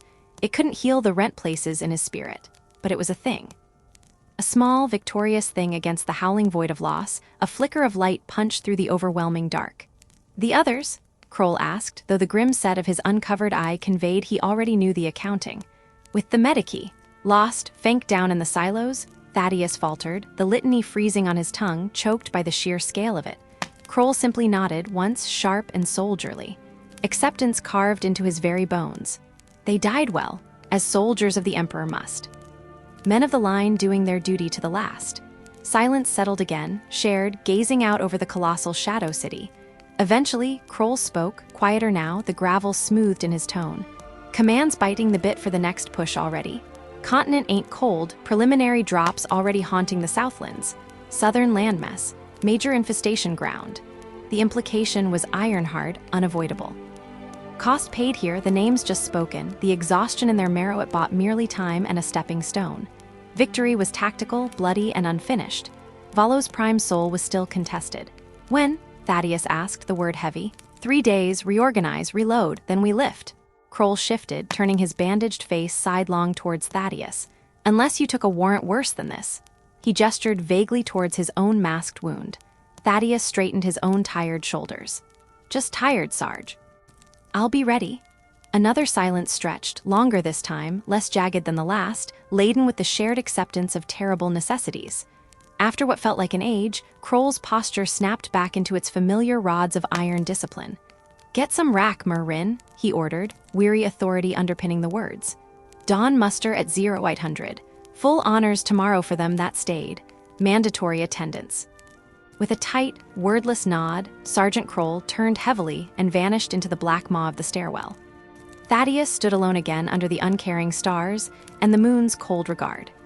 The ceremony, coming swift on the heels of insufficient rest, possessed the solemn, stifling gravity that only the imperial military bureaucracy could conjure amidst utter devastation. A space had been cleared in the administrative district's central chasm, wreckage shoved aside to form a stark, open killing field beneath the mutilated gaze of an ancient statue of the God Emperor, fully half his august face sheared away. Guardsmen, their boots a thunderous unison, filed onto the plaza, merging into ragged regiments that were really just clusters of survivors clinging to shared colors. Thaddeus found his place in what was now formally designated Composite Company Throxus, formed from the broken pieces of shattered formations. Their uniforms had been scrubbed raw, stains giving way to clean tears and rub-it-thin patches. Their lasguns bore the sheen of hasty oilings. Their gazes remained fixed rigidly forward under the vigilant eyes of sergeants. Parade discipline, a brittle shield against the grief clawing beneath. Death demanded order. Loss required protocol. They stood ramrod straight while the commanding colonel, his voice amplified and crackling over the worn Tana system, delivered the sanctioned litanies. Duty, sacrifice, the Emperor's grace, service as honor. Words finely polished through centuries of deployment, meaningless pebbles flung into a bottomless chasm of personal agony. How could such language ever encapsulate the visceral reality? The gut-wisting terror in Cantador's eyes just before he vanished under a torrent of chitin. The agonized keening of Lelcott half-embedded in hardening resin, Captain Draven facing a hive tyrant alone. Thaddeus felt the words wash over him, failing utterly to touch the core of cold ash settled where his spirit should be. Then the drum began. A simple, slow cadence, deep and resonant as a dying planet's heartbeat. Names echoed in the open space. Draven Marcus E. Captain, the drum beat. Varen Jorik First Lieutenant, the drum beat. Lel Tamius Guardsman. On and on, a relentless tide of finality. For Captain Draven, surviving beyond his men eradicated further down the list, a figure emerged from the honor guard flanking the dais, a space marine. Imperial fist by the faded ochre of his plate, his face a portrait of implacable Astartes perfection, carved from stone where microscars were the only testament to violent passage. He stepped forward, movements economical, precise, and took the inscribed scroll. Seeing that giant, that demigod built for conquest, handle the fragile parchment dedicated to a mortal officer who had bought seconds with his blood, there was a terrifying weight in that respect. Despite the alien perfection, Thaddeus felt it. Then came the living. Individual names now, pulled from field dispatches. Commendations for valor, thick parchments sealed with wax bearing the double-headed eagle. Thaddeus heard his own name clipped out. A bolt of ice shot through him, colder than fear. He marched forward stiffly, the kilometers-wide parade ground feeling immense and treacherous. Standing at attention before the colonel, the pungent scent of boot polish mixing with the lingering char in the air, he accepted the crisp document. For extraordinary determination and valorous conduct in the face of extreme Xenos threat, and for actions directly contributing to the successful prosecution of Operation Purifying Flame. The Emperor acknowledges your service, Guardsman Marin. The colonel's tone gave nothing away. Thaddeus muttered the required formulae, turned crisply, and marched back to ranks. The document felt dense yet weightless, an absurd token. What use was parchment against Vane's missing grin? Who would tell Varen's sweetheart the inkwell of his sacrifice? It nestled in his hand, smaller and infinitely less valuable than a single memory stain on his frayed cuff. Liberty arrived unexpectedly, a stolen lull before the machinery of war ground them down again. Most men huddled near their bedrolls, attempting the vanity of letters home or feigning sleep. Others scavenged for comfort in the ruins dice games played amidst dust drifts, attempts at prying audio logs from shattered vox boxes. Thaddeus found himself compelled elsewhere. He drifted through the residential sectors, places less brutally contested but still ravaged by neglect and the frantic evacuation. Modest homes, once boasting scrupulously clean stoops and window boxes filled with hard-headed Portworld blooms, now stood gaping, revealing glimpses of fractured lives frozen in time. Family shrines to the throne sat uncared for yet present, tiny acolytes standing sentinel over ash. A crude wooden velocipede lay abandoned, small handprints still visible in the mud beside it. Walled gardens, once plots of determined domestic pride against the unforgiving soil, were pathetic tangles of withered stalks. Lives lived, loved, shattered. Echoes of Draka IV, rendered all the more poignant by their total ruin. He found himself in a small plaza, miraculously intact save for a few shrapnel scars, centered on a stone-rimmed fountain basin long since choked with debris. Simple benches, sturdy, probably cool in summers lost to history, ringed the dry hollow. Thaddeus sat heavily on one, the stone cold even through his fatigues. From his kit, more precious than rations now, he extracted a sheet of precious surviving parchment and a worn stylus, smoothed it against his knee and began. My dearest Alana and sweet Cora, official communications would have bestrewn Drisa IV by now, declaring our tactical dominance here on Valo's Prime. They speak truths. Ground clawed back, alien formations broken, a vital bastion secured. This victory is secured. But these dispatches are sterile. They cannot speak of how the sky begins to grow visible once more, staining blue where the hideous bioclouds thin and shred. How every breaking shaft of natural sunlight that touches the fog feels like a benediction stolen back from a thief. Even the scars on the city seen not as wounds, but as monuments to endurance now, they too hold a grim grace I had forgot. I am physically sound. Bone-tired, yes, but sound. A weariness persists in a deeper place than sleep can reach, a hollowness barely filled by victory. Remember Varen Fank, Lel, Captain Draven, so many others we held dear. They will not return to the folds of our world, Alana. Their valor echoes where they fell, and I carry their memory forward. I think of you always. He paused. The stylus hovered, dripping back to a point. The images pressed in the fanged, frenzy-tearing Fank's flamer crew apart. The caustic seep that devoured Lel from the boots up while he screamed. The overwhelming apex predator brain that controlled the tower, radiating primal malice. The numbing loss and the grinding, inevitable horror of knowing he'd shovel it back on in 3 days across the southern sea. How deep did honesty reach before it became poison? How reveal the cost without terrifying them? Before the censors marked clumsy attempts to speak the unspeakable, tearing hearts worse than shredders. Sighing, a sound swallowed by the vast silence of the ruined plaza, he coded the violence in metaphor, veiling specific horrors, extolling abstract duty, praising the valor of the fallen as tremulous faith filled his words. He spoke again of his deep weariness, safe and profound, sent love profound and desperate as prayer. He concealed the monsters under the bed, the agonized face of a man choking on biosludge, the carrion stench that flavored victory, the chittering dread already migrating south to face him again. He wrote sunlight but hid the shape of the claws that had blotted it out. He wrote safety while duty ordered him back into the maw just 3 dawns hence. He signed his name, All My Unending Love, your Thaddeus. The letter was lifeless wallpaper over gaping wounds. He folded the parchment with careful hands, securing it to await the departing courier shuttle, the act a small act of defiance against the all-consuming dark, a whispered faith that somewhere safe, the sunlight was brighter, truly just sunlight. Staring at the blank space beneath the date, the question hung heavy.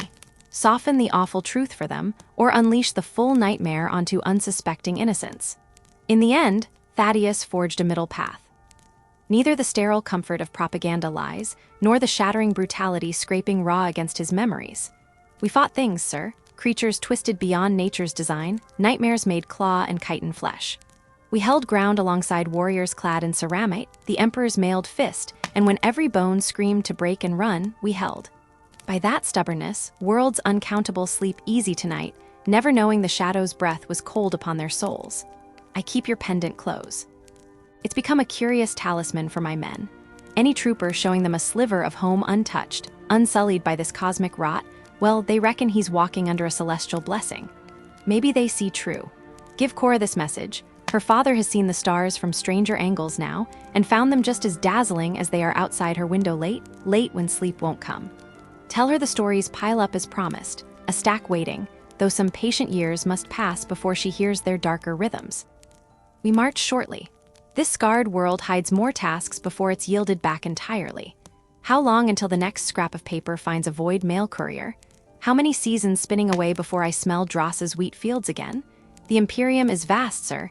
Its hunger for soldiers endless, and this war, it sprawls long and bleak ahead. Mind the Northfield drain. Remind old Tarvin his ranting on patience proved sound ammunition when the guns fell silent.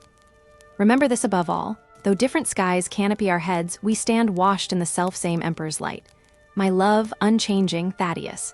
The parchment hissed softly as he folded it, exact corners pressed, then sealed with a careful drop of wax. A stubby, grease-stained candle, troop kit essential, provided the droplet.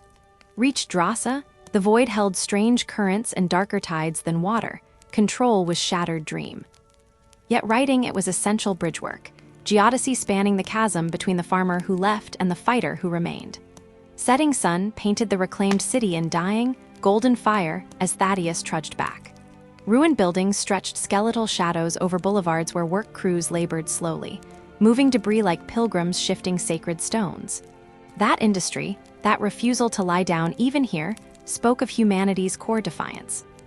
Before ducking into the cold logic of the admin block housing his squad, he detoured. A low, broken wall overlooked cracked tiles that hinted at a civic garden's past. He sat on sun-warmed stone, eased the wooden pendant free from under his uniform, pressed it into his calloused palm. His thumb traced the familiar edge, feeling the grain, a momentary transport to golden horizons now impossibly distant. Would he ever see those fields, feel that soft earth, not this slag and dust? Or was he merely lifting the first weight in an emperor's service measured in millennia? The Tyranid swarm wasn't finished. Darker hungers moved starless between the bright points. The Imperium demanded bodies without end. Yet gazing at the tiny wood carving, carved by her hand, a sliver of peace descended. Understanding settled in muscle and bone. He wasn't woven into some saga, no chapter master, no hero sung by bards. Just a soldier, one man against the storm's fury, shoulder to shoulder with countless others bound by duty and spilled blood, anchored eternally to home by memories the war hadn't tarnished. Somewhere within the block, Edis's voice lifted, an off-key prelude song, or maybe verse. Others joined, a ragged harmony. Humanity rekindling itself in shared frail sound, heartbeat by heartbeat. Thaddeus tucked the pendant back, warmth settling against his skin. Tomorrow meant orders, unknowable challenges, perhaps fresh stomach-turning horrors breaching the fragile calm. But here, in the quiet aftermath of courage, he allowed stillness, just breathing. Man who had faced thrashing nightmares and emerged, wearing scars deep as marrow, shielding a fragile, fierce hope within his very being. The Emperor demanded nothing more, and offered nothing less. Darkness claimed Vio's prime, stars pricking the twilight veil one by slow one above the city's ragged silhouette. Out there, he knew with marrow-deep certainty, the hive fleets shifted, vast gullets grinding worlds to ash. But tonight,